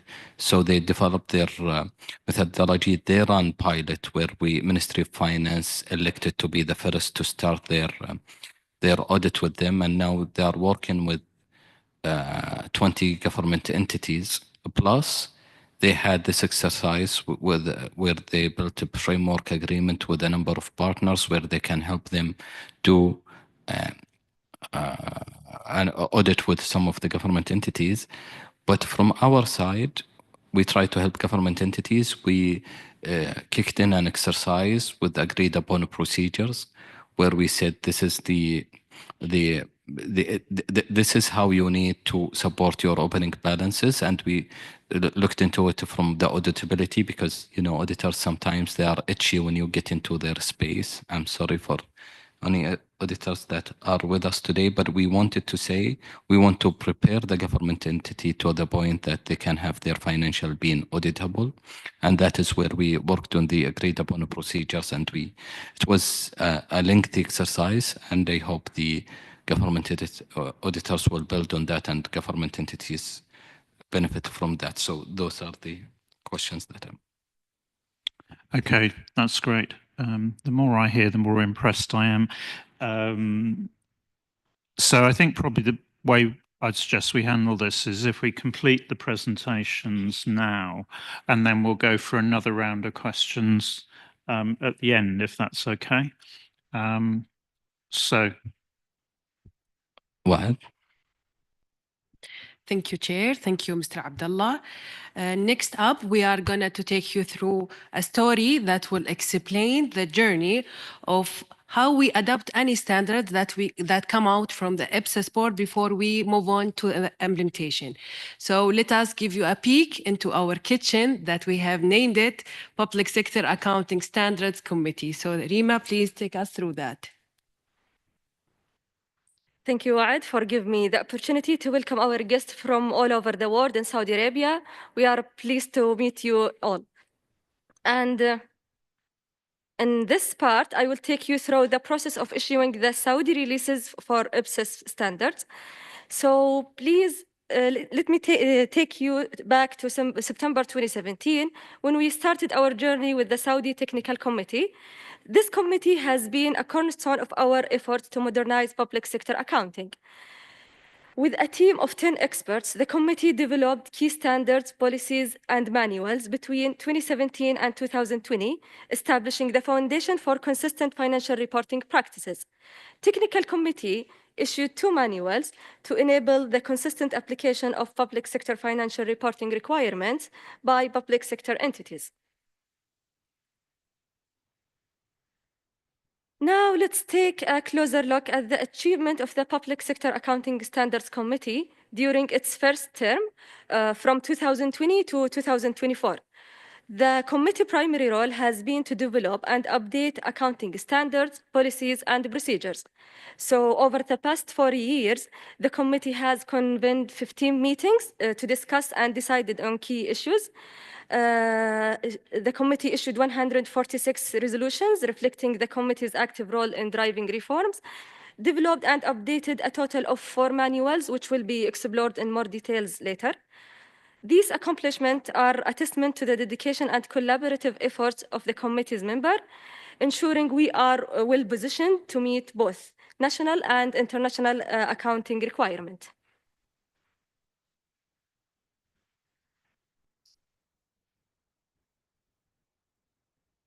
Okay. Then, with the completion of its first term, the Public Sector Accounting Standards Committee has been reformed for a second term, starting in May 2024. The third team member is tasked with building on the achievement of the first term while addressing new challenges and opportunities in public sector accounting, in public sector financial reporting. So the next 4 years will focus on furthering alignment with IPSAS, supporting entities in the sustainability process, and enhancing the standards to meet the evolving needs of the kingdom. Now, let's take a look to the essential manuals developed to support the transition to accrual-based accounting in the public sector. Technical Committee and Public Sector Accounting Standards Committee issued and updated 4 manuals: Public Sector Accounting Standards, Public Sector Accounting Policies, Public Sector Accounting Procedures, and Illustrative Consolidated Financial Statement. These 4 manuals are essential tools for ensuring that public sector accounting practices are aligned with international standards, facilitating transparency, accountability, and effective governance. And one of the important aspects of our committee will be the ongoing review and updating of these manuals and ensuring they reflecting the latest changes in accounting practices and responding to the practical needs of public sector entities.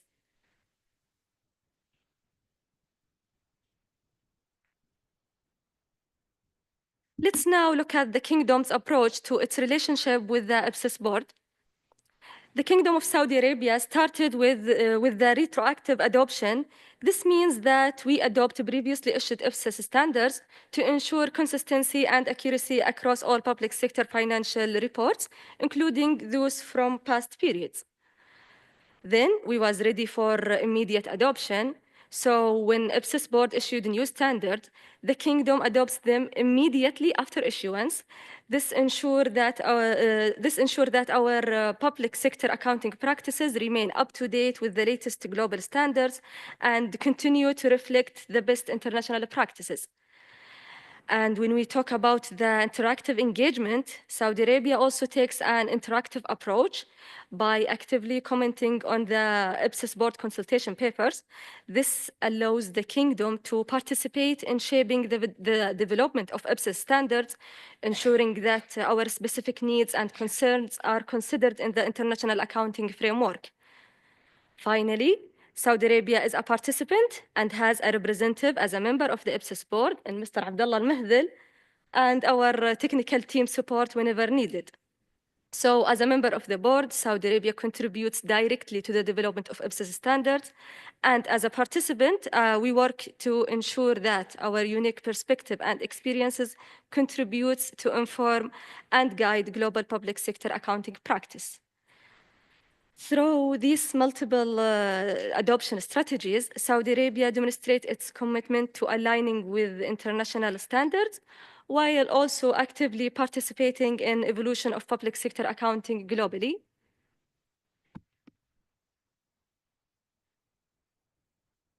Now, let's talk about one of an important initiative carried out by the committee, which is the annual questionnaire.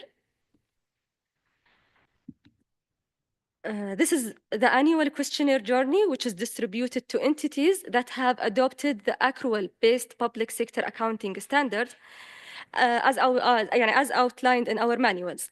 The purpose of the questionnaire is to assess the implementation of the public sector accounting standards across entities and gather feedback on their experiences, and also to identify challenges faced by these entities in applying the manuals.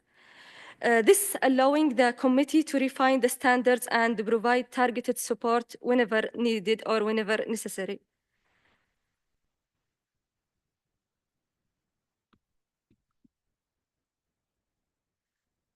Now let's dive into the committee due process, which outlines the steps and the procedures the committee follows when developing public sector accounting standards before publishing them. So this is a real timeline we follow for preparing standards and its accounting policy in Saudi Arabia. Let's take it in more details. Next slide.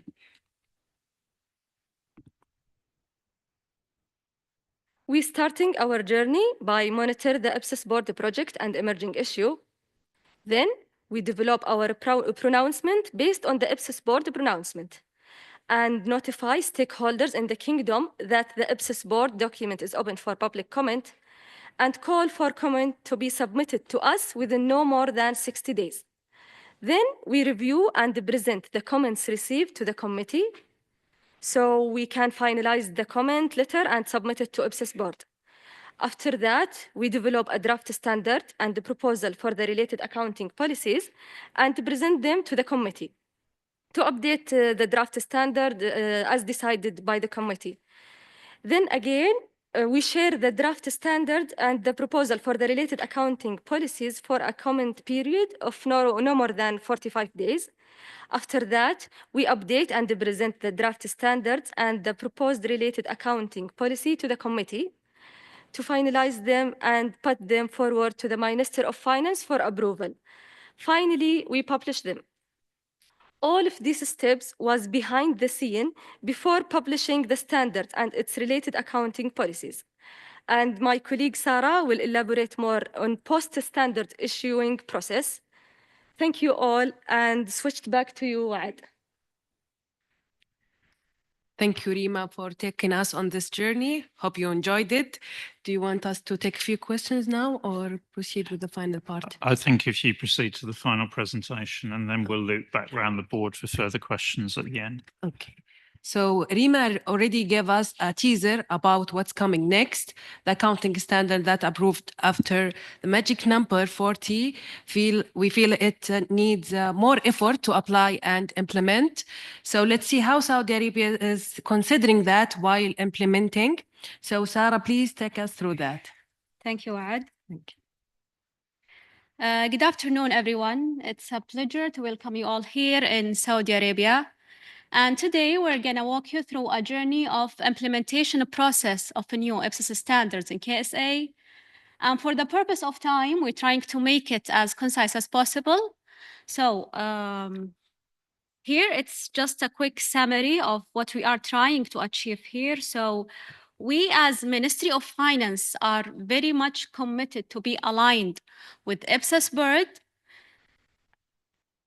in the standard recently released, and we have really undertaken several initiatives in this regard. So we're going to give you an overview on the existing initiatives that we are currently undertaking as Ministry of Finance to ensure the successful implementation of those standards across all the government entities in KSA. So the current project comprises of two key phases. Phase 1 is more around assessing the current situation of all the government entities in terms of applicability, complexity, and readiness. Then developing a detailed implementation roadmap at the level of each and every standards. So this phase has been done and completed. So currently we are in phase 2, which is more around providing the central implementation support at Ministry of Finance, whether by providing training materials, awareness sessions, identification ERB functional requirements, providing the registers of question and answers and challenges that government entities may face during the implementation period. Here, I will start with phase 1. So as we discussed previously, phase 1 is very important phase because it's really enabled us to identify and assess the current situation of all the government entities in terms of applicability, complexity, and readiness. And we have considered that by a detailed assessment and gathering the important information and data that we got centrally from Ministry of Finance or through connecting the respective entities by shared a detailed questionnaire. All these to get a clear visibility on the current situation. And then we have clubbed all these entities, which more than 200 plus government entities, into 3 key groups. So as per the diagram mentioned in the right side here, Group A is not really complex with high readiness criteria level, which we expect it will implement faster than other. Group B kind of medium level entities. Meanwhile, Group C, it's more complex with lower readiness level, which we expect it will need more time to implement. And for us to ensure a proper project management of implementation process, we have designed a detailed dashboard to get the accurate status of each and every entity to enable continuous following them up and to ensure the accountability of these entities when it comes to implement those standards.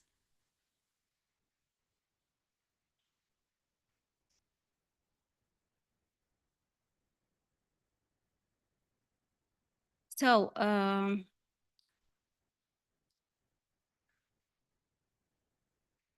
here, as we discussed previously, the project has two key phases. So phase 2, as we said, the ultimate objective or the ultimate purpose of this is really providing the central implementation support at Ministry of Finance to enable the government entities to implement those standards and to ensure the sustainability of the transformation. Again, here, we're not going to go in details, just a quick summary of the key outcomes that we have achieved so far. So here, as mentioned, some snips of implementation roadmap and the methodology that have been used. Also here, the detailed questionnaire that have been shared with the government entities to assess the current situation. In the right side, you will find the supporting tools that Ministry of Finance is currently providing to the government entities. Here, the assessment template, for an example, for 41 and 43 standards. So this is just an overview on the key outcomes that have been achieved as part of this exercise. Actually here, this has led me to the last slide, which I believe it's really important slide to give us an overview on the key challenges that we are noticing during the implementation period. And to be honest here, that any accounting change, it's not really impacting on only accounting. It's impacting on whole ecosystem, the whole business, when it comes to system, people, reporting, policies and procedures, and all the underlying factors around here are challenges. However, we as Ministry of Finance are very much aware of those standards, and we are introducing several mitigating factors to help in facing those challenges. So for instance, on the system, as mentioned, we have done as much as earlier the identification ARB functional requirements. We are in progress of launching the UGRB, which is the unified system that will place all government entities on one umbrella, all these to ensure the sustainability of the transformation. Similarly for people, that Ministry of Finance are really committed to ensure raising awareness for government employees, whether by providing training materials and awareness sessions, providing assessment tools, and really providing frequently question and answer registers and challenges that government entities may face during the implementation. For reporting, with these new standards, the reporting requirements is always changing. So to ensure proper accounting and reporting, we have developed the financials template and disclosure requirements to ensure that we are aligning with these new standards requirements. Then we are reporting back all those challenges to the committee to be considered in the next meeting. Meanwhile, we keep monitoring the implementation process by a detailed dashboard, which is a part of the pillar KPIs as mentioned by my colleague Ala. At the end, I would like to thank you all for your time and attention. I hope it was useful and helpful. Then we will switch back to you, Wad. Thank you. Thank you, Sarah. And with that, we have reached the end of our presentation. Thank you for listening, and we are now ready for your questions. So thank you very much for those excellent presentations. Really fascinating, very impressive. Really just open up for another round of member comments. I think, Lucy, you were first. Noyati, are you in or? Okay. So Noyati, then Scott. Thank you, Chair. Thank you, Rina and Sarah, for that very impressive presentation. Based on the due process that was presented by Rina, it looks like the Public Sector Accounting Standards Committee prepares standards based on the IPSAS and then get them approved by His Excellency and the Minister of Finance. Am I right in my assumption that you are an indirect implementer of IPSAS? And if yes, to what extent or what are the considerations for not directly implementing IPSAS, and to what extent could there be deviation from the IPSAS? Thank you. Thanks, Lucy. So as before, I'll take the round of questions, going round to Lynn and then go back to you, Abdullah. So I've got Noyati next, then Scott. Thank you, Chair. Just want to ask, you said you make an immediate adoption. I just want to ask whether you go by the standard issuance or the handbook issuance. Okay, thanks, Noyati. Then Scott. Thank you. One of the challenges always is getting the accounting system right, the ERP system, and that was a critical point. Do the systems people have dedicated people to work with you to help get the accounting integrated? How do you speak? Sometimes speaking accounting and IT can be a foreign language. And so how do you make that work? How do you make that work? Thanks, Scott. Andrew next, then Lynn. Thanks. Two questions. So if I understand the presentation correctly, it takes you about 4 to 5 months to take an IPSAS standard, translate it, and get it through your whole process before it's issued and ready for implementation. That's impressive. It's really quick. So I just wanted to clarify my understanding of that is correct. And then with potentially this board's application panel arising, I wondered, what changes would you make in terms of your process, if any, based on the outputs and the work that panel may do? Thanks. Thanks, Andrew.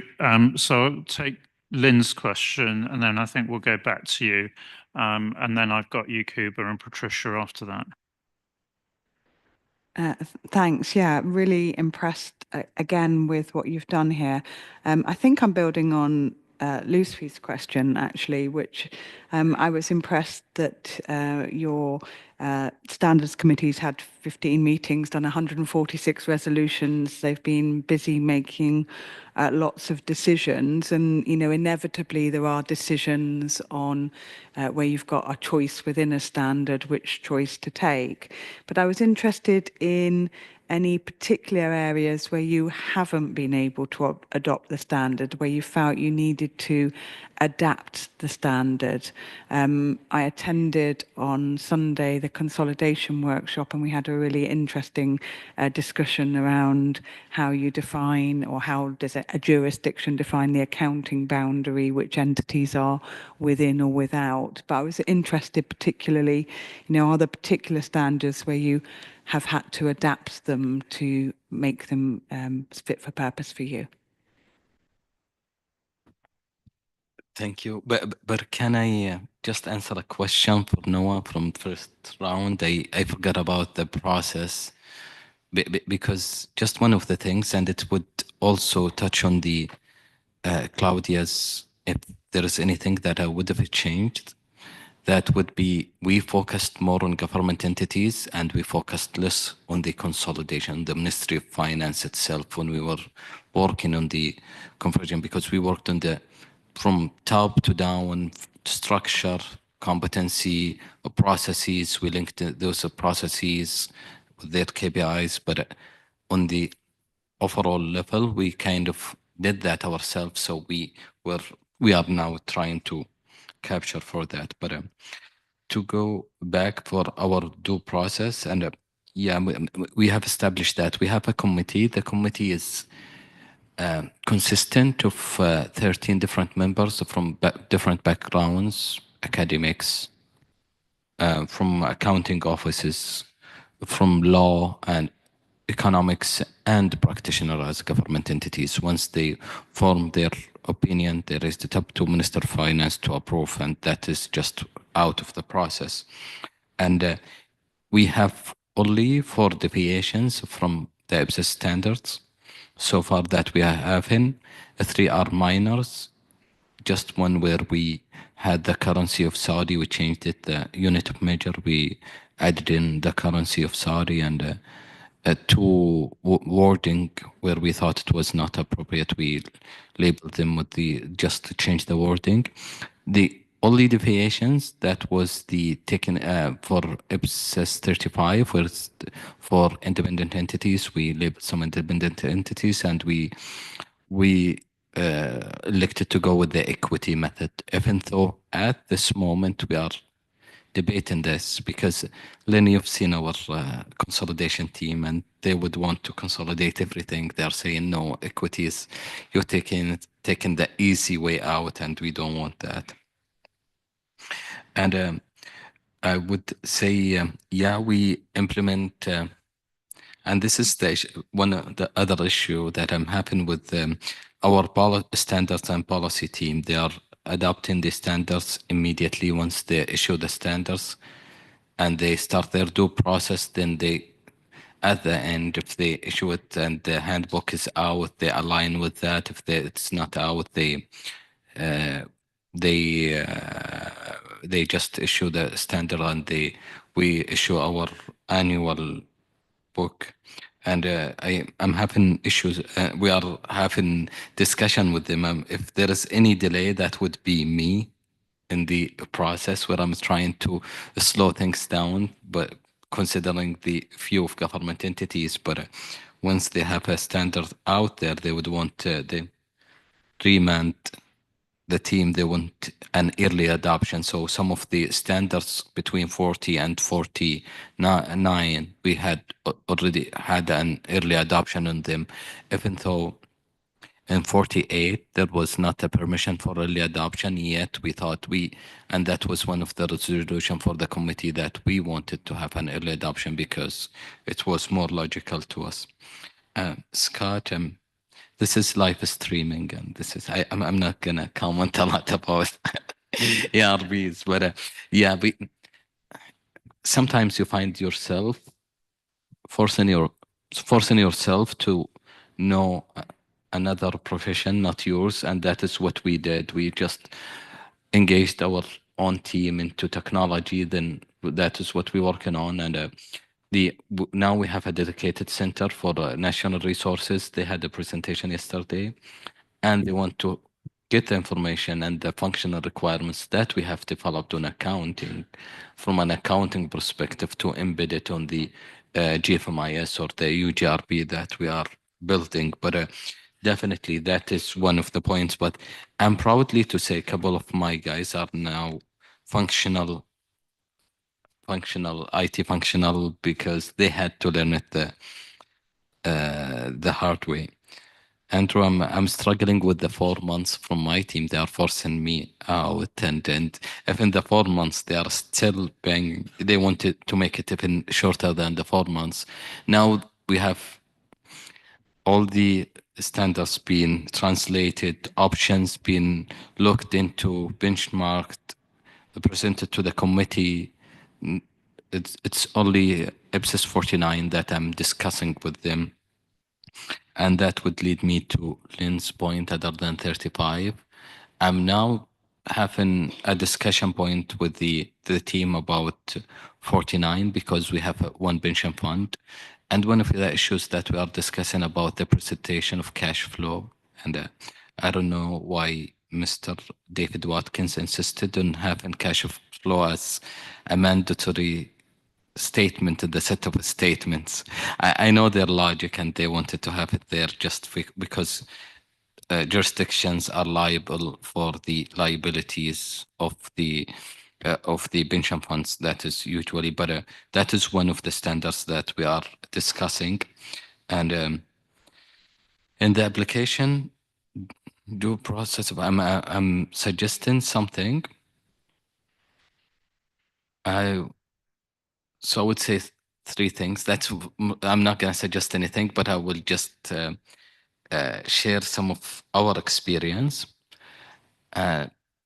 the questions that we started getting were trapping us into being rule-based at the beginning, because they would just flag out specific transaction that is there and just try to, in a way, find something in the standard and just tie those to them. Second, it was really helpful when we established guiding principles, saying these are the guiding principles, this is how we're gonna be addressing all these questions or need for what they call need for improvement or change requests. So I would say guiding principle, just to start with it and label it. And sometimes we kind of label some of the standards that or certain questions we are saying, let's not focus on them, let's prioritize. Those are the standards or the questions we want to attend, because we know some of them that they had, there were in the work program to either update or reviewing them. And definitely the intangible assets is gonna chase us in the application, but I'm pretty positive. The number of we have very diligent committee, and not to complain about it, but sometimes they discuss accounting issues, and sometimes they bring in some other issues. For example, they talked about effectiveness of the change management or training that we are, and that was one of the decision. Other questions, other issues, they were talking about measurement and 46, because I'm saying we are early adoption. Some of the resolutions they had about change management, and yes, they kind of pull out any issues that been discussed, and they mandate us. Probably Rima and the team been doing a good job, and that is why they are mandating them to do all these resolutions. So I hope I answer all the questions. Thanks, Abdullah. And I was particularly, interested in Lynn's question, actually, that it struck me that actually that might be quite useful input for the board. If we just did a limited survey of the national standard setters that we know that are using IPSAS, actually just to do a very simple kind of spreadsheet exercise to know which ones they've already implemented, and that point about where are they encountering problems, because actually as we move into that sort of beginning to think, well, okay, where would we go first in terms of post-implementation reviews and so on, that might be a fairly quick way of actually beginning to prioritize for ourselves. Ross is probably going to kick me for that one, but he's sitting behind me rather than beside me, so we can talk a bit about that. But it just struck me as we could do that in a fairly light touch way with a number of the standard setters that we already know are using the standards, and that might be a very quick way of getting some useful input to our how we prioritize the PIR process. So I'll take a couple of final questions from Yakuba and then from Patricia, and then we'll go back to you, and then I think we wrap up at that point. So Yakuba. Thank you, Chair. Thank you, and congratulations for your presentation. It was very clear and insightful. My question is related to operational issues.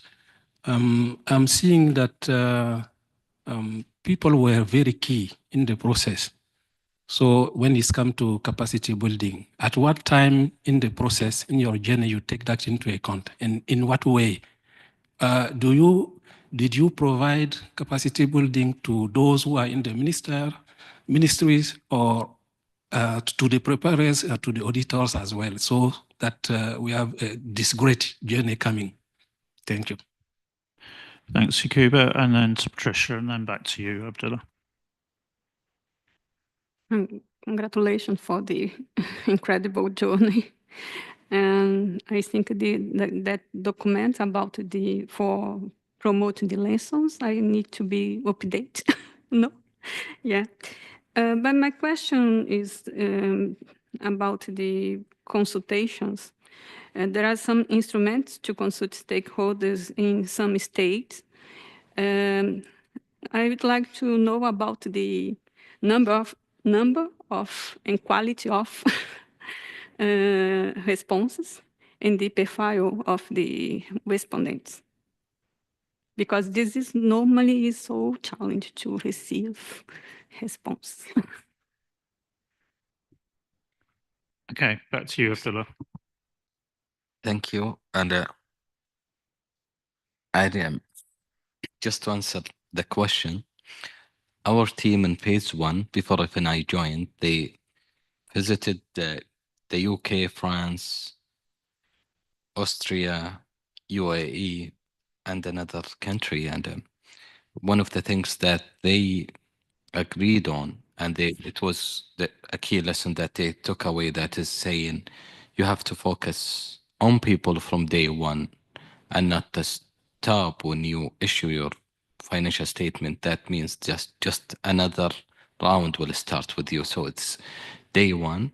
And the training or capacity building or the change management will have to go into different routes, because some people, they would, as I said, they might not just need you to remind them of the accounting, the reporting.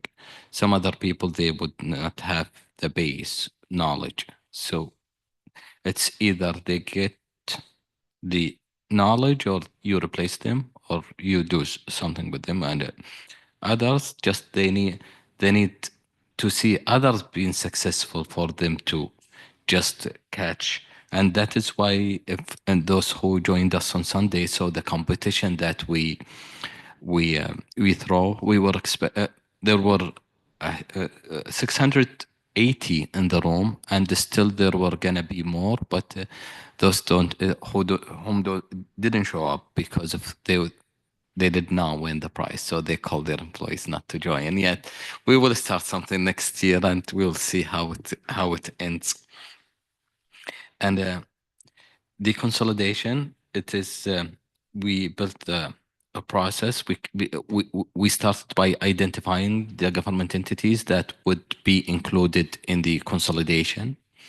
And we are saying sometimes 500 entities, and sometimes we say 233, because we have 286 municipalities. We club them with the bigger municipalities, then we include them in the consolidation.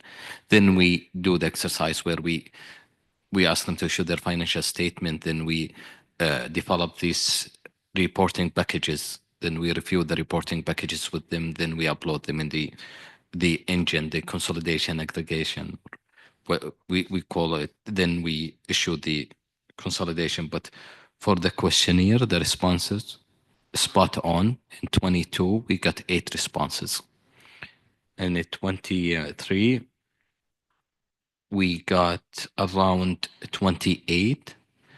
And in this year, we got 52 or 48. It is, in my account, it's 52, but Rima and Mr. Abdullah were saying 2 are repetitive, so it would be 50, but for me, it's 52 responses and spot on. To get into that, we call them, we do workshops.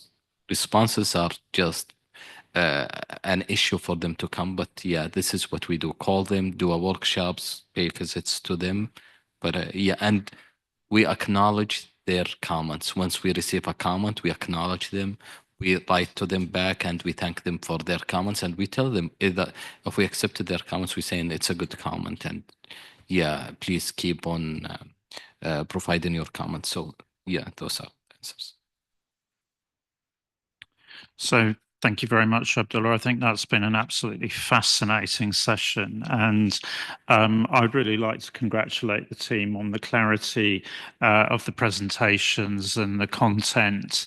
Everything just incredibly impressive. So thank you very much. I know a lot of work has gone into preparation for that. And it's not to be underestimated quite how intimidating it is sitting up here in front of everybody, actually making that presentation. So I think if we can just show our appreciation for everything you've done.